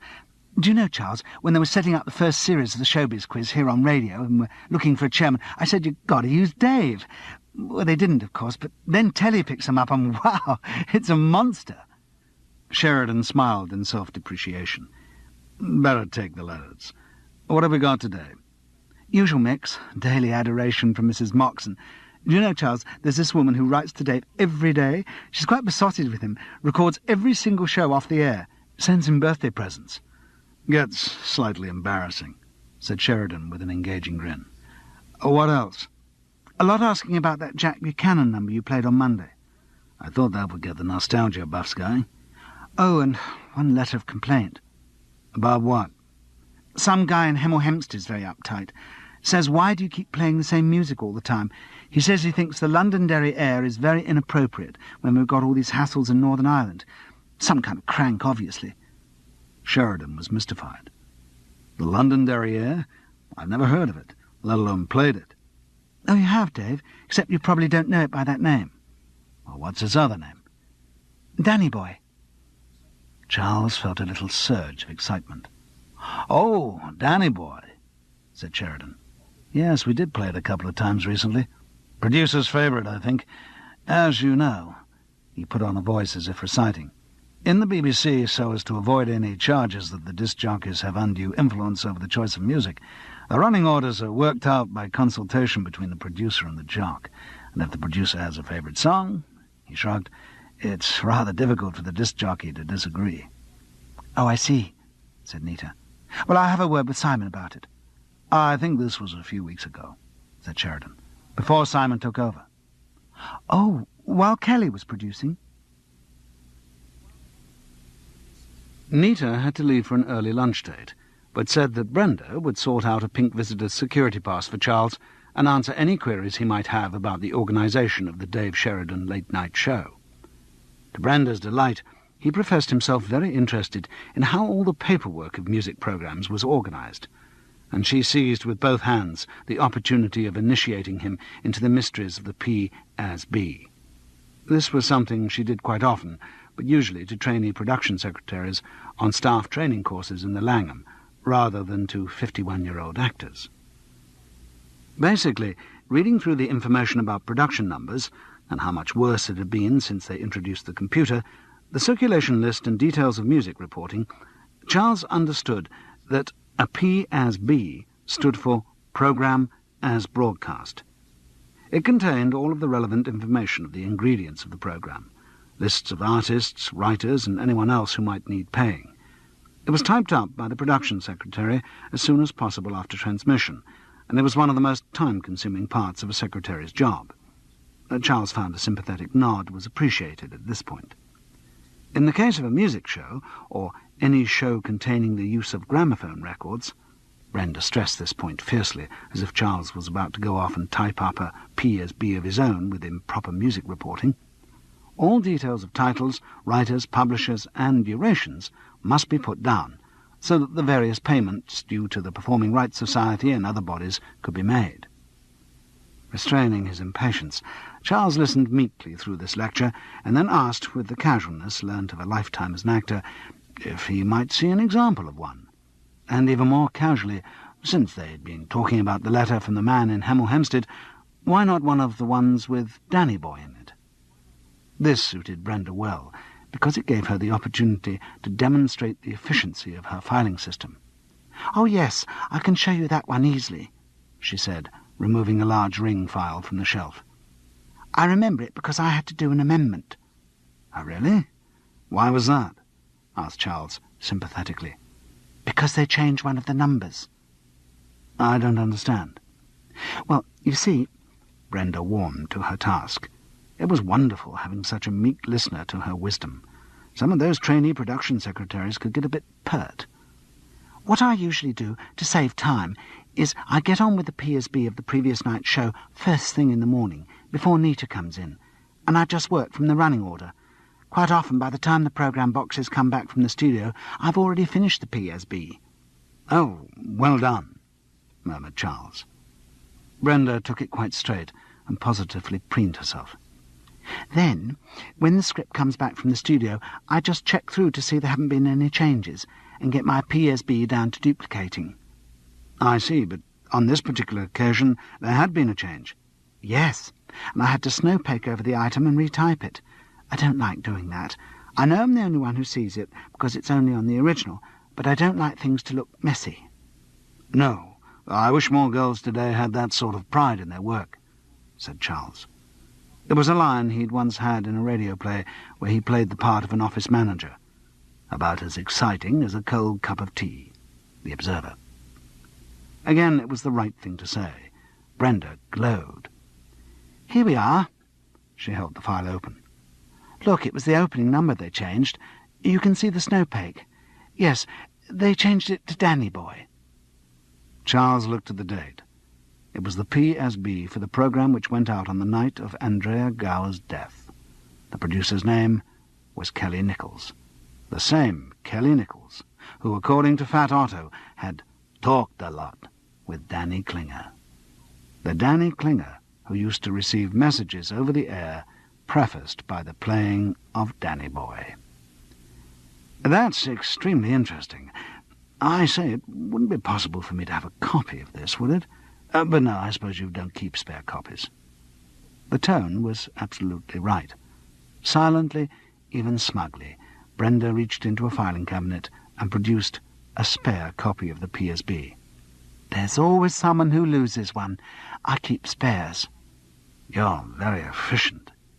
He winked. She beamed. Charles looked down the list of titles.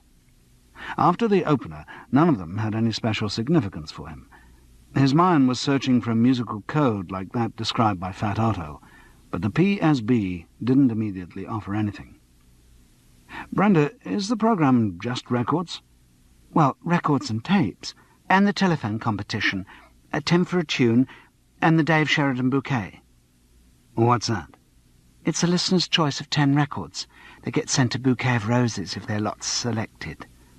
"Ah, and that's all the program's ingredients?" "Well, that and Dave's chat, dedications and so on." "Dedications? Who chooses which dedications they do?" "It's done by Dave and the producer together." "And who has the final say?" "Well, the producer, I suppose." Thoughts were orbiting his mind at vast speed. "The program goes out live, doesn't it?" "Yes." "So it's not recorded in the building?" "I don't think so. I'm not sure. It may be monitored somewhere in case of libel, that sort of thing. I know they record some, but I'm not sure where." If Brenda didn't know, then the information was probably not generally available. But even as that idea was knocked down, another rushed in to take its place. "Do you know, Brenda, I've had a very good idea of where to start with this feature on Dave Sheridan." "Where?" "I'll go and see his #1 fan." "What, you mean Mrs. Moxon?" "Yes. Do you have her address?" The address was a surprise. The name and the whole idea of a woman who devoted her life to the worship of a disc jockey had suggested to Charles an impoverished and slightly loopy pensioner in one of the poorer suburbs. Certainly it hadn't prepared him for the elegant basement flat in Holland Park, nor for the equally elegant lady who opened its door to him. Obviously he'd come to the wrong place. "I'm sorry, I was looking for Mrs. Moxon."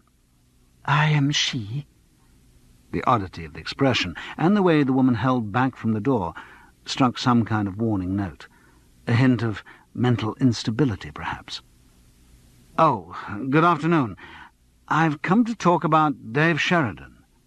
He paused, uncertain how to proceed. But what he had said was enough. "Do come in." Mrs. Moxon withdrew further into the hall. He entered, and at a gesture from her closed the door behind him. She walked ahead into a sitting-room, beckoning him to follow. He was aware of enormous opulence. The carpet was thick and giving under his feet. Pictures in heavy gold frames lined the hall, above each a small light in an arched brass shade. Jade dogs snarled at him from the shelves of tall glass cases. Seen in the full light of the sitting-room, Mrs. Moxon was equally opulent. She sat down in a high-backed, silk-covered chair and arranged her skirts as if posing for a portrait. This room, like the hall, was full of priceless jade and porcelain, displayed on spotless glass shelves. Here, too, the paintings on the wall looked as if they were by people Charles ought to have heard of. Mrs. Moxon was older than she had first appeared in the shadows of the hall, though so much money had been lavished on her appearance that it was hard to say how old. Her figure was trim and erect, though a certain stiffness about it suggested the ministrations of a corseteer. Her hair was neatly set and golden, though again a lack of mobility implied artifice. She was heavily but skilfully made up, and her fingernails, long and red, were too perfect to be natural. She could have been any age between 40 and 70. Only the mottling on the backs of her ring-laden hands hinted that she might be nearer the second figure. She graciously waved Charles into an armchair, upholstered in the same silk as her own, and said, "I have often hoped that someone would visit me on behalf of Mr. Sheridan." Her voice was highly cultured, the product of the British upper classes, but with a slight exaggeration of the vowels that suggested a period spent abroad. Africa, maybe, India, Husband something in the diplomatic service, Charles speculated. He told her that he had not in fact come on Dave Sheridan's behalf, and tempered her disappointment by remembering his cover story, that he was compiling a feature programme on the disc jockey. "That must be fascinating work. A privilege for you," Mrs. Moxon said with great intensity. Yes, of course." He wasn't quite sure whether or not she was completely mad. Still, maybe she could supply him with the information he required. "Have you been a fan of Dave's for long?" "I'm sorry. I don't like the word fan. It has rather vulgar overtones. But in reply to your question, yes, I've been an enthusiast of Mr. Sheridan for some time, since I first heard him on the wireless. That was over 2 years ago.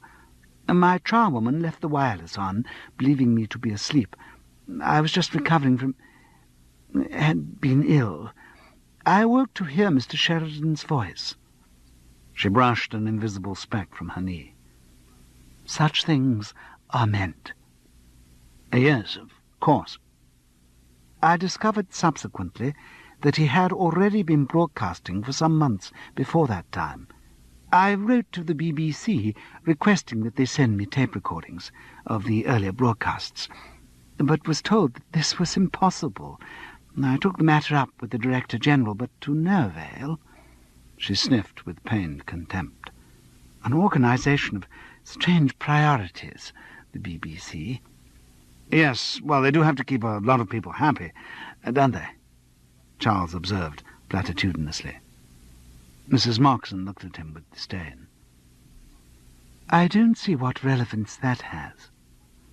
He had by now decided that she was completely mad, but saw that agreeing with her was most likely to get him what he required. He ignored the rebuff. "Yes, I've had similar problems with the BBC. Amazing. In fact, mine were over exactly the same issue. Obviously, for this documentary, I need to hear as much of Dave's work as I can, yet when I start to look for examples, I discovered that they've hardly recorded any of it." "But you do listen to him regularly, don't you?" Mrs. Moxon quizzed fiercely, a schoolmistress wanting to know who'd been writing on the blackboard. "Oh, of course, whenever possible," Charles lied, hoping that he wouldn't get questions on details. But Mrs. Moxon seemed satisfied for the moment. "Yes, they wouldn't entrust a mission like yours to someone who was not well versed in Mr. Sheridan's work." "No." He didn't give her time for doubts and questions. "But it's on the matter of these tapes that I've come to see you. I was told by the Dave Sheridan office that your archive is rather more complete than the BBC one." Mrs. Moxon nodded, smiling, gratified by the compliment. "I keep a recording of every broadcast he makes. Since he has started to perform on the television, I have bought a video recording machine. What a very unattractive expression that is. And I record all of his television programmes." "Well, that's very impressive." "It's the very least I can do." Mrs. Moxon spoke as if to a rather stupid child. "Oh, I'm sorry, I don't understand. What do you mean?" "Well, Mr. Sheridan is Teddy, after all." Her patience with Charles's incomprehension seemed to be running out. "Teddy?" "Yes, Teddy. Oh, for goodness sake, you can't be preparing a documentary on Mr. Sheridan if you don't know his Teddy." "No," said Charles cautiously. He wished he had listened to Dave Sheridan, if only once. Perhaps Teddy was some funny character he'd invented for his listeners. "Teddy MacLeod." Mrs. Moxon sounded exasperated and cross. "Teddy MacLeod, whose father was the ambassador. Surely you knew MacLeod?" "I don't think I ever had the pleasure," Charles offered tentatively. "But everyone knew Teddy, everyone in London and in America. You must have heard when we got engaged. It was the talk of the season." Charles was completely at sea now, but he continued humouring her. "Maybe I did hear something about it." "Of course you did. We were to be married at St. George's, Hanover Square, during his next leave, and then we heard that he'd been killed at Verdun." "Verdun? What, you mean during the First World War?" "Of course," she snapped. Good God, if she was on the verge of marriage at the time of Verdun, That must make her nearer 80 than 70. And Charles tried to piece together some logic. You say that Dave Sheridan is Teddy? Yes. Teddy always said he'd come back to me, that he wouldn't leave me, whatever happened. Remember, my glad one, he said, nothing's going to keep me from you. So I waited. I knew he would come back. Oh, I married General Moxon, but that was nothing. It was never a real marriage, not in the true sense. I was just waiting. She gave a little smile. It's fortunate, really, that poor General Moxon died before Teddy came back. And you're sure that Dave Sheridan is the one? Of course I'm sure. Her intonation made Charles feel he was being very tiresome. I would recognize that voice anywhere. The trace of Scott's, the American from time his father was in Washington while Teddy was growing up. Of course it's the same. But you haven't told him that you recognize him. Mrs. Moxon looked profoundly shocked. That would be most improper. He will speak when the time is right. In the meantime, I will keep the recordings together, just as I kept all his letters from the front. I see. Charles decided to get to the matter in hand before he got embroiled in deeper coils of lunacy. I wonder, about the recordings, would it be possible for me to borrow one, just for a brief while, for the documentary? Mrs. Moxon pondered. Obviously, I have to keep my collection intact. Then, making up her mind, I will record a copy for you. With surprising agility, she rose from her chair and opened a large panelled cupboard behind which was an impressive array of audio equipment as well as shelf after shelf of cassettes. Were there any particular programs you wished to hear? Charles gave the date of Andrea's death. Just the one? Mrs. Moxon was shocked by the shallowness of his research. For the moment, yes. There may be others. I hope you won't mind if I trouble you again. No, Mrs. Moxon replied vaguely. Her concentration was waning. So long as it's for Teddy. With unexpected efficiency, she fiddled with the cassette decks in the cupboard and started copying the program.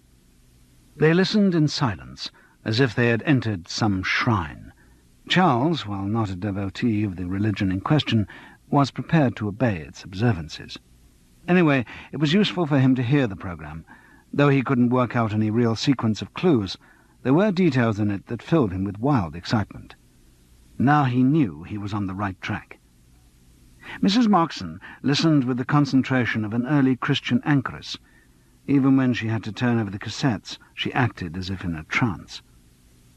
After the program's closing signature tune, she switched off the machine, gave him the cassette, and escorted him to the front door. Thank you very much, Mrs. Moxon. You've been most helpful. Of course. He lingered for a moment. By the way, have you ever met Dave Sheridan?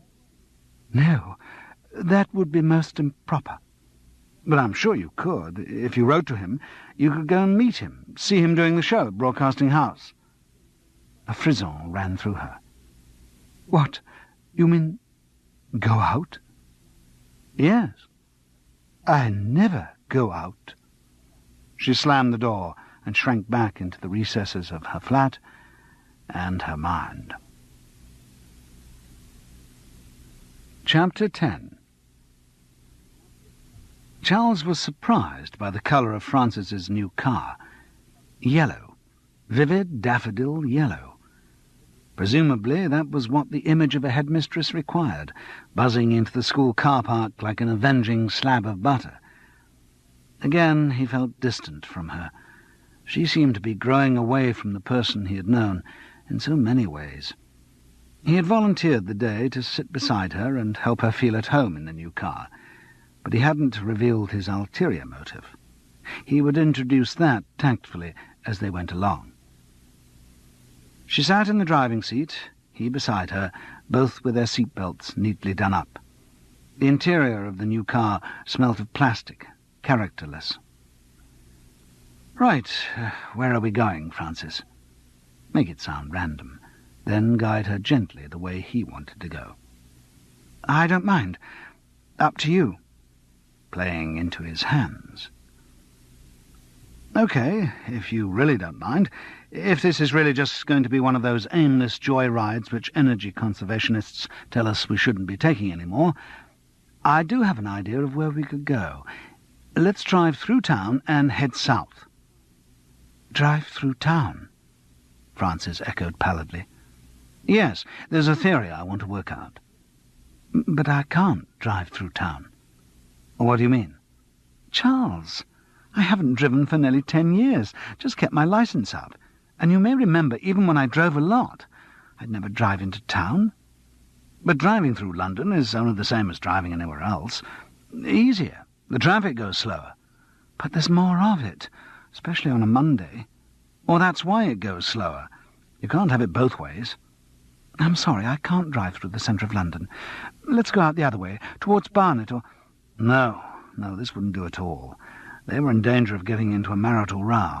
Not only that, he was in danger of not working out his theory. OK, Francis, look, suppose I drive through town, then you start when we get to the other side. All right.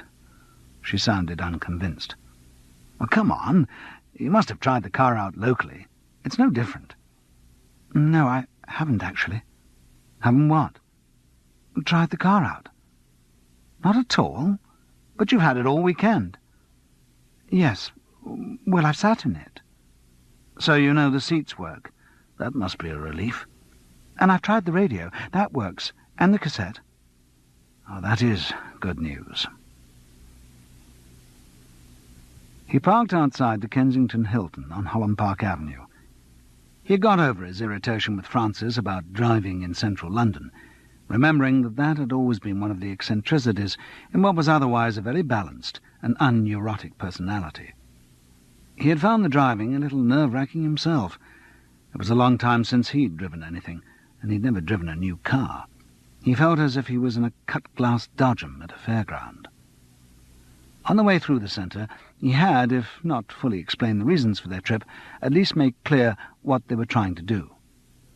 So, basically, Charles, we listen to the tape and go where it tells us? Exactly. It should be a sort of guided mystery tour. I take it this is part of another of your criminal investigations? I suppose so. I wish you'd take up golf. Maybe bowls now. Thank you. The cassette he got from Mrs. Moxon was slotted into the machine. Do you want to drive yet, Francis? No, wait till we get a bit further out of town. It is your car. You've got to drive it on your own one day. I know, but not yet. Right. Music blared from the car's speakers. Charles listened intently. His first hearing of the programme had given him some tantalizing possibilities. Now he wanted to see if his theory was going to work in detail. The signature tune dipped and continued behind as the confident and distinctive voice began. Good evening. It's a few seconds after 2 minutes past 10, and for the next 2 hours you're in the safe hands of yours truly, Dave Sheridan, with such delights as the Vintage Spot, the 10 for a Tune competition, the Dave Sheridan bouquet, and, of course, music. The signature tune was lost under his voice, and on the cue a new musical introduction began at full volume. It was Danny Boy. Why don't you start the car? Well, there's no clue yet. This is just the introduction. This is just telling Danny that the message is for him. I don't know what you're talking about. Lovely relaxed sound to get our evening off to a smooth start. Andy Williams with Danny Boy. From the LP of his Greatest Hits, Volume 2. Well, there's a lot more good music on tonight's show, and a lot of it is thanks to one particular lady, the lady who's chosen tonight's musical bouquet. Yes, she sent us a list of her 10 favourite records, and we like her choice so much that we're going to feature them on tonight's show. And by way of thanks, we're sending a great big bouquet of flowers winging their way to her. Yes, tonight's bouquet is for Mrs. Joy Carter of Cockfosters. Joylene Carter, Charles murmured with satisfaction. And here's the first of Mrs. Carter's bouquet, and it's also been requested by a family from Shepherd's Bush by the name of Smith. If I had a hammer, here's Trina Lopez." Charles started the engine. "Is that a clue?" "Certainly is." "What?" "Make for Shepherd's Bush." "But we're virtually at Shepherd's Bush. Where do we go from there?" "Hammersmith." "Oh, God." They had circled the Hammersmith Broadway one-way system 3 times before Francis asked meekly, "Run out of clues so soon?" No, just waiting for the next number from Mrs. Joy Carter's bouquet. And now on with Mrs. Carter's choice. My, you've picked some beauties, Mrs. C. Maybe there's a job for you here at the Beeb as a music producer. It's a number by those furry funny folk who hate litter so much, yes, the Wombles, with the Wombling Song. There's no clue in that, Charles. Shh, it may be in the lyric. There, the Wombles of Wimbledon Common are we. Come on, we take the road for Wimbledon. And the next pick of the bunch in Mrs. Carter's bouquet, that sounds formal. Joy, I think I'll call you Joy from now on. Lovely name, Joy. The next number's an oldie, not quite old enough for our vintage spot, but still a great favourite. Yes, On Mother Kelly's Doorstep, by that great old man of the British Music Hall, Randolph Sutton. On the road to Sutton we go. This is rather fun, Charles, like a treasure hunt. If my theory's right, the treasure at the end of the trail is a meeting with murder. And now it's time for another number from Joy's lovely selection. This one's... just a minute. My producer has just handed me a piece of paper from the BBC motoring unit. I better tell you all about this. Troubles, I'm afraid, for those of you travelling on the M23 motorway, where it meets the M26 at Merstham. There are roadworks on the Spaghetti Junction there, where the 2 motorways come together. So drive with special care as you approach the area. Okay, got that, all you late-night drivers? Watch out on the M23 motorway at Merstham. My, what a lot of mms. That's the M23. Now on with the next bloom from Joy's fragrant bouquet. It's old Blue Eyes himself, Frank Sinatra, from the film The Joker is Wild. All the Way. I don't get much from that. Maybe it's in the lyric again. Oh, Charles, really, it's perfectly obvious. We go on from Sutton till we get to the M23, then we follow it all the way. You're rather good at this, Francis. Well, that's the end of the motorway, and Mrs. Carter doesn't seem to have had many of her bouquet for some time.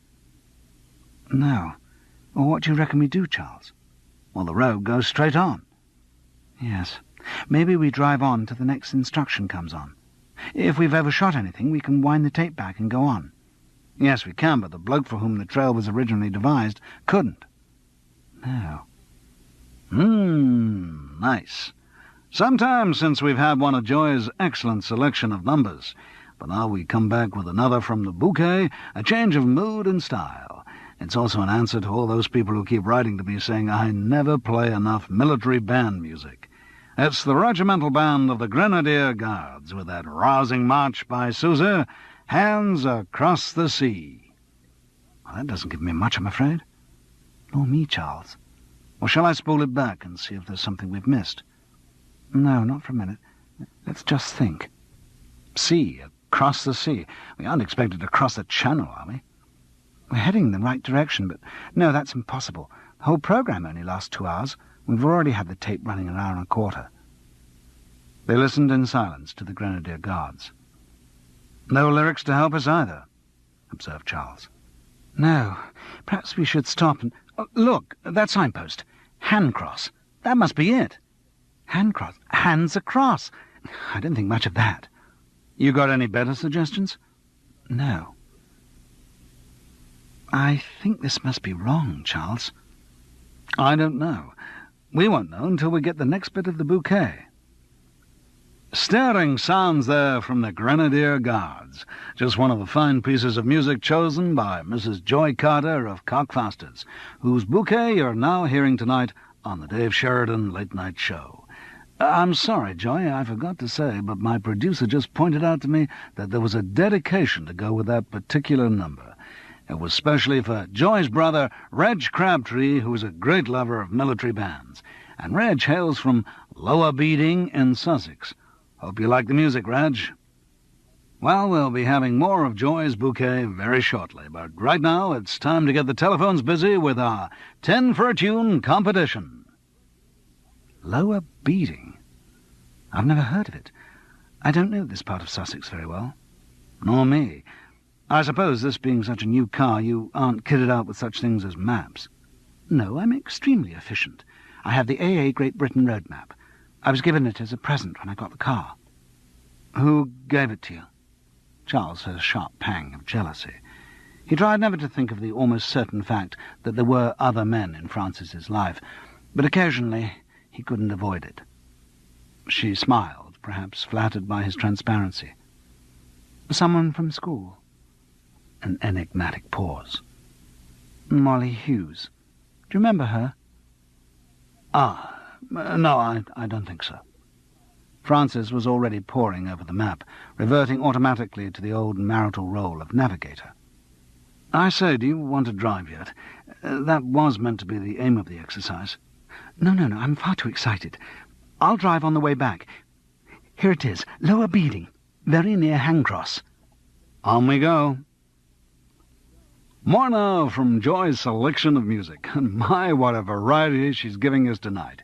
And with this one, I must complete Joy's message to her brother, Reg Crabtree. Apparently it's Reg's birthday tomorrow, and what Joy says is obviously some sort of family joke here. Don't go past the pub, Reg. I'm sure you won't, Reg. I'm sure you'll be there tomorrow for a few beers to celebrate your birthday. Joy doesn't say how old you are, Reg, discreet lady, but she does say that the next piece of music she'd like to hear is a lovely number from Judy Collins' album Recollections, and it's called Turn, Turn, Turn. Blimey, I've no idea what all that means. Well, this is Lower Beeding. The sign says so. Yes, there doesn't seem to be much to it. Some big estate by the look of it up there. Leonardsley, it said on the gate. Then a couple of houses. Oh, what's that? Oh, a post office. A pub. Stop, Charles. What? Don't go past the pub, Reg. Of course. We have gone past it. Sorry, I'll have to turn when these cars have gone. And look, Charles, the pub's called the Crabtree. Wonderful. So what do we do? Go inside? Yes, I could use a drink anyway. No. Just a minute. No, we don't. Why not? The Dave Sheridan late-night show starts at 10 at night. We're over an hour and a half into the tape. The pub will be shut when Danny Klinger got here, if he ever did. Then what do we do? It said don't go past the pub. No. There was a little lane leading off just before it. So? So, Francis, what we have to do is turn down that little lane. Turn, turn, turn. The lane, which started off metalled and residential, narrowed, and the houses gave way to woods on one side and fields on the other. It narrowed again as it started a steep descent. I can't believe this leads anywhere, Charles. Well, I reckon it must be right. We just go along it as far as we can, or until we get another order. The tape was playing Johnny Mathis, but the introduction had not said it was part of the bouquet. At the foot of its descent, the road came to a narrow bridge over a stream. The metal surface gave way beyond it to a muddy farm track, rutted by the heavy wheels of tractors.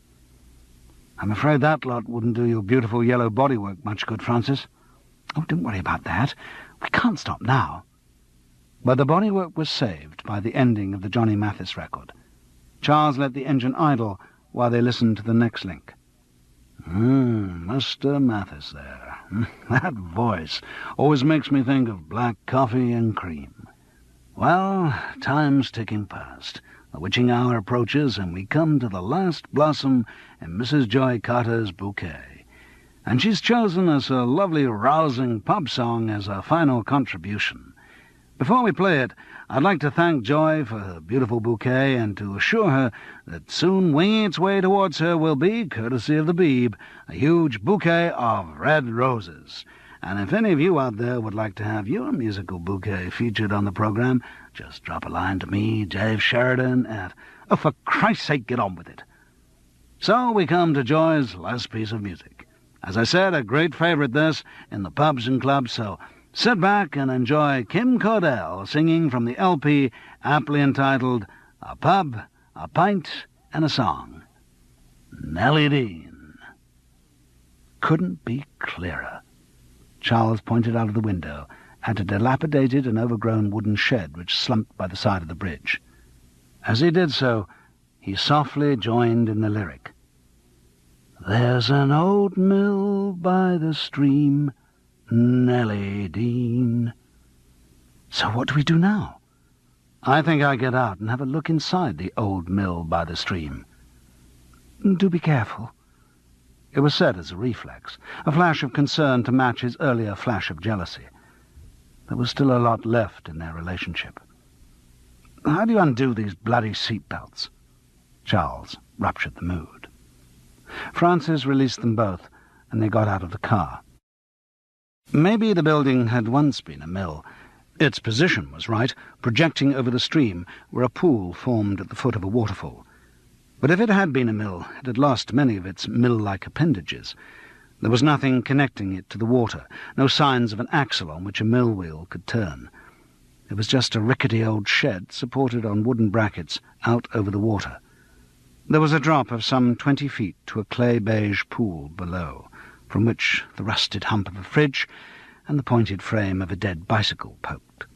By daylight it just looked decrepit and dingy. After dark, as Danny Klinger must have seen it, it would have had an air of menace. But what had Danny Klinger seen when he got there? More important, who had he seen when he got there? Maybe it was Keith Nichols. Maybe his murderer. Or perhaps the rendezvous was never kept. If Keith had been at Broadcasting House, feeding clues to the unwitting Dave Sheridan, possibly even organising his wife's death, then he couldn't have got to the old mill before Klinger. Charles decided to leave further conjecture until he had found out what the shed had to offer. As he approached the door, which slouched from one hinge, he decided that it would probably have nothing to offer. Whatever confrontation had taken place there 25 days before, it was unlikely to have left any trace. Words of passion or confession, like all words, vanish as they are spoken. A forensic scientist might be able to prove the presence of individuals in a given place at a given time, but without the premeditated fixing of recording apparatus, no one could know what they had said there. So Charles went into the shed, expecting nothing. He felt hungry. That pub, the Crabtree, had looked rather nice. Maybe they could get some lunch there. A couple of pints, bread and cheese, a pie, maybe. The shed was damp, and suddenly dark after the brightness of the sun. It was a minute or two before he could see anything. When he did, it was the usual detritus of such uninhabited places. Unwholesome-looking scraps of paper, a couple of beer cans, a broken bottle, a shriveled condom. Ugh, to think that anyone would choose this damp, urine-scented hole to make love in. Everything had been there a long time. There was nothing that looked out of place, no clue, nothing. Oh, well, the treasure hunt had been fun. Deep down he had known that there wasn't going to be any treasure. Maybe there had been some on the night that Andrea Grauer died, but by now someone else had come and claimed it. "Are you all right in there?" Francis's voice sounded distant and still flatteringly tinged with anxiety. "Yes, there's nothing here. Let's go and get some lunch at the pub. I'll just have one more look and—" His eyes swept round cursorily. They snagged on something on a crossbeam by the window.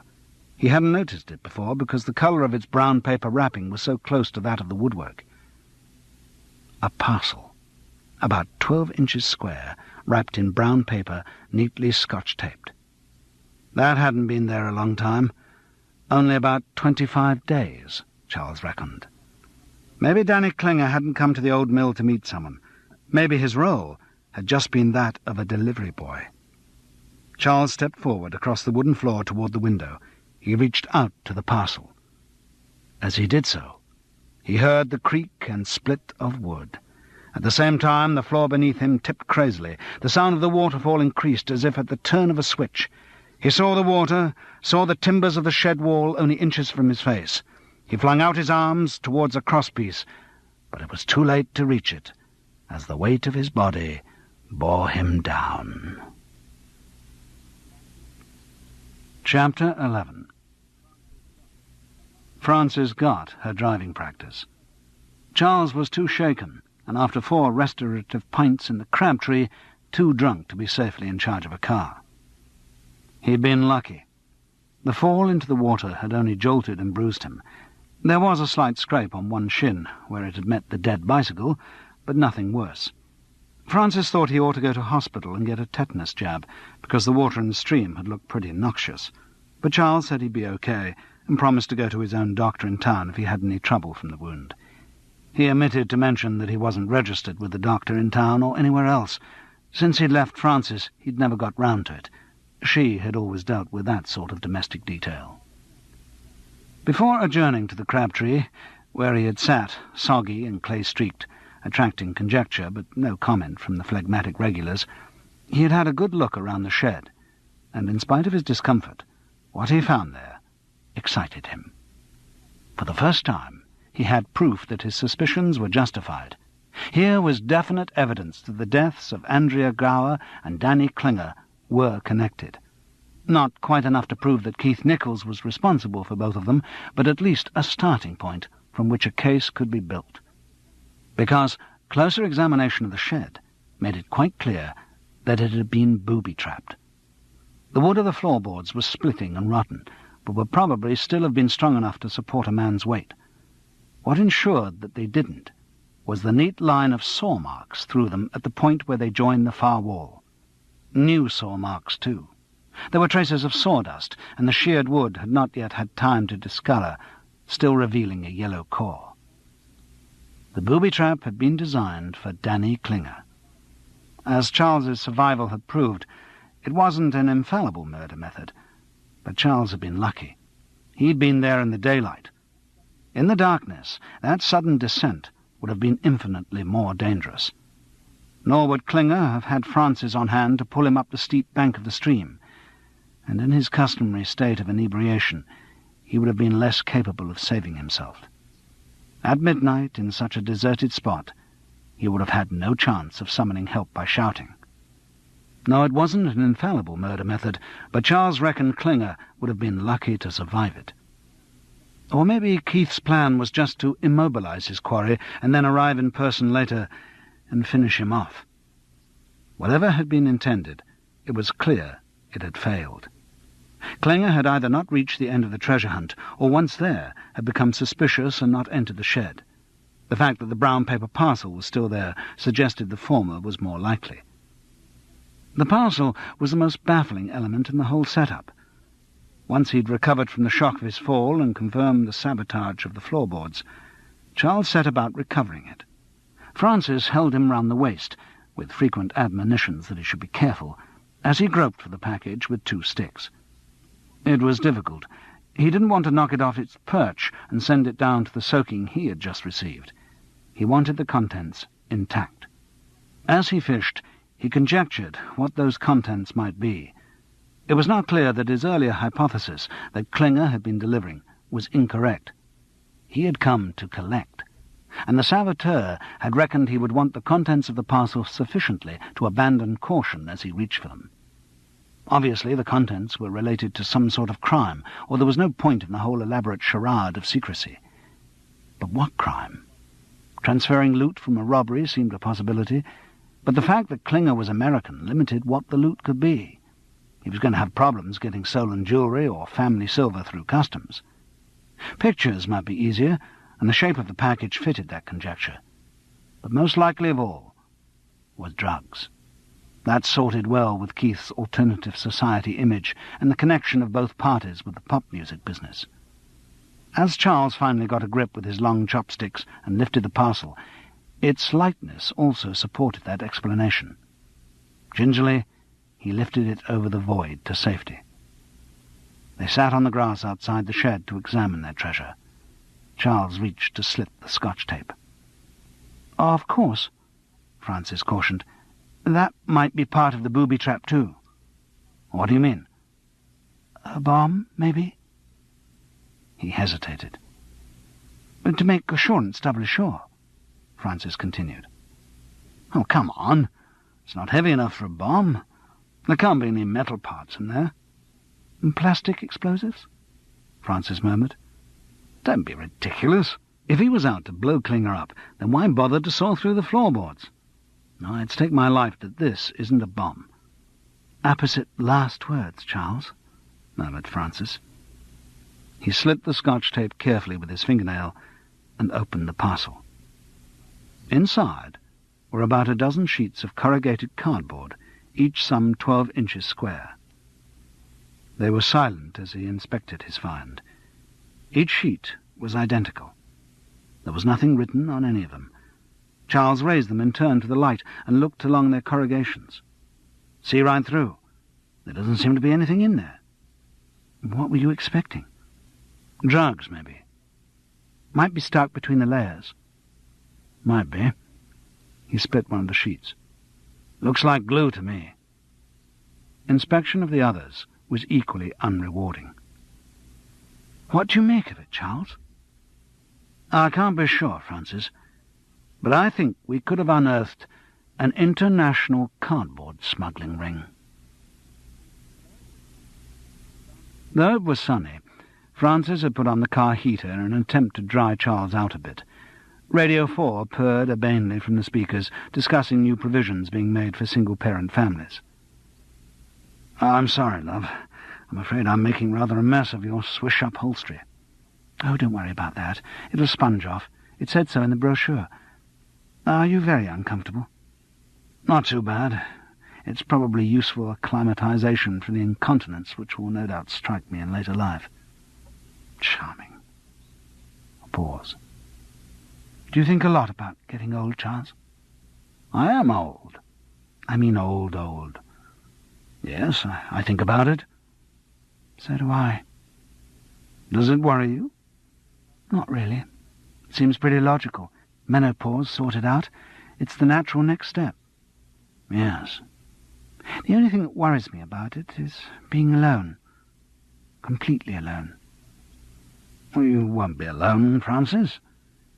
He could feel her waiting for him to elaborate. As always, he evaded the issue. "You're not the sort of person to be alone." They were silent. Radio 4 talked earnestly about the social problems of the handicapped.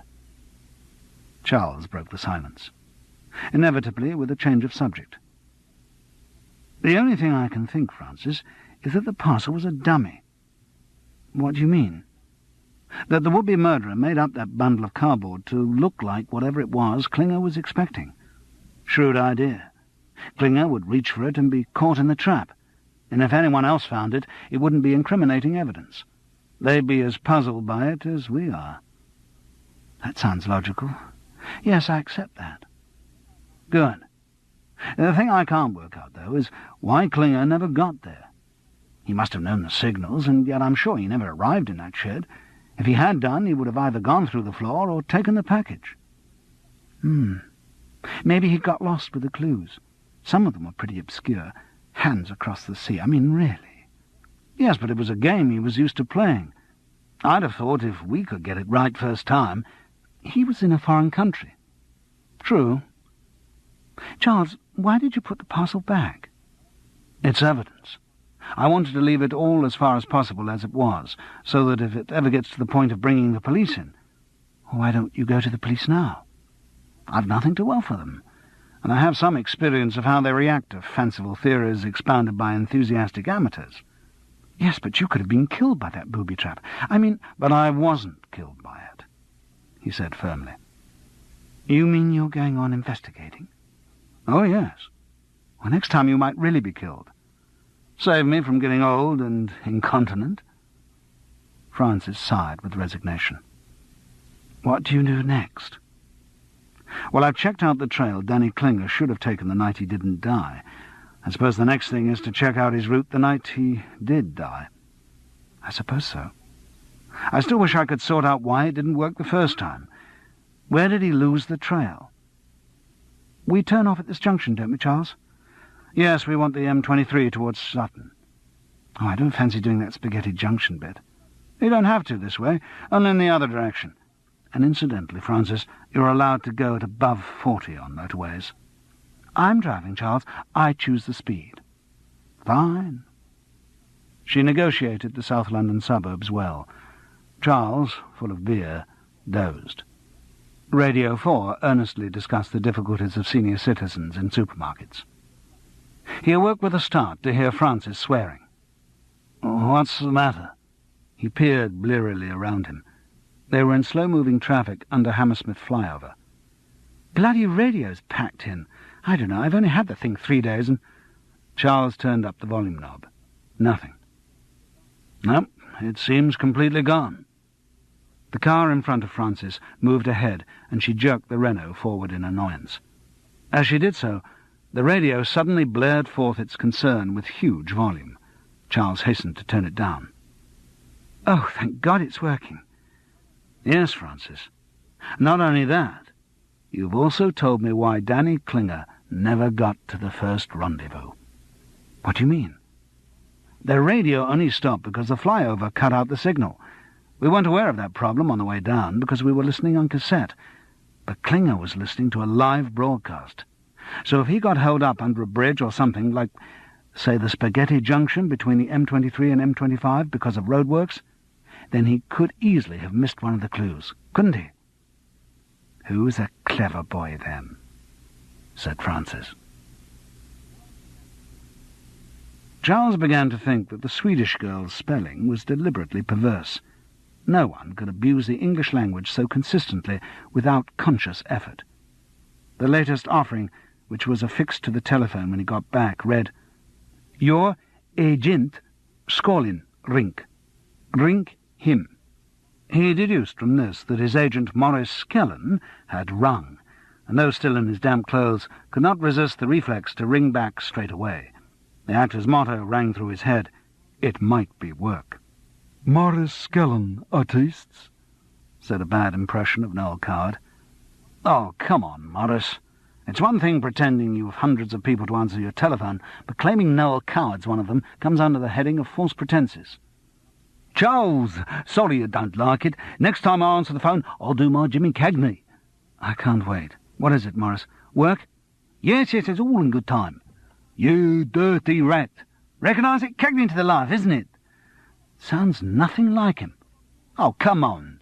You can't see what I'm doing with my hands." "No, I can't." "Probably just as well, eh?" Morris went into a spasm of his gasping laugh. Morris, what is it? I'm standing here in wet clothes. I have incipient gangrene in my right leg, and I want to have a bath. What is it?" All right, don't lose your sense of humour. It's good news. It's a booking. My policy's paying off." "Policy?" "You know, keeping your presence more in the vanguard of the public eye. This is another radio booking." "What, a return to Dad's the Word by popular demand?" No, this is a quiz programme. Same producer, though, Monckton. Thing called the Showbiz Quiz. I've never heard of it." Charles felt a little flutter of excitement. Was this the moment when he'd become recognised as personality rather than just as an actor? Would he soon be invited to open supermarkets and describe his bathroom to the TV Times? "You mean they want me as a panellist?" No, they want you to be the mystery voice." "The mystery voice? What do you mean?" "And the next object is Queen Mary's umbrella. Queen Mary's umbrella. That sort of thing?" That sort of thing, yes." No, not the big breakthrough into personality broadcasting, just another benefit of Nick Monckton's shyness and desperate habit of booking people he knew. Nita Lawson wasn't in her office later on that afternoon, but the ever-efficient Brenda was more than happy to supply Charles with the information he required. To have found someone as interested in P as B's as she was herself was more than she had dared to hope from life. She became quite frisky, even coquettish. For a ghastly moment Charles feared that she thought the motive of his visit to be ulterior. Ah, well, there was nothing he could do about it. He remained resolutely charming, though the various aches of his body, particularly of his right shin, were beginning to nag. With another deft demonstration of her filing efficiency, Brenda produced the P as B for the night of Klinger's death. The first item was an immediate disappointment. Island in the Sun, Harry Belafonte. That can't be right, said Charles involuntarily. Pardon? Brenda had perfected a way of saying pardon which completely eliminated vowels. Well, I mean, it seems unlikely that that could have been the opening number. But it's on the PSB, she objected devoutly, as if he were questioning the authenticity of the Dead Sea Scrolls. Yes, but isn't it possible that they changed the number after the running order had been arranged? She shook her blonde head. But then I'd have done an amendment, like I did on the last one you were talking about. But mightn't they have changed it and then not told you? Oh, no, there'd have to be an amendment. But the PSB has a very wide distribution list. Again she chided his heresy. Charles saw his rather finely constructed theories begin to topple. But did you actually hear the programme go out? Oh, no, I do go out some nights, you know. Not every night, though, she added, simpering. Oh, dear, she did fancy him. Charles put on his most debonair smile. No, have to fight off the boyfriend sometimes and wash your hair, eh? She simpered further. Tell me, who would be responsible for telling you if the number was changed? Pardon? Who would tell you about the change? Look, there wasn't any change. If there were, there would have been an amendment on the PSB, and there is no amendment on the PSB. She was now talking to him with impatient precision, as she did to the least intelligent trainee production secretaries. Yes, but in general terms, I mean, not in this specific instance. If a number were changed, who would give the information to you? The producer. Who on that date was... Kelly Nichols. Good. The one person who would not want to draw attention to the substitution. Tell me, is your filing system for listeners' letters as efficient as the one you have for the PSBs? Brenda preened herself. Of course. Do you remember when I was last here, Nita mentioned a letter from a man complaining about the constant use of the Londonderry air on the programme?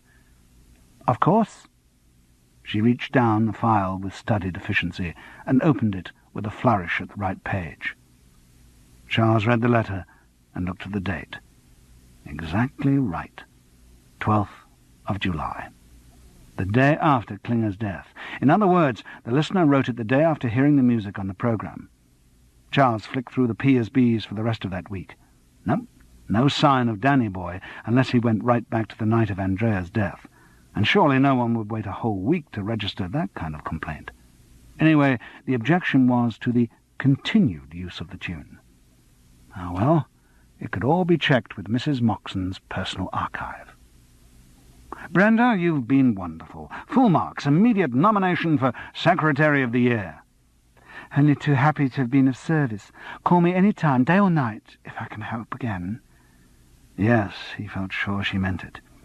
He shrugged ingenuously. Beggar that I am even poor in thanks. Pardon?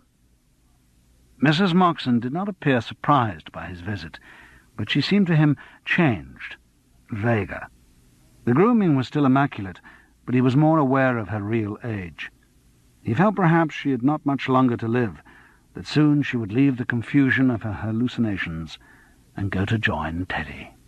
Neither did she seem surprised by his request to hear another specific tape. She found it more slowly than she had the previous one, and when she sat down after switching it on, looked abstracted and old. The signature tune started and dipped in the prescribed place. Good evening, one and all. Good evening, ladies and gentlemen. This is Dave Sheridan welcoming you to my late-night show. I hope you'll stay with me for the next 2 hours when you hear all kinds of good sounds and fun things. There's the vintage spot. There's our 10 for a tune competition on the telephone, and there's a bouquet of records from one of our listeners. And, of course, the very best of music. Like this from Mr. Harry Belafonte. Oh, dear, said Charles. But then the lyrics started. Oh, Danny boy, the pipes are calling. Charles Paris smiled. Sacrilege though the idea would seem to Brenda, even PSBs could lie. Chapter 12.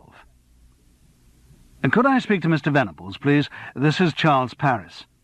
Certainly, Mr. Paris, said Polly, the solicitor's secretary, and put him through. Charles, what a pleasure to hear from you. Nice to hear you too. How's crime? As I've told you many times before, Charles, I have very few dealings with the criminal side of the law. Most of my work is in... No, I just meant your own crime, the regular solicitor's crimes of procrastination, misrepresentation, and extortion. Mustn't grumble, Gerald Venables replied smugly. But what about you? How's crime with you? Are you on to another case? Yes, I think I may be. Can I help? Give me the lowdown. At the mention of a possible criminal investigation, Gerald regressed from solicitor to eager schoolboy. There is something you could do for me, if you've got a free day in a car. Of course I've got a car, Charles, and a free day can be organised. Polly, what's in the diary for tomorrow? Oh, well, cancel that. Move Margolis to Thursday, and tell Lady Harker I have to be in court. Yes, I'm free tomorrow. Good. I was going to ask Frances, but she's off staying with some school friend for a couple of days. Are you and Frances back together again? Occasionally. Not very often. Oh, really? I wish you'd get that sorted out. It's very difficult for Kate and me always having to send 2 Christmas cards. Knock me off the list. I don't mind. I might just do that. Well, are you going to fill me in on the action? I'll tell you in the car tomorrow. Pick me up here, can you? We've got to start from the Kensington Hilton. Kensington Hilton? What is this all about, Charles? I'll tell you tomorrow. Actually, lucky I've remembered. I must go down to the Kensington Hilton now to check something out. Oh, very well. Perhaps it's better if you don't tell me over the phone. I'll pick you up at... I say, do you still live in that awful hole in Bayswater? Yep. I'll pick you up there. What, about 10? Fine. Have you still got the same car, the Mercedes? Charles, that was 3 years ago. No, he confided complacently. I've just taken delivery of a new one. Has it got a cassette player? Oh, really, Charles? What do you take me for? Of course it has. Not only did it have a cassette player, it also had a telephone, air conditioning, and a fridge. It was, in fact, a brand-new Rolls-Royce, discreetly dark blue, which looked in Hereford Road like the Queen going walkabout in the slums. "Why on earth did you get this?" asked Charles as he sank into the upholstery. "Oh, there are certain tax reasons," replied Gerald vaguely, "and of course it's an investment." "So soliciting really is doing well, is it?" "Charles, soliciting is what loose women do in small rooms, extorting money from and denying satisfaction to the ignorant and the innocent. Whereas what I do—" "Yes?" "Where are we going?" Gerald asked abruptly. "Kensington Hilton, for a start. And then, if my hunch is right out along the M4 towards Wallingford." "Ah, excellent." "Why?" "A client of mine, Sir Arnold Fleischmann, lives near Henley. That means I can put the day in my books as a visit to him." "Does it also mean we actually have to go and see him?" "Oh, Charles, don't be childish. Of course not." They started from the Kensington Hilton, and the clues did lead to the M4. Having followed the previous tape, Charles found the directions much easier to recognise this time. He explained the system with glee, indicating how Sitting on the Dock of the Bay by Otis Redding must inevitably lead them to Reading, and so on. In the gaps between the clues, he filled in the background to the case. Gerald got boyishly excited about it all, and that, coupled with his transparent pride in his new car, made him a very giggly and good companion. It was only when the final musical clue, A Walk in the Black Forest, led them into the dark little wood off Greenmore Hill near Woodcote, that their mood of adolescent euphoria was dampened. There is always something desolate about the scene of a murder. Gerald parked on the roadside. He wouldn't drive into the wood for fear of spotting his car's immaculate paintwork. "You've no idea how many coats of paint they put on," he kept saying. They got out of the car in silence, their change of mood reflected by the tall trees' sudden switching off of the sunlight. "We don't really even need to get out," said Charles. "The fact that the clues brought us here is sufficient proof of my thesis. Yes, but we might find something. Some evidence, or... I mean, look, those tracks could well have been made by the car he was driving. Gerald pulled up the perfect creases of his cream linen trousers as he crouched to point. They could, but even if they were, so what? The police will have been over this whole area with a fine-tooth comb. I think we're pretty unlikely to find anything they missed. Charles shivered slightly. Strange how cold and damp it is in here. I suppose the sunlight never penetrates through the trees. Must take a long time to dry out. Yes. Gerald spoke briskly to halt the descent into morbidity. So what do you reckon happened here 3 weeks ago? Klinger followed the instructions and arrived, just before midnight? That's about it. The last clue was in the closing number of the programme. And found Keith Nichols here waiting for him. Oh, how convenient that would be if it was so, but no, it can't be. Keith Nichols was producing Dave Sheridan. That means he was in Broadcasting House until midnight. If he leapt straight into a car and drove like a maniac down the M4, there's still no way he could have been here before 1. So what does that mean? He had an accomplice? Yes, or Klinger just waited for him. Does that seem likely? Surely, if the set-up in the shed is anything to go by, all Klinger was expecting at the end of his treasure hunt was a parcel full of cardboard. Let's say cardboard or substances unknown, shall we? Okay. But no, Gerald. I think Klinger did wait. I mean, as soon as he got here, it would be apparent that there was no obvious place to hide a package, unless he was expected to look behind every tree in the wood. So he may have anticipated a personal approach, or he may have had some message telling him to expect someone. Anyway, he had ways of whiling away time. What do you mean? Booze, Gerald. It works very well. I know. I sometimes seem to have whiled away most of my life with a glass in my hand. Certainly the police post-mortem on Klinger showed that he'd had a lot of the stuff inside him. As Fat Otto said, Danny sure liked his oil. So you reckon he just waited here in his car, drinking? Yes, and was pretty well insensible by the time Keith Nichols arrived. Certainly too fuddled to do much about it when Keith fixed up the tube and started feeding carbon monoxide into the car. He was probably asleep by then. A pretty painless death, really. Gerald looked sceptical. It's all conjecture. A bit more than conjecture. How so? I went down to the Kensington Hilton last night and had a word with a friend of mine down there. Amazing what a fiver will do, even in these inflationary days. I only wish I could afford to get information that way more often. Anyway, I found out that on the evening of his death, a present arrived for Mr. Klinger. A bottle of whiskey. Who from? No card, and according to the guy on reception, there wasn't one inside because Klinger opened it there and then. I see. So it was all set up? Yes. Whoever sent it knew Klinger's tastes well enough to ensure that if he had to wait around in a dark wood for an hour, at least he would have something there with him for comfort.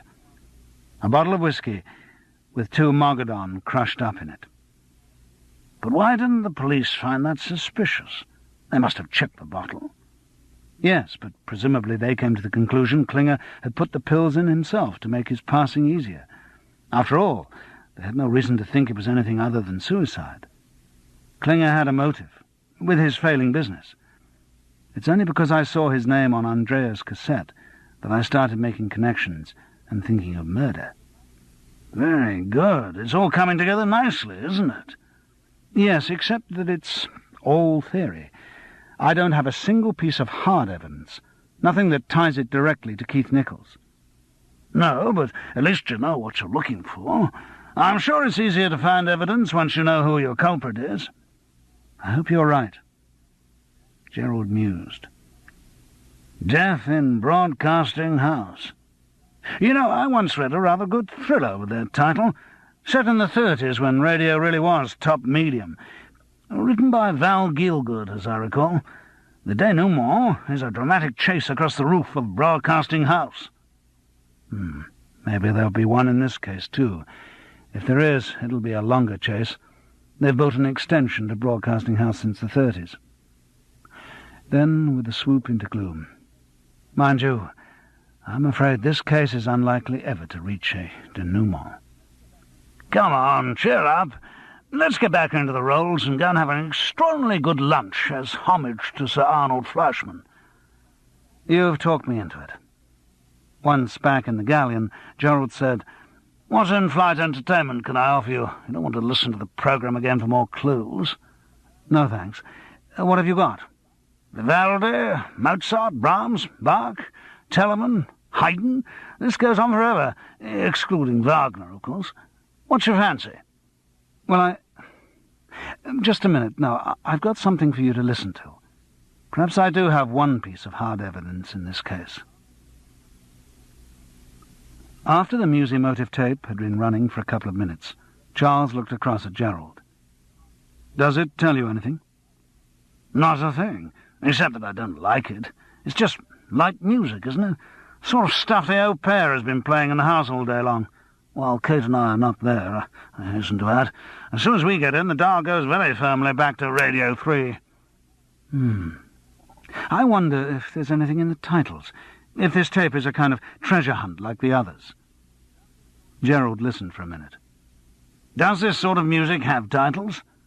"All music has titles, if only to its composers." "Does this sort of music have composers?" "Now stop being a snob, Gerald. It might be worth finding out what the titles are. It might lead us somewhere." "Since you don't know the titles, and I don't know the titles, there's no point in torturing ourselves by playing any more of it. You must know someone who could advise you about that sort of thing."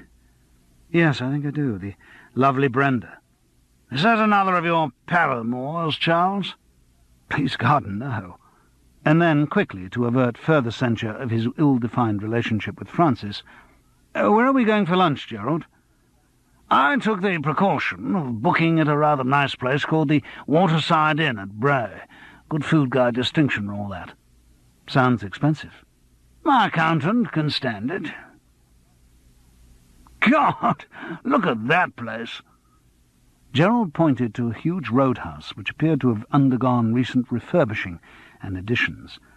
Tiers of garish neon signs proclaimed Brassies, 3 bars, restaurant, discotheque. "This country's getting more like America daily." "I didn't know you'd ever been to America." "Not really, Gerald. Of course I have." The roadhouse was on a roundabout, and they had to slow down as they went past. Charles glanced idly out of the window at its new fascia, a monument to an architectural style possibly known as Tudor Swiss chalet. On the fence which skirted the car park were rows of posters for forthcoming and past excitements at the discotheque. Suddenly, his eye was caught by a name on a poster. "Gerald, stop the car." "What is it?" "Reverse into the car park." "What for?" asked Gerald testily as he obeyed the instructions. "Park just there, in front of that poster." The galleon halted with a scrunch of gravel, its gleaming prow inches from the fence. The poster was crude, large black letters printed on luminous orange paper. It was torn and faded. An obscene word had been aerosoled onto it. But what remained was easy to read. "Brass's opening night, all-night disco party. Entrance £1.50, unaccompanied girls free till midnight. Non-stop bop with Capital Radio's Buck Ready. Disco dance competition, judged by Tiggy Knuckle of TV's Naughty Bits dance troupe. And at 1 o'clock, a 2-hour session with Radio 2's Dave Sheridan." "Coincidence, wouldn't you call that?" said Charles. "Only 10 minutes from where Klinger was murdered." "Maybe. It depends when the opening night, all-night disco party was." "I'm sure we can find that out from somebody in one of the 3 bars. Come on, let's go in." "All right," Gerald grudged. His detective enthusiasm was succumbing to the imperative of hunger. "But not for long. Table's booked for 1. I tell you, they do a duck in green chartreuse which is out of this world." Getting a simple piece of information, like when Brass's had opened, proved more difficult than expected.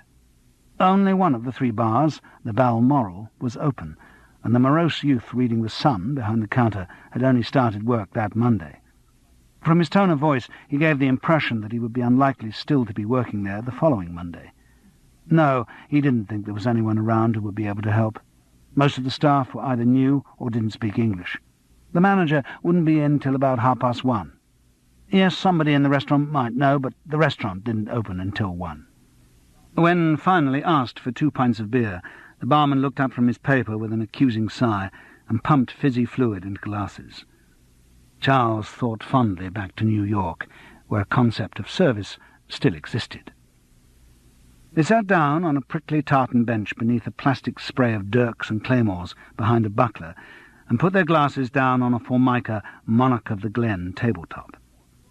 "This is ridiculous, Charles. It's 1:15 now. We're never going to make it to the waterside in time." "Ring through and cancel it, if it worries you."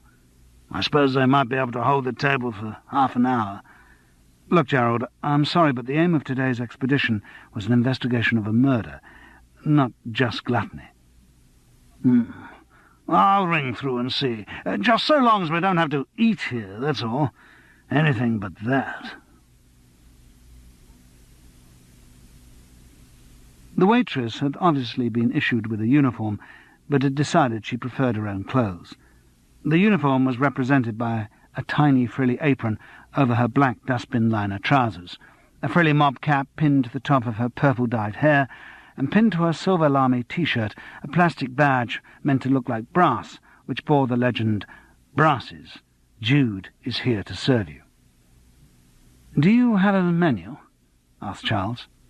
Gerald was still too pained by the thought of the lunch he was missing to speak. "Well, we do," said Jude in a young Cockney voice whose softness was in surprising contrast to her punk appearance. "But most of it's off today, so I'd just better tell you. Starters, we got a prawn cocktail, avocado prawn, or fruit juice." "With prawn?" murmured Charles. "And then afters there's steak or chicken in the basket." "And that's it?" "Well, with chips, that is. French fries." "I'll have prawn cocktail and steak. Rare." "Sorry?" "Rare." "Oh." Jude nodded to give the illusion that she knew what he meant. "And the other gentleman?" "Gerald?" The solicitor groaned. "Oh, the same. No, I'll start with the avocado. I'm going to have it without the prawns." "I'm not sure about that. I'll have to ask the chef." "Oh, for God's..." Charles cut across the outburst. "Tell me, have you been here since this place opened?" "No, only started last week." "Anything to drink?" "What have you got?" "Beer, wine." She didn't sound very sure. "Oh, what sort of wine?" "I know we got red." "We'll have some of that, then." The Dead Side of the Mic, Cassette 5. "Here you are, 1 prawn cocktail and 1 avocado with prawns." "Without prawns?" insisted Gerald. "No, with prawns. Those are prawns, those pink things." Gerald groaned. Charles tried again. "Is the manager in yet?" "No, he probably won't be until this evening now. He says he reckons the place runs itself lunch times." "Evidently," said Gerald blackly. "That's very inconvenient. There was something I wanted to find out from him. Look, is there anyone else who would know? I'm just trying to find out when this place opened." Jude looked blank. "You know, when the opening night all-night disco was?" Her face cleared. "Oh, I'll come to that. It was dead good. That's why I thought I might like to work here. Mind you, working here is a bit different from being in a disco. Know what I mean? But it was good that night. I went in for the disco dancing. Nearly won and all." "But when—" "They had Dave Sheridan and all, you know, from the Beeb. He was dead good. I was dead surprised. Thought, you know, Radio 2 going to be a bit old, middle of the road, you know, all rubbish music. But he done some good stuff. 50s and that. I don't mind 50s. I mean, I'm really into Rats and Squeeze, but 50s is great. He done a lovely long smooch session too. I thought he was good. Of course, I've seen him on the telly. That helps. But no, I enjoyed it." She paused for breath, and Charles managed to get his question in again. "And when exactly was this?" "Oh, it was a Tuesday, I remember that, 'cause my mum done her perm, about 3 weeks back. 11th of July it'll be." The night that Danny Klinger had died. Steve Kennett rang through to Hereford Road that evening. "I've checked out Keith's movements for the night Andrea died." "What, with the other SMs on the Dave Sheridan late-night show?" "Yes, well, with the guy on the panel. Bloke called Bill Hewitt, and it rather throws our theories." "Oh." "He said Keith was in the studio all evening, except for a meal break, and they ate together in the canteen." "And you think he's telling the truth?" "I can't see why he shouldn't. I suppose if Keith hadn't been there, Bill might cover up for him, honour among SMs and all that. But I should think it's more likely to be the truth." "How many work on the show?" 3. 1 on panel, 1 tape and grams, and 1 to route the telephone calls. Usually a secretary do the telephoning, but because it's so late, one of the SMs does it." "Quite a big operation." "Well, yes, that's because of the telephones. Without them, the show could be done from one of the self-operating studios in continuity. As it is, it's done from B15 in the basement." "Well, thank you for finding that out." "You don't sound very upset about it." "Why, should I?" "For goodness sake." Steve sounded exasperated. "If Keith was in the studio all evening, then he couldn't have sneaked out and killed Andrea." "No." "And our whole theory depends on that." "Did? What do you mean?" "Steve, do you know the old expression, when one door closes, another door opens?" Chapter 13. Charles was sometimes mildly depressed by how fickle his logic could be. He had had the same experience in the theatre. He would see a production of a play with a central performance of such power that he thought it must be definitive. Then, years later, with another actor in the role, he would see the play again and find the new interpretation, although totally different, equally compelling. And, as a strong central performance sometimes can, he would find that it often changed all the performances around it, changed the shape of the whole play, so that he left the theatre feeling he had seen a completely different work. So it was when he recast the script of Andrea Gower's and Denny Klinger's deaths. With Keith Nichols bowing out and having his part taken by Dave Sheridan, a new play emerged, and all the supporting roles of evidence and logic shifted and changed their emphasis to accommodate the new character. It clarified many things. Some bits made a lot more sense.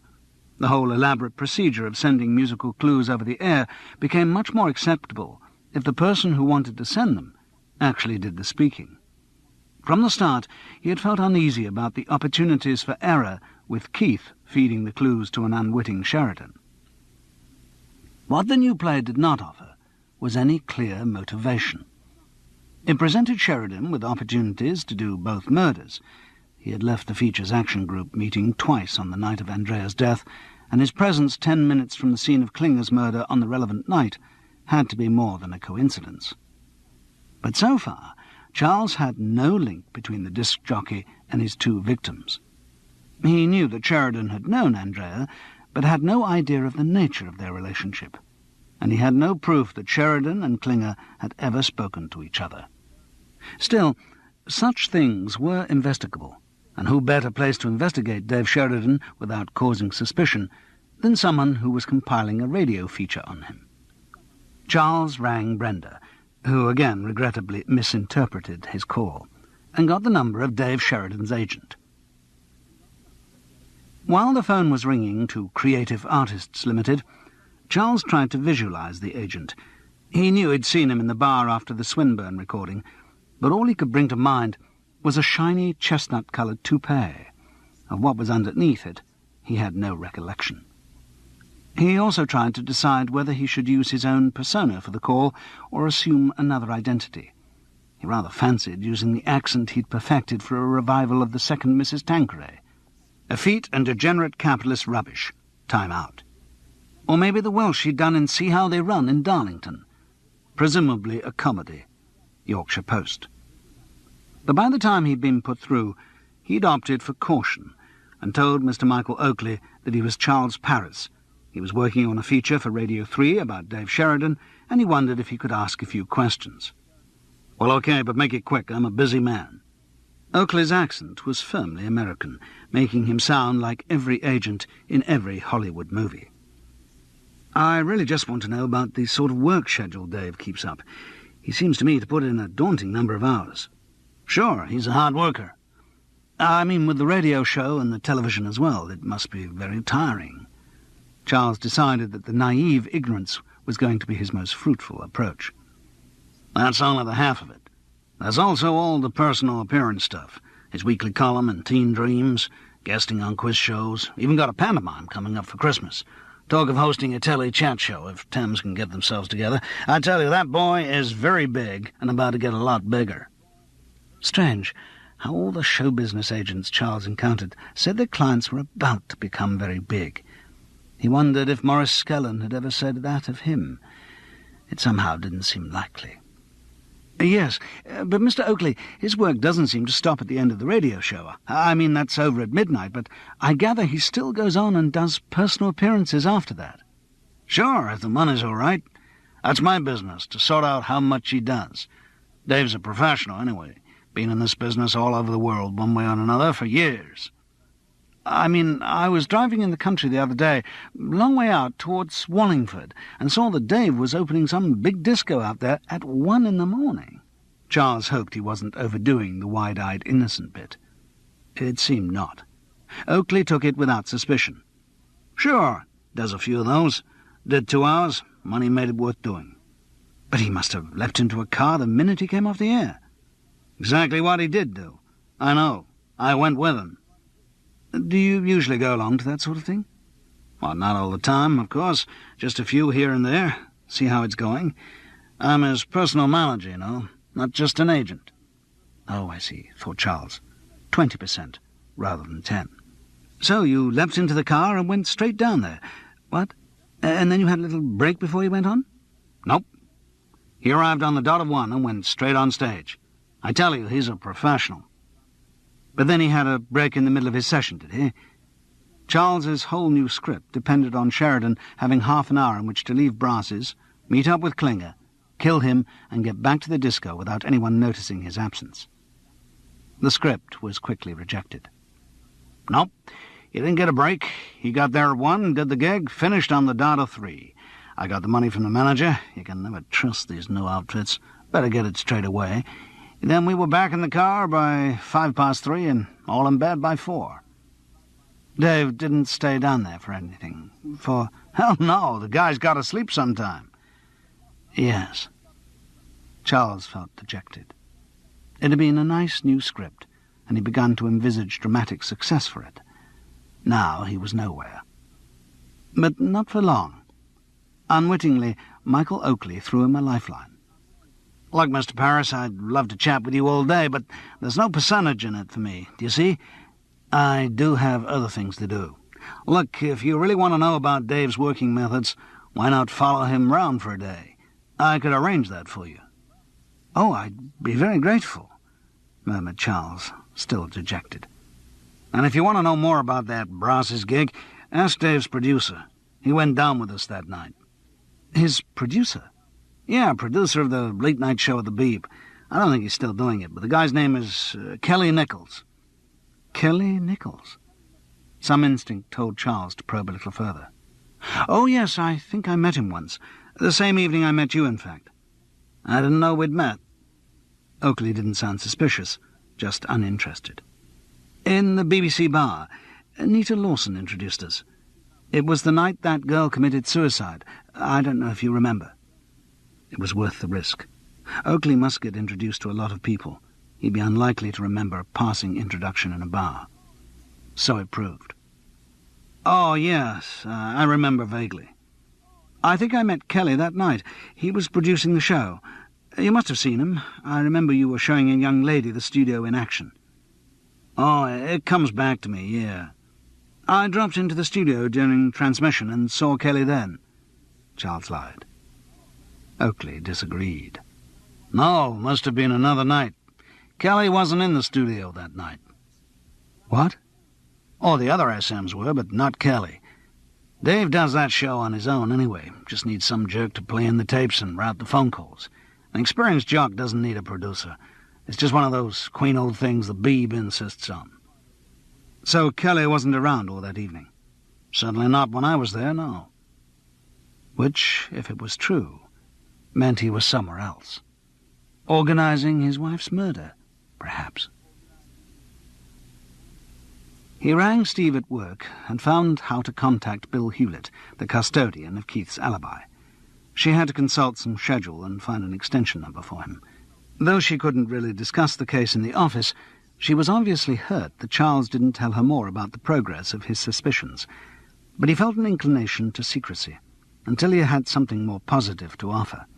Once he had a proven case, then he would present it to her as a rich gift, and maybe claim some sort of reward. He decided to get Detective Sergeant McWhirter out of mothballs again for Bill Hewlett's benefit. The extension number he'd been given was for a studio control cubicle. When the phone was answered, the first thing he heard was treacly, undistinguished music like that on the Musimotive tape, Radio 2. He asked if Bill Hewlett could have a quick word, and was told yes, they were only rehearsing at the moment. Mr. Hewlett, this is Detective Sergeant McWhirter of Scotland Yard. He had a moment's doubt. Should he say New Scotland Yard these days? But Bill Hewlett was not in the mood to notice irregularities. He sounded frightened as he asked in what way he could help. Illegal it might be, but impersonating a police officer brought results. This is just a routine inquiry, Mr. Hewlett. You may remember an unfortunate incident some weeks ago when a young lady called Andrea Gower committed suicide. Better stick to the talk of suicide. No need to raise even more suspicions. Yes, Bill Hewlett sounded properly awed. Well, please understand that there are no grounds for suspicion in the lady's death, but I'm afraid I do have to check out the movements of various people connected with her. Now, I've been investigating her estranged husband, Keith Nichols. Ah, Bill Hewlett didn't sound at all happy. So far, I've checked with one or two people and received conflicting reports. Some say he was in the studio all of the evening in question, working on the Dave Sheridan late-night show. Have I got that right? Yes, said Bill Hewlett miserably. Now, I believe you were working on that show that evening. Yes, said Bill Hewlett even more miserably. I wonder if you could confirm that you were with him all evening. Well, the time I'm really concerned about is the hour between 9 and 10 when the show started. I'm sorry. Was he there? No, he wasn't. Charles Parris kept the elation out of Detective Sergeant McWhirter's voice. Oh, really? No, you must understand, one or two other people have asked me that, people inside the BBC, and I've said Keith was there. I just thought, that he had enough problems at the moment without getting into trouble at work for not being where he should have been. As Steve had suggested, honour among SMs. Very loyal, said Detective Sergeant McWhirter laconically. I'm sorry, it just seemed... Charles took pity. No, I think you did right. There's no need to make extra troubles for him, as you say. In fact, if anyone else unofficial, that is, asks you again, I'd stick to your story. Oh, thank you. Bill Hewlett sounded pathetically relieved. And by the same token, the detective said cunningly, I wouldn't mention my call to anyone either. Oh, no, I won't. If that's it, I'd better go. We're about to record. Charles Parris put the phone down with some satisfaction. He had got his old script back, with 2 excellent rewrites. Brenda flushed when he walked into Nita Lawson's office, confirming his worst fears, and when he stated the purpose of his visit, he felt he was only adding fuel to her fire. Its importance to him was very real, but he knew it didn't sound convincing when he said, I've got a tape of music here, and I wondered if you'd be able to name some of the titles of the numbers. Oh, 10 for a tune, is it? Asked Brenda, with horror of horrors, a wink. He laughed uneasily, realizing that probably made him sound like the eager lover, confused at first sight of the desired object. Under the circumstances, he feared that absolutely anything he did was liable to similar misinterpretation. Still, he had to press on. Brenda worked with light music all the time, and if there was some code hidden in a sequence of tunes, she would certainly be able to provide the key to it. "Well, all right, I'll see what I can do," she went on. "But I have to get on with my work at the same time. Most of us restrict playing games to outside office hours." Lest the ambiguity of the final sentence should be lost, it was reinforced by another wink. "Oh, certainly, thank you." Charles went across to the office music centre. "Shall I put it in?" "Yes." Brenda picked up 2 square black boxes from the floor, put them on her desk, and started to empty out records. "I don't seem to be getting any sound from the tape." That's because you got it switched round to line." Charles nodded, mystified. "Look." Brenda clicked round a switch on the wall until the now familiar sound of the Musi motive tape filled the office. Then she assumed her talking-to-trainee production secretary's voice. "You see, the points on the wall correspond to radios 1, 2, 3 and 4, Radio London, even Capital," she giggled naughtily, "and the playback lines. It was switched to playback." Charles nodded sagely. Moses receiving the tablets of testimony on Mount Sinai.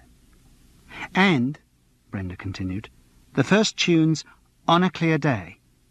How many points do I get for that?" "Oh, lots," replied Charles waggishly, and wrote it down. While unpacking the discs and filing them according to some obscure system known only to herself, Brenda identified from the tape Gingerbread Man, The Rhythm of Life, Send in the Clowns, Here, There and Everywhere, and Love is Blue. Charles could discern no pattern or meaning in the sequence. He felt as he did on those hungover mornings when the Times crossword was just a patchwork of accusing blanks and might as well have been in Finnish for all the sense it made to him. But his attention was abruptly shifted from the puzzle by Brenda's action. She had finished putting the LPs away and was now opening a new box, from which she drew another package of records.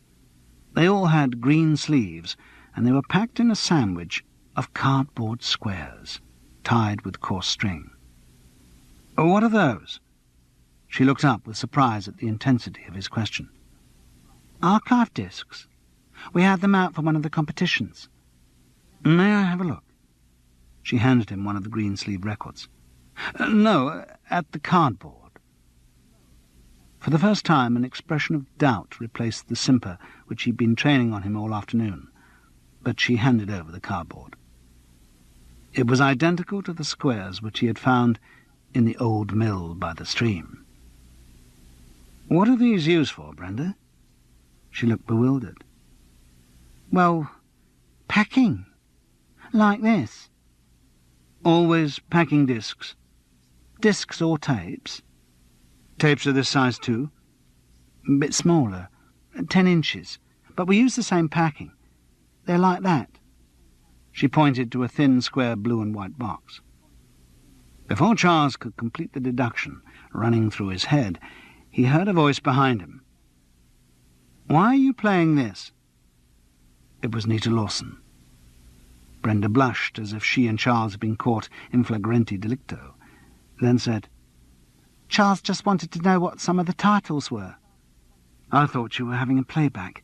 Gave me a turn. I thought it might be something I'd forgotten." "Oh, no." "Well, that's all right, then." "Hello, Charles." "Hello." She sat down at her desk. "I'm sorry, Nita. Did I understand you correctly? You recognize this tape?" A new number had just started. Nita conducted the intro. 76 trombones in the big parade. Yes, it sounds sympathetic." "Sorry?" "That's the name of the group." "Oh, and you recognize this actual tape?" "I should. The recording's from 6 months ago. I produced the session." "And now I know what the crime was," Charles announced to Steve with triumph. "I don't mean the murders, but the crime that precipitated the murders. The crime that the murders were meant to cover up." "Amaze me, Sherlock," said Steve with a grin, and poured him some more of the Frascati. It seemed very natural to sit in her flat, drinking Frascati. The sort of thing that could very easily become a habit, perhaps was already becoming a habit. She was wearing a skirt, for once, which made her look less of a child, more of a woman. She seemed more relaxed. Maybe it was just that the shock of Andrea's death was receding. Whatever the reasons, the welcome in those huge eyes was genuine and warming. And Charles felt pleased with himself, ready to show off a little as he presented his conclusions. It all fits in, you see. Fits in with things you said. Fits in with things Fat Otto said in New York. Things Ronnie Barron said here. It just ties up the whole package. You'll have to spell it out for me, I'm afraid. I'm not there yet. No. He paused with satisfaction. It was like playing one of those terrible party guessing games. Once you know the solution, you greet the continuing ignorance of everyone else with smug condescension. But he didn't want to be cruel, least of all to Steve. I should have worked it out from what you said about Keith once getting into trouble for illicit tape copying. That's what he continued to do, take copies of sessions recorded for Radio 2. But he wasn't doing it just for a surreptitious quid from the MD. He was into a bigger league. When he went over to the States and met Danny Klinger, they worked out the deal. I would imagine Danny suggested it. The whole setup, with the clues and everything, bears his stamp. What they agreed was that Keith would keep up a regular supply of BBC Radio 2 session tapes, and they would become the Musi-Motif repertoire. From Klinger's point of view, it was very attractive, because if he didn't have to make the major outlay of setting up music sessions and paying musicians, the only expenses of his business were tape copying, advertisement, and dispatch. He would make trips over to this country to pick the stuff up, and to avoid direct contact, and because he liked that sort of game, he and Keith would never speak, but arrange the pickups by the old code system Klinger had devised all those years before with Mike Fergus. Dave Sheridan, unwittingly, was their messenger boy. I've checked through with the files of the programme, and the dates which Andrea wrote on the Musi-Motif cassette were all times when Klinger must have been over here, because during each span there was a Dave Sheridan late-night show which began with Danny Boy. So, they'd got a nice little system going. Klinger would come over here every now and then to pick up tapes that would cost him thousands of dollars to make properly, and Keith was presumably getting some sort of payoff for setting the thing up.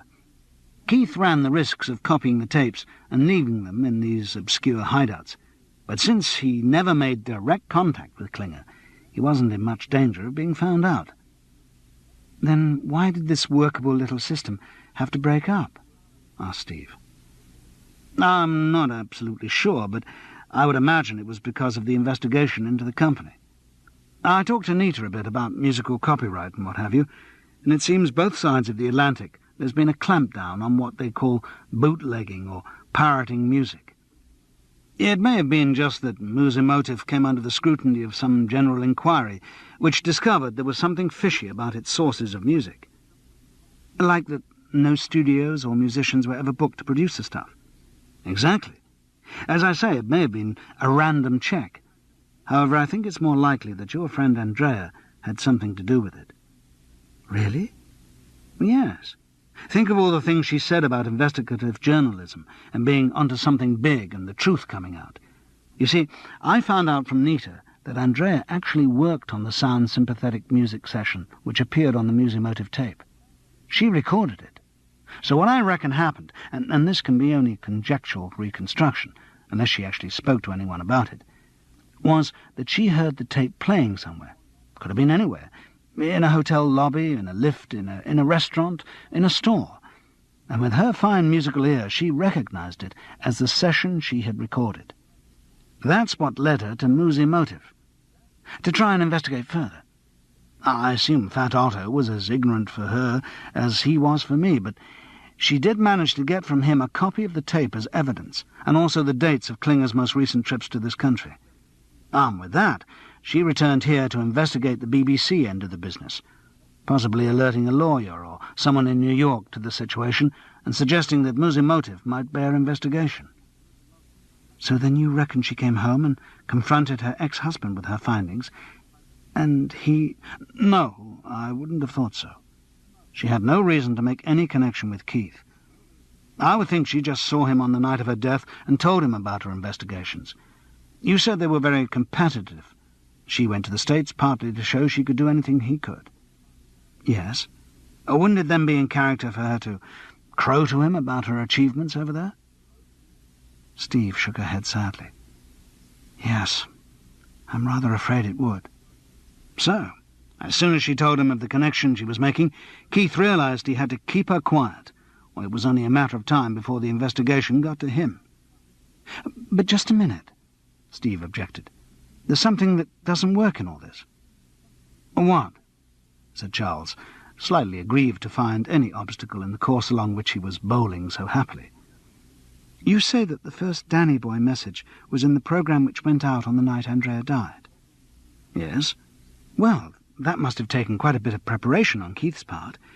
If he only heard about the investigation into Musimoto from Andrea, who got back into the country that day, then surely... I agree. That worried me for a bit, and I confess I haven't got a complete answer to it. I can only assume that Keith heard about the investigation from somebody else, maybe Klinger himself. I suppose he must have done. I admit there are quite a few details which haven't slotted into position yet, but I'm pretty certain that the outline's right. It sounds very convincing. Congratulations. Charles glowed under her smile. So, what do you do next? I think I talk to Keith. Is that wise? I think it'll be all right if I do it in the right place. Anyway, I've no choice, really. Though I'm convinced I know what happened, I haven't a shred of evidence that would stand up to serious scrutiny. No, I suppose not. What about the booby trap in that shed? I don't think that'd be enough on its own. No, she mused. One thing about that, why was the package full of cardboard? I think Keith did that to obscure the evidence. He didn't want to leave real tapes there, only to leave something that looked sufficiently like a package of tapes for Klinger to reach forward and get it. Then if Klinger's body was found the next morning, the package of cardboard would mean as little to the police as it did to me. She nodded, smiled, and stretched like a little cat. Well, don't do anything silly when you talk to Keith. I don't like the idea of him killing two of my friends. No. Charles rose, warmed by the avowal of friendship. He looked at his watch and hesitated. I must go. It's late. Yes. She rose too. He went towards her and put his arms round her. It was very natural.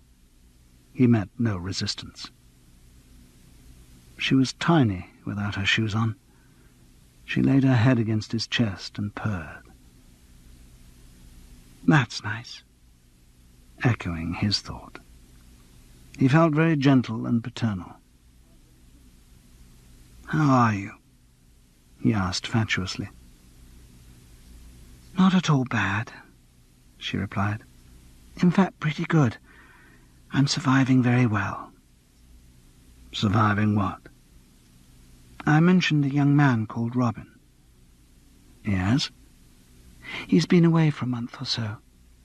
He's now been back in this country 10 days, and he hasn't phoned me. And that's good news? That is wonderful news. You've no idea how good that news is. She looked up at him. Close to, she was all eyes. Big, brown eyes. Soon, she said softly. Very soon, I think I'll be leading a normal life again. Good, he murmured. He understood her completely. She was saying, no, not now, not yet. Just give me a little more time to flush Robin out of my mind. And then there seemed to be a promise in her words too. He kissed her gently on the lips. They were soft and giving. They did not draw away from him. But he had understood her message and kept it as just a gentle kiss. I must go, he said, and went. Chapter 14. Hello, Charles. It's Gerald. Ah, hello. What gives? Gibbs. I saw you last on Wednesday after the worst meal ever perpetrated on a human being, and you were about to charge some disc jockey with murder. Have you done so yet? No, Gerald. Things have moved on a bit since then, but I have the feeling they're coming to a head. A confrontation will take place this afternoon. After that, I think everything will be a lot clearer. Or can I do anything to help? Or can we meet so that you can fill me in on the details? Meet, certainly. What, a drink this evening? I think I'll need a good few, yes, if I'm still in one piece. Well, would you like to come to the Garrick and... Yes, fine. Oh, shit, no. What's the matter? I've suddenly remembered. I'm booked to do some radio recording this evening. A 6 to 9 booking for something called the Showbiz Quiz. I'm the mystery voice. Oh, I often wondered who it was. Well, look, why don't I come along to the recording? You know how keenly I like to follow your career. Oh, ha. OK, if you can stand it, come along. It's at the Paris studio in Lower Regent Street. I'll leave a ticket in your name at reception. OK, and by then you'll have solved both the murders. Yes, or I'll be the victim of the third. Charles was beginning to know his way around Broadcasting House very well. Soon, he reflected, he'd be calling it BH, like a native. The security man on the door seemed happy with the pink pass that Brenda had given him, so he got into the Art Deco lift and pressed the button for the 5th floor. Steve had been able to consult the SM schedules and give him Keith Nichols' bookings for the day. They were not without irony. From 2:30 to 6, he was scheduled to do music editing in the very channel where his wife had died. And from 9 till midnight, he was booked to route the telephone calls for the Dave Sheridan late-night show. Charles received confirmation of the feeling that he confided to Gerald, that things were coming to a head. He felt strangely calm. Although he was about to confront a double murderer, he didn't feel afraid. Somehow, it'd work out. As he walked along the corridor from the old part of Broadcasting House to the extension, he saw a familiar figure coming towards him. If he hadn't recognized the face, he would have recognized the unnatural gloss on the toupee. "Michael Oakley, isn't it?" "Yes," came the mystified reply. The American accent seemed even stronger in the flesh. "Charles Paris. We talked on the phone yesterday." "Oh, yes. I've just been having a meeting with Dave and his executive producer." "Ah, I'd really like to take you up on that offer of following Dave around for a day." Difficult as it was to think beyond the next hour, Charles supposed at some point he was going to have to get together his Radio 3 feature. "Sure, whenever you like. Today's, well, he's just gone off to the Teen Dreams office to check this week's column. But of course, he's doing the show tonight. I'll be along because I'm bringing a friend who wants to take a look at the program going out. So come then if you like. Studio B15, or any time. Give me a buzz." "I'll do that. Thank you." Nothing in the editing channel had changed since the night of Andrea's death, except that 4 new carpet tiles made an accusingly aseptic square on the floor. Keith was on his own. A script was open on a lectern beside him, and he was cutting tape with a razor blade. He looked up as Charles came in with his customary scowl. "Hello. Charles Paris. We met on that sitcom I was doing the other week." Keith nodded. He remembered the incident, but didn't see its relevance. "I wanted to have a talk." "What about?" "Are you busy?" Keith shrugged. "Just making cuts in these programs for a shortened repeat. It's not frantic." Then he added with resentment, "Notice the bloody producer doesn't even turn up. Arrived at nearly 3 with the tapes and marked scripts, asking me to use my judgment about the edits. SMs aren't paid enough to use their judgment. When I see wankers like that who've got producers' jobs..." He grimaced. What he thought about the subject was too deep for words. "I want to talk to you about copying tapes," Charles said bluntly. It would have been more effective if he'd said, "I want to talk to you about your wife's murder," but he hadn't quite got the confidence for such a frontal attack. Build up to it slowly. The effect of his remark was good enough, anyway. Keith froze for a moment, his razor blade poised in space, and then bent back to his work, saying, with an effort at casualness, "Oh, yeah?"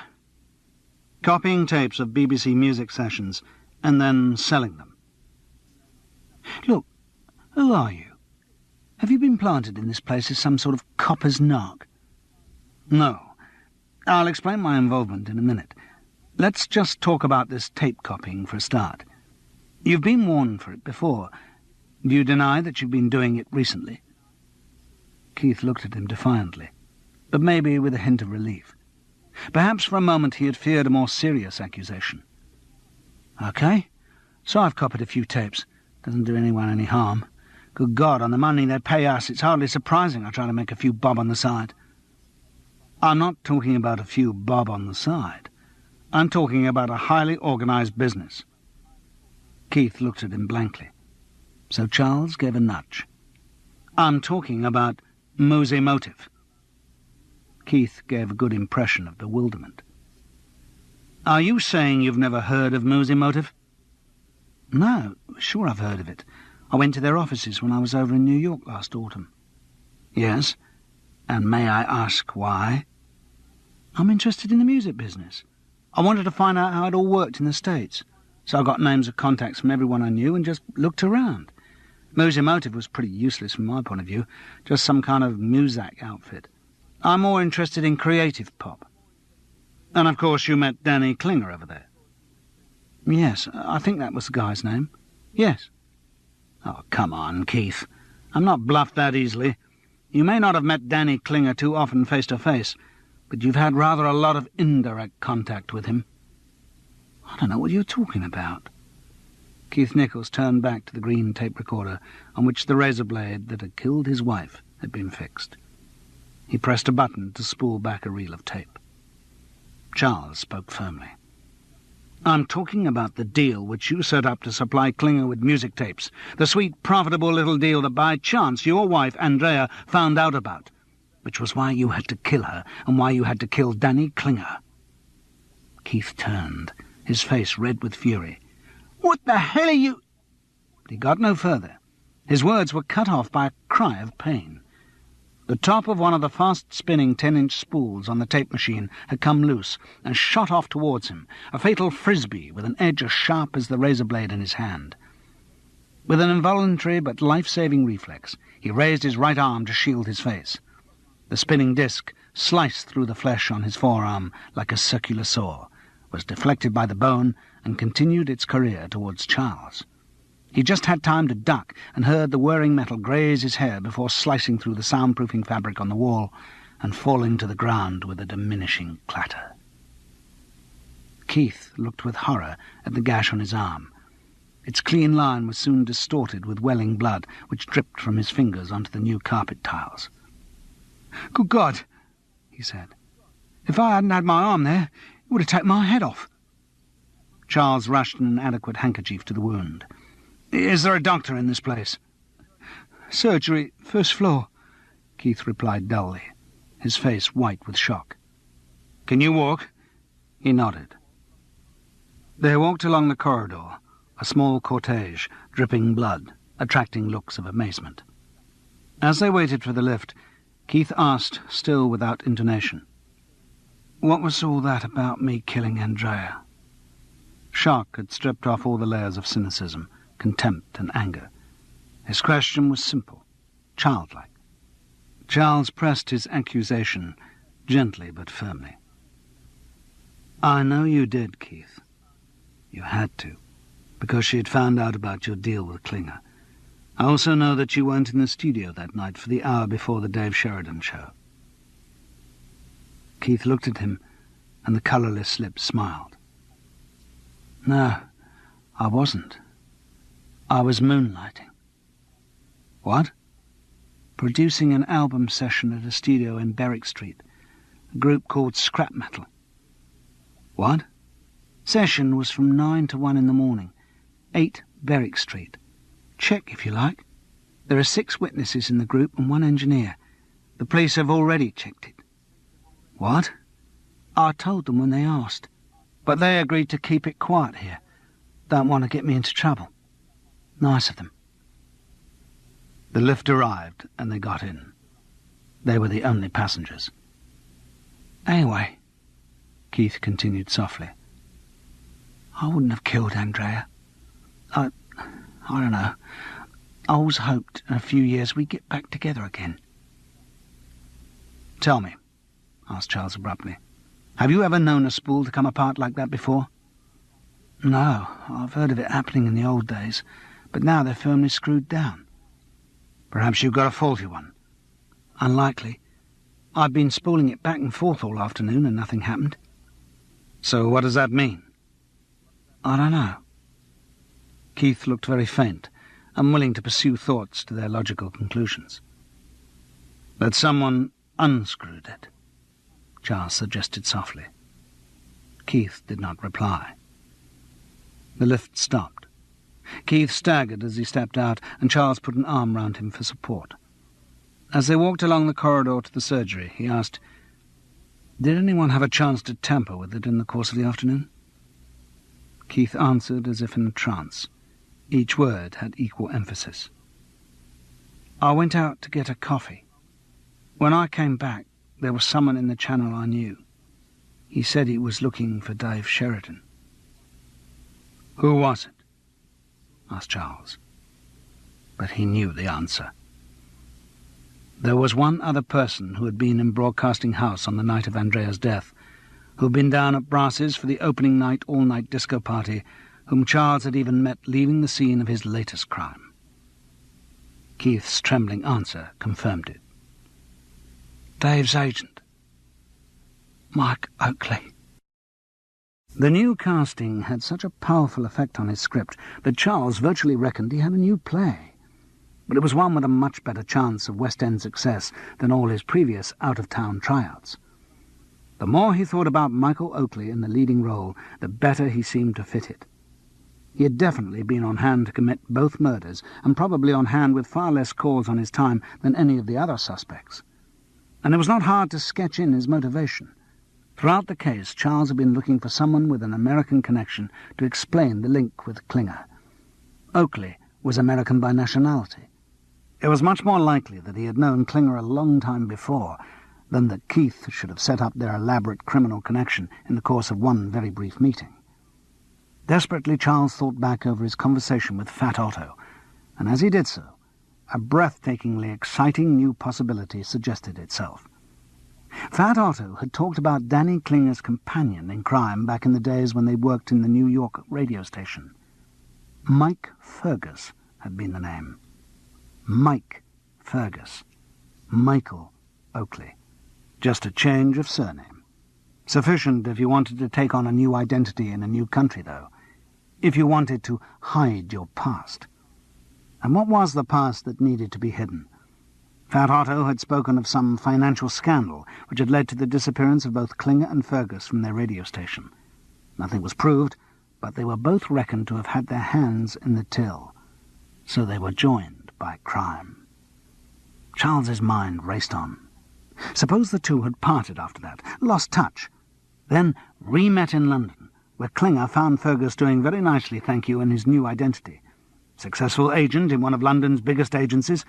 What would be more in character than Klinger to apply a little pressure, to work out an ingenious system of payment for his silence about past misdemeanours? Oakley, with his contacts in the BBC, could provide tapes of music sessions in exchange for Klinger's silence. That, at last, would explain the elaborate system of clues and hiding of the tapes. They needed the secrecy, and reverted to the code they had used in their radio station days. And the relationship could have stayed balanced like that indefinitely, if Andrea Gower hadn't had such a trained musical ear. She started the investigation which was to close down the Musimotive operation. Klinger heard about the arrival of the police from Fat Otto while he was in London, contacted Oakley, and maybe suggested that the blackmail payments should be made some other way.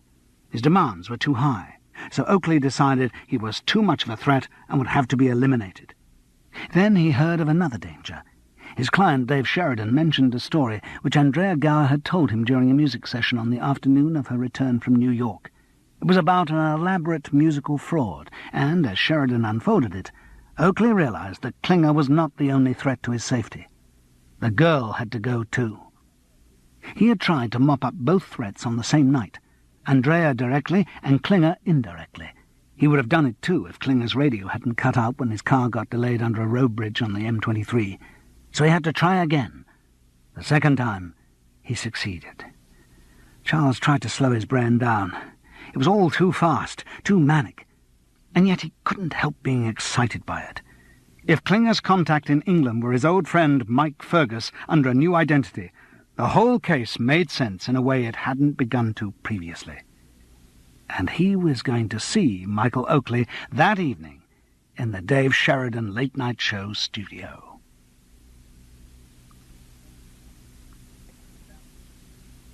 Chapter 15. The Showbiz Quiz was just what its name implied, a quiz about showbiz. There was a fad at that time in the light entertainment department for descriptive rather than wacky titles. A jovial personality chairman posed questions about famous showbiz personalities to a panel of famous showbiz personalities, or less famous showbiz personalities, or whoever happened to be available and didn't think the fee for recording 2 shows in 3 hours too derisive. The questions were devised by a senior light entertainment producer who made a tidy packet from payments called staff contributions for his work. At one stage there had been grumblings that he was doing rather too well out of this little racket, so the head of light entertainment had clamped down and controlled him by putting another producer in charge of the show. Since the other producer was the young, nervous and amiable Nick Monckton, the older producer was even better placed. He still got paid as much for devising questions, he still had artistic control, because Nick was too deferential to his experience to argue, and he was relieved of the tedious responsibility of actually producing the show. Most of the questions were merely pegs for anecdotes. "Tell me, Arthur, do you recognize this voice?" "Why, yes, it's Rob Wilton." Audience applause. "Tell me, did you ever work with Rob Wilton?" "Well, as a matter of fact, I did. I remember a show we did for the Forces into long, tedious anecdote, ending in more audience applause, and on to the next rigged question.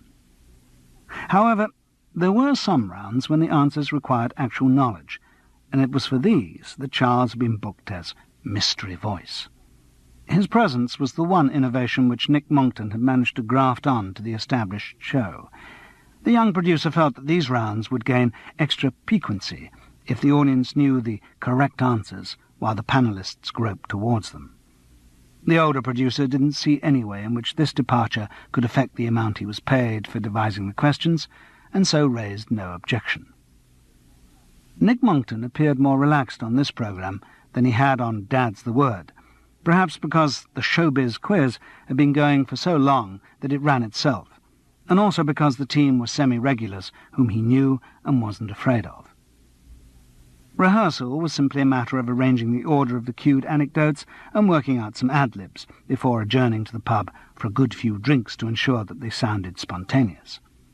All Charles had to do was to say a few words into his microphone so that the studio manager could adjust his level. Being a mystery voice, he didn't appear on the stage in front of the audience. He was tucked away in the narrator's cubicle, where the first read-through of Dad's the Word had been held. This had distinct advantages. First, he could think without the distraction of listening to comedians trying to be funny, and second, there was a telephone there. His mind was still racing. New details fell into place. Oakley's keen interest in his client's work, so rare in an agent, was suddenly explained. He needed always to be hanging around the BBC, getting to know the personnel, so he could maintain the supply of pirate tapes. And he needed to hang around Sheridan to influence his programme's running orders when necessary. Keith must have been the source of the tapes. Charles thought back to their conversation of the afternoon, when the SM had virtually admitted to illicit copying. If Keith could be persuaded to admit his part in the crime, then Charles thought Oakley could be nailed. An arrest for pirating tapes would lead to an investigation which would reveal the greater depths of his villainy. Charles wished he'd had longer to talk to Keith, The flurry of concern which his arrival in the surgery had prompted had made further conversation impossible. Still, it might be possible to make contact. It was 7:15. He rang through to Steve to get Keith's home number. She sounded glad to hear from him, which in itself was flattering, and even disappointed when she heard his request. Maybe she'd hoped that he was going to suggest a meeting. He almost did, but held back. Get the case solved first. Anyway, he wouldn't lose anything by delay. Don't push it. Let it happen naturally. To him who waits. There was no reply from Keith's number. Perhaps his injury had landed him in hospital. Oh well, try again later. In the meantime, round to the captain's cabin with the facetious panellists of the Showbiz Quiz for a few preparatory drinks. They were into the recording for the second show before Charles got through to Keith. He'd been ringing the number at 5-minute intervals since their return from the pub, every now and then breaking off on the orders of a green cue light to intone some new revelation from the mystery voice. It was a good time when he finally did get through. He had just given some answers and had a long break while the panellists went through their tired saga of Noel Coward anecdotes. His next cue was to give the answers in a "what are the names by which these people are better known" round, which wasn't going to tax his intellect too much.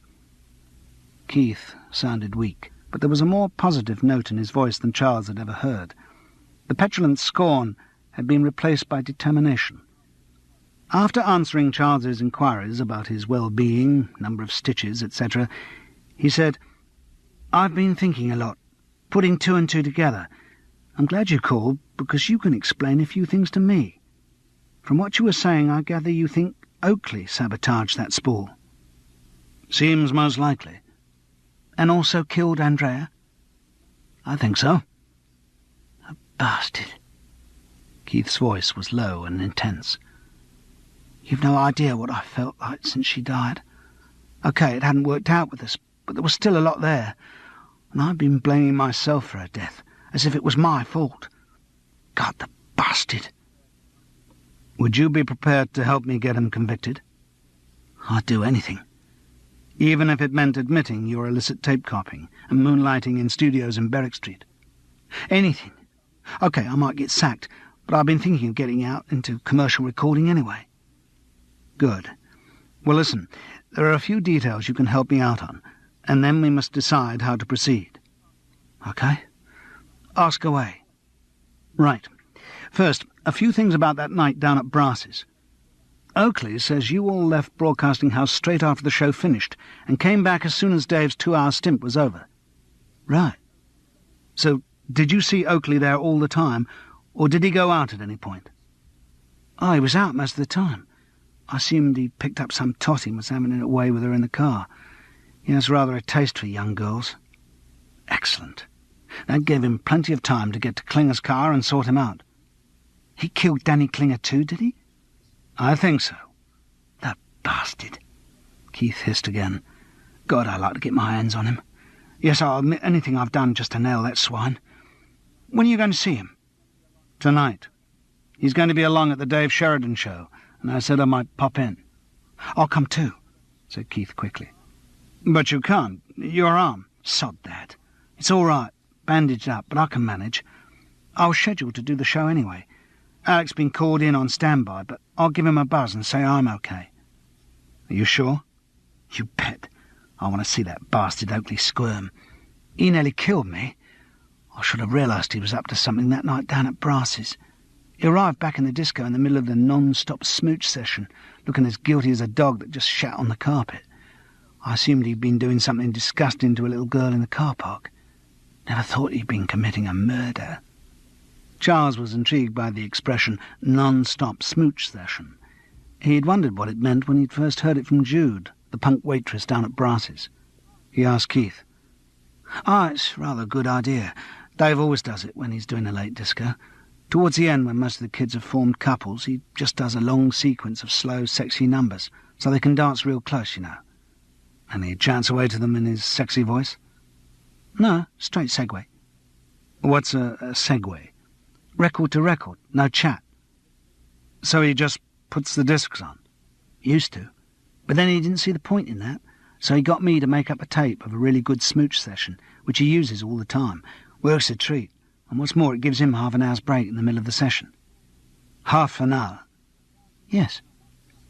But Charles didn't have time to evaluate the implications of this new information. The green light in the cubicle was flashing frenetically. Oh, shit, he thought, and quickly put on his headphones, which gave him a feed of studio output. The chairman's jovial voice came over slightly less jovial than usual. No, not yet, my friends, not yet. We appear to have something wrong with our mystery voice. Don't know what, it's a complete mystery. Audience laughter. Still, I'll try the question again. By what name is Reg Dwight better known? That's Reg Dwight. Elton John. Charles read from his script sepulchrally. Elton John. Margaret Thatcher? Suggested one of the panellists waggishly. Other equally fatuous suggestions were put forward until, at a prearranged moment, someone got the right answer. Right, the next one. By what name is Marion Morrison better known? John Wayne, read Charles. John Wayne. Raquel Welch, said one of the panellists, and got the prescribed laugh. The panel squabbled round the answer in simulated confusion. Charles turned the page of his script and looked at the next question. For a moment, he could hardly breathe. Funny name for a fella, isn't it? Marion. On to the next one. Be surprised if you get this one, though it's someone you all know. He's even been a guest on this programme. Right. By what name is Mike Fergus better known? That's Mike Fergus. Dave Sheridan, gasped the mystery voice. Dave Sheridan. Chapter 16. Dave Sheridan had quite an audience for his late-night show in the basement studio B15 that evening. Apart from the BBC personnel, his new producer Simon, his former producer Keith Nichols, now relegated to studio manager, and two other SMs, his agent Michael Oakley was there with the new vacuous dolly bird. Also present were the actor Charles Paris, researching a feature on the disc jockey for Radio 3, with a solicitor friend, Gerald Venables. Dave Sheridan was unaffected by their presence. Long experience stretching back to working for a small New York radio station in the 60s had made him into a deeply professional performer. He manipulated the disc jockey's hardware of turntables and cartridge players with grace and skill, keeping up between the items continuous talk of great charm and warmth. It was small wonder that his career was doing so well, that he was increasingly in demand for personal appearances, and that the television companies were beginning to realize his potential as a quiz program host. Apart from the larger gallery of watchers, the regular observer of the scene would have noticed nothing unusual about that evening. True, one of the studio managers looked pale, and his right arm was bound round with a crepe bandage. The actor Charles Paris also looked rather strained. But these were details. There was nothing to suggest that this was not just one more programme in a successful sequence, and that there were many more such to come. Charles had talked further to Keith after the revelation of Sheridan's earlier identity on the Showbiz quiz. Not only had they been able to confirm certain details of how the three crimes had been perpetrated, but they had also worked out a plan of campaign to expose their perpetrator. Keith was determined to make his revelations about copying tapes at Sheridan's request as soon as the time was right. But they thought their first approach should be a shock tactic, which might well precipitate a confession or crisis of some other sort.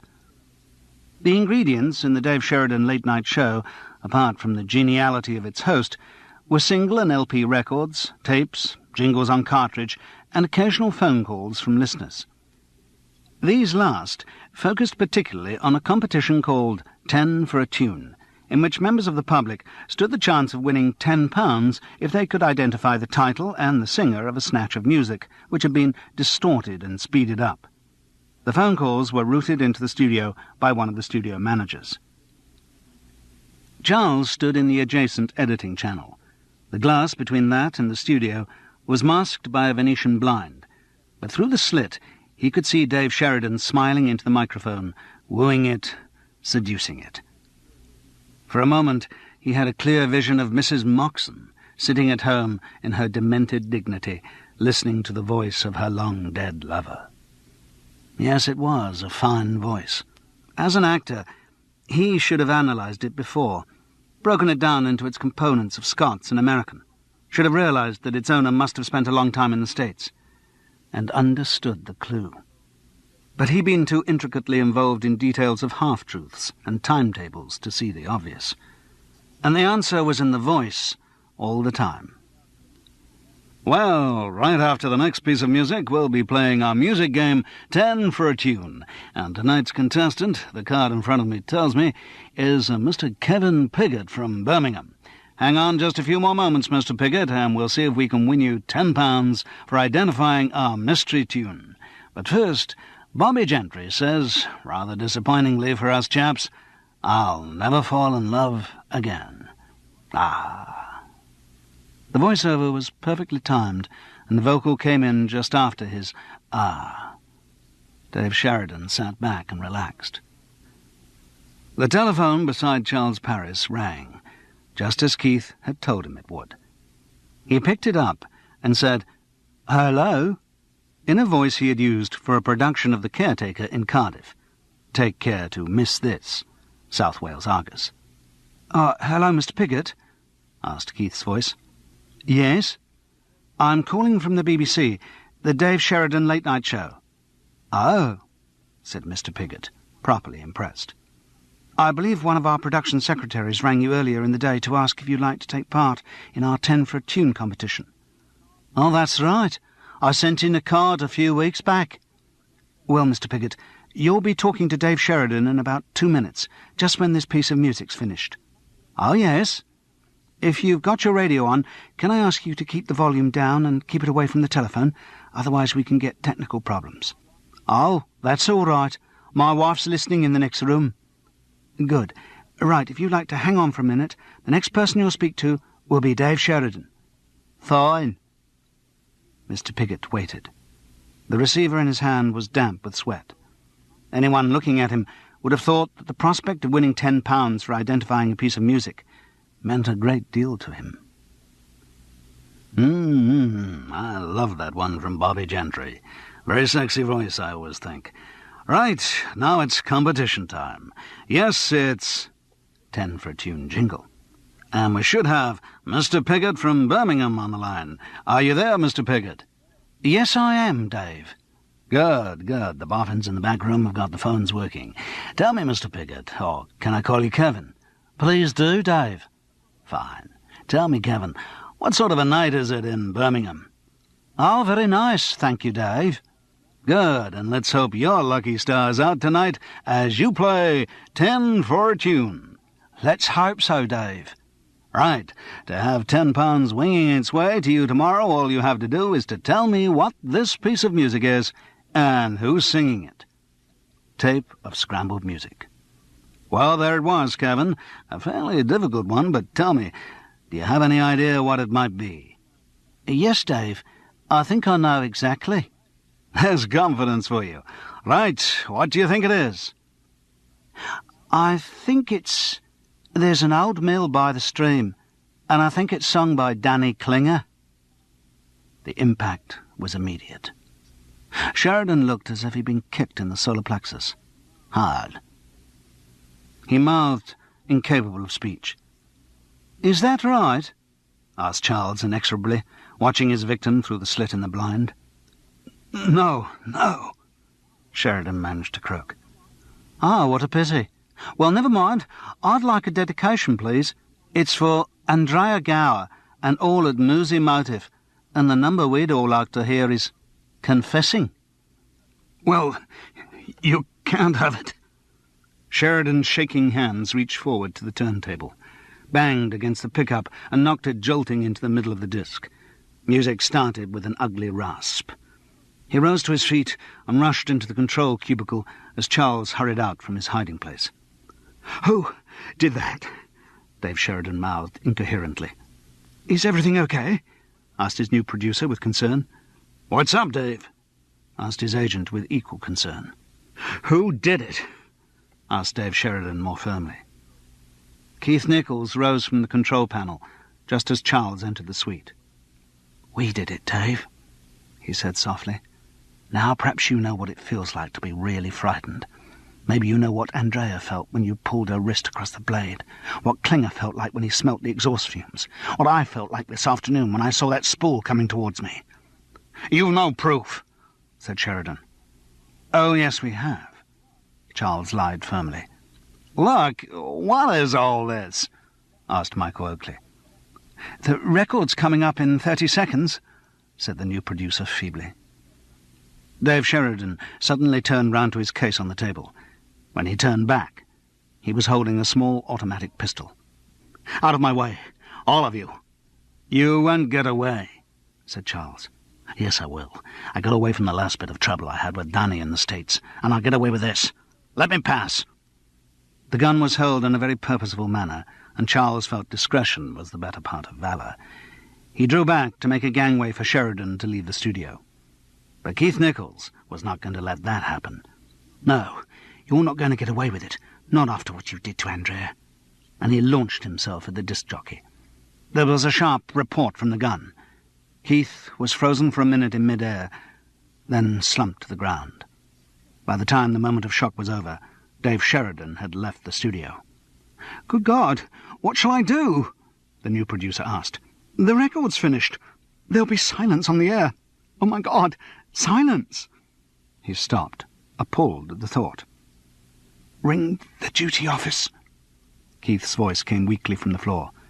"Tell them there's been a shooting. Tell them to stop Dave Sheridan, not to let anyone leave the building." The new producer still hesitated. "Come on, surely even you are capable of doing that," hissed Keith, and passed out. The producer got on the phone. Charles knelt down beside Keith. The bullet appeared to have hit his stomach. There was a lot of blood. "And get a doctor, too," Charles said harshly. "Quickly!" He stood up. Gerald Venables, Michael Oakley, and the Dolly Bird looked at him in astonishment. "Come on, Gerald. Let's get to the front of the building. There may be explanations necessary."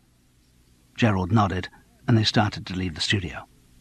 "This is a tragedy," said Michael Oakley. "That guy was going to be very big." They met the duty officer, the head of security, and a lot of other security men in the main reception. The police had been called. Unwilling as the BBC always was to make its troubles public, on this occasion the duty officer reckoned there was no way of excluding the police. And no, Dave Sheridan hadn't gone past them. No, there was no other way he could have got out. All the other exits were firmly locked. "Couldn't he have broken a window or a door?" "We've been round and checked on the ground floor and first floor. There's no sign of anything." "So you reckon he's still in the building?" The head of security nodded. "As soon as the police come, we're going to have a thorough search." "Has the doctor arrived?" "Yes, he's gone up to the studio. Look, we'll want to talk to you later.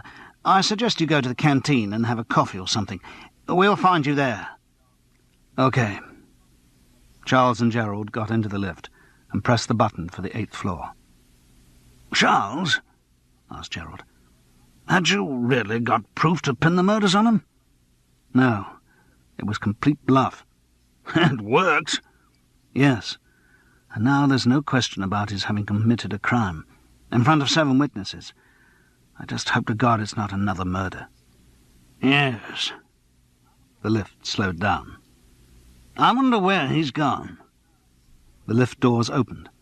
Here we are at the top." They stepped out. Charles stopped suddenly. "Gerald, that book you talked about, Death in Broadcasting House, was it called?" "That's right." "How did you say it ended?" "In a chase across the roof of the building." "I wonder." Opposite them was a notice at the foot of a small staircase.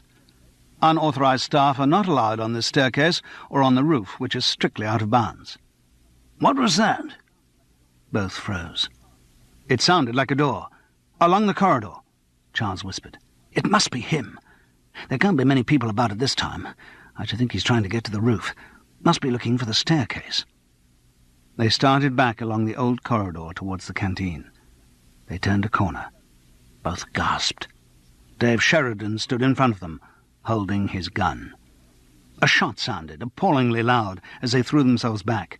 They heard the bang of a door out of sight. "Are you all right, Gerald?" "I think so. Felt the wind of it, but I don't think it hit me." Charles peered round the corner cautiously. No sign. "Where do you reckon he's gone?" "Well, that way leads to the canteen. I wouldn't have thought he'd gone there. Or—" Charles pointed to a stout pair of double doors. "What's in there?" "It's a studio. 8A. I've worked there." "What do you reckon?" "I reckon we go in and try and find him." Gerald took a deep breath. "Okay, buddy boy." They pushed the studio door open. It made no noise. It had been muffled to prevent its sound from interfering with recording. Inside, it was dark and deathly quiet. All sound was muffled. The two of them stood there, trying to accustom their eyes to the darkness, trying to prise its heavy drapes apart. But it was unyielding. They could see nothing. Charles moved forward. His footsteps sounded heavily on wood. Of course, damn it. This was the live end of the studio. The other end, behind a curtain, was carpeted for dead acoustics. This end, the bare boards were meant to ring out with steps and voices. Well, hell, if he was going to be audible, whatever he did, there was no point in pussyfooting. Go the whole hog. He jumped forward, landing with a resounding thud on the boards, and shouted, "All right, Sheridan, you may as well give yourself up. Even if you get to the roof, you won't get away." Fortunately, he had taken the precaution of landing in a crouch. The bullet that zinged over his head would have found his heart had he been upright. "Ah!" he said liquidly, as he had in Richard III at Guildford. Mr. Paris, perhaps a trifle over-parted, Surrey comment, and fell to the floor with a thud, then rolled, he hoped, quietly to one side. Quietly enough. Another bullet dug into the wooden floor, where he would have been if he hadn't moved. Dave Sheridan's voice came coolly from where the gun had flashed. "Right. If the other one of you wants the same, you just try and stop me getting up on the roof."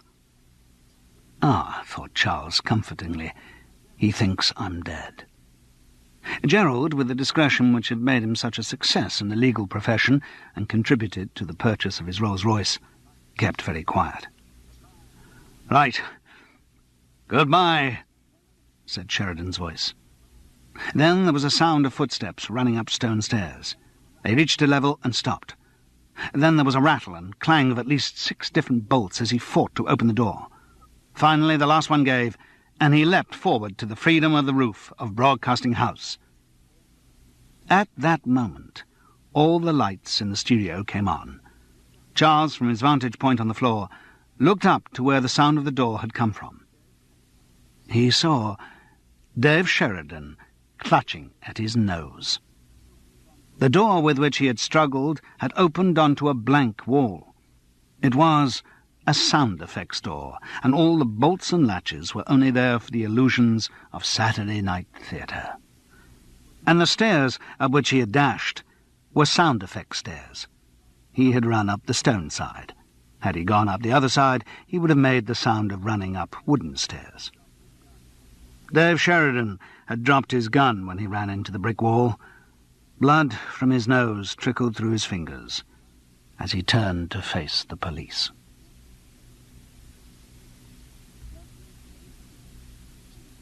Chapter 17. The third, and as it turned out, final full meeting of the Features Action Group was a somewhat muted affair. A flamboyant touch was provided by the girl with shredded wheat hair, who appeared dressed in a man's pinstripe suit, shirt and tie, as a protest against the sexist bias of the Assembly. The young man with wild teeth and hair registered his protest against the lack of blacks in the group by not appearing at all, and rather a lot of members, for one reason or another, followed his example. The most notable absence was that of John Christie, the scheme's instigator. Following his brief appointment as Coordinator, Drama Department, CDD, he had been elevated to a position in Secretariat, so important that it didn't even have any initials. He was now involved in liaison with yet another government-sponsored committee which had been appointed to investigate the state of broadcasting. So he continued his urbane climb up the management ladder, forgetting none of the people with whom he had made contact during the brief but stimulating experience of the Features Action Group meetings. Oh no, they would all come in useful. Their opinions would be quoted at management meetings. Their Christian names would be invoked to demonstrate his common touch. Their ideas would be presented as his own. Nothing would be wasted in what he saw as his inexorable climb to Director General. He sent a fulsome note of apology, but felt confident that the project was very much alive and that he left the group under the more than able chairmanship of Ronnie Barron. Ronnie Barron took his new responsibility seriously, expressing this gravity by talking at half his normal speed. He read out John Christie's note and the apologies of all the other absentees who had bothered to send any. He then got Harry Bassett from Leeds to read out the minutes. Now that he was chairman of the group, he was above such menial tasks, and asked if he could sign them as a true and accurate record of what took place at the last full meeting. This suggestion prompted considerable debate, not at least from the reader of the minutes.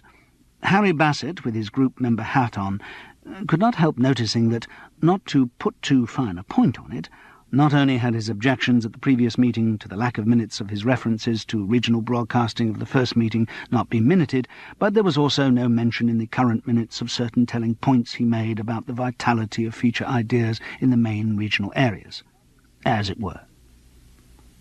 Others were equally incensed by what was described as the expurgation of the minutes.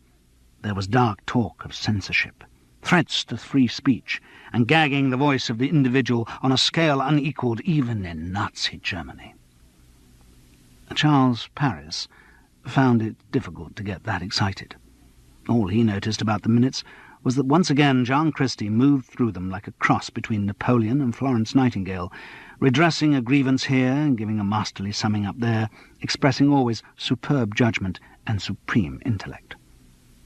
Charles was really only there to maintain contact with the BBC, to find out if there were any more details known about the Dave Sheridan scandal, to check on Keith Nichols' progress, and to see Steve Kennett. It was with huge disappointment that he saw she wasn't at the meeting. A subcommittee was appointed to check through the minutes and produce an impartial version of events at the previous meeting. Then the business of the current meeting started. Harry Bassett again took the floor.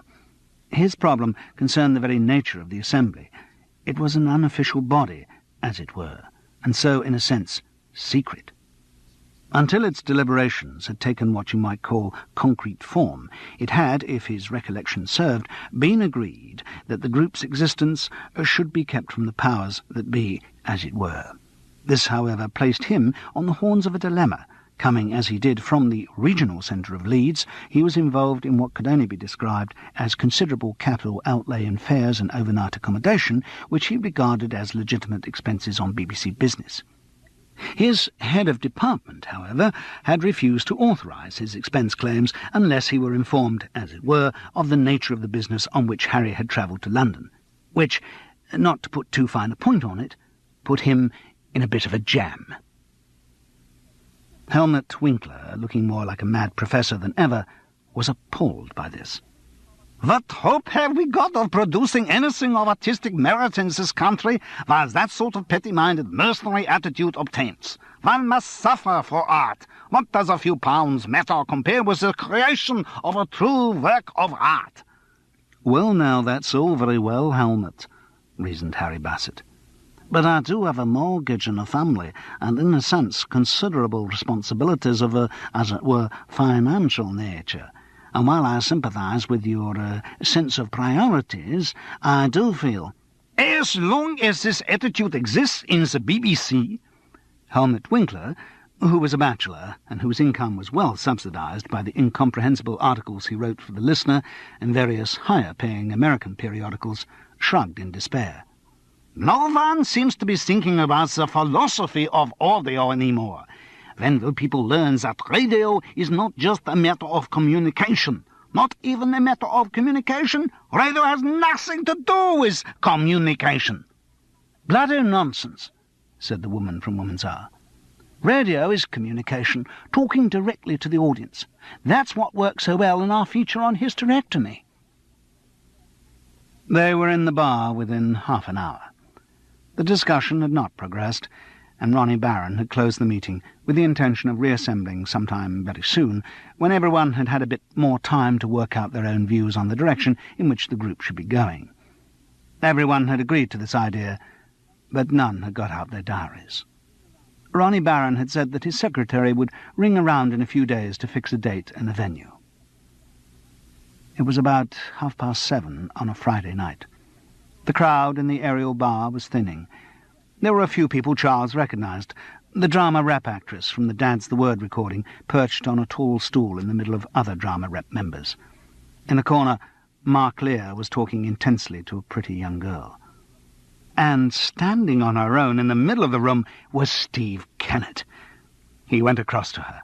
She looked better than ever. Her huge eyes sparkled animatedly. "Hello, Charles. How are you?" "Fine. Didn't see you at the meeting." "No, I didn't think it was going anywhere." "It didn't go anywhere." "Surprise, surprise." "Have you heard any news of Keith?" "Yes, making good progress. Out of hospital next week, if all goes well. Apparently the bullet went straight through and didn't hit any vital organs." "Good." "And another thing's happened to Keith, actually. A producer's job has come up in Radio 2, and because he did so well on his attachment, he's been appointed to it without a board." "Well, that's terrific. So, no recriminations about the illicit tape copying?" "The BBC is unwilling to admit it ever took place. They made a mistake over Dave Sheridan, but this is the only crime they'll recognise." "That sounds in character. I bet Keith's pleased." "Yes." She smiled. "It's funny, the Beeb can sometimes be very humane. Just now and then. You know, the right gesture at the right time." "Yes, the benevolent auntie." "Exactly. Look, you haven't got a drink. Let me—" "I'm getting one got." At that moment, a tall young man in a denim jacket came across to them carrying 2 glasses of white wine. "This is Robin Davey. Robin, Charles Paris." "Oh, hi." Robin didn't really take in the middle-aged actor. "We better go up, please, Steve. I booked the table for 8:15. "Sure." "I'll see you," said Charles, and started for the bar. Steve caught his arm. He looked back and got the full benefit of the huge brown eyes.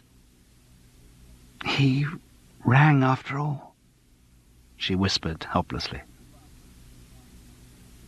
His route to the bar led him past Mark Lear. The producer was saying, "Sometimes I get the feeling there's no one out there, and we just make programs for our own amusement, and nobody hears them. It's a kind of masturbation, really." The girl nodded intently. "I feel we're on the dead side of the mic, and real life is going on somewhere out there without our knowledge." "Hello," said Charles. "Oh, hi. This is Charles Paris, an actor friend of mine. Charles, Lynn Frewer. She's just joined as trainee SM." "Just going to the bar. Can I get you?" "Oh, no, thanks. We're fine." "Okay. See you soon." Charles moved on towards the bar. As he did, he heard Mark saying, "Of course, I'm not going to stay with the BBC. I'm just marking time, really, at the moment. But I won't stay." Charles eventually managed to get a barman's attention and ordered 2 large bells. He drained one, and with the other in his hand, started towards the knot of drama rep. He waved to the actress he knew vaguely. She waved fulsomely back. There's always someone to drink with in the BBC club. The end. Invisible circus ain't that hard. Lions roaring on my street. Tightrope walkers skipping feet. I see them dance yet incomplete. Invisible circus can't be beat. Come on, come on, see the show. Magic happening, don't you know?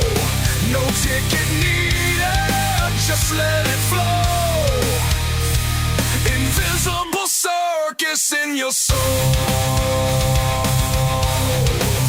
Yeah, yeah. Acrobats and sky so.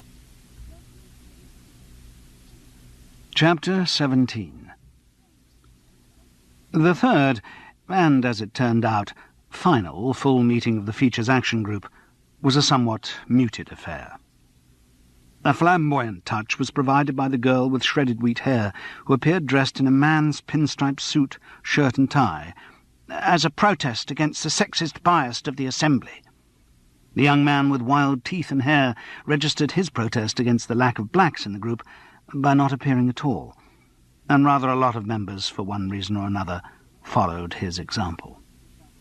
The most notable absence was that of John Christie, the scheme's instigator. Following his brief appointment as Coordinator, Drama Department, CDD, he had been elevated to a position in Secretariat, so important that it didn't even have any initials. He was now involved in liaison with yet another government-sponsored committee which had been appointed to investigate the state of broadcasting. So he continued his urbane climb up the management ladder, forgetting none of the people with whom he had made contact during the brief but stimulating experience of the Features Action Group meetings. Oh no, they would all come in useful. Their opinions would be quoted at management meetings. Their Christian names would be invoked to demonstrate his common touch. Their ideas would be presented as his own. Nothing would be wasted in what he saw as his inexorable climb to Director General.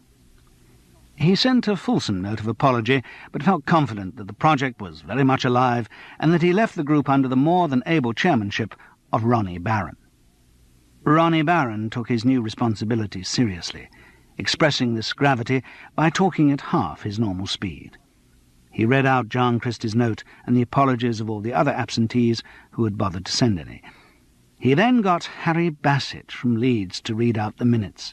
Now that he was chairman of the group, he was above such menial tasks, and asked if he could sign them as a true and accurate record of what took place at the last full meeting. This suggestion prompted considerable debate, not at least from the reader of the minutes.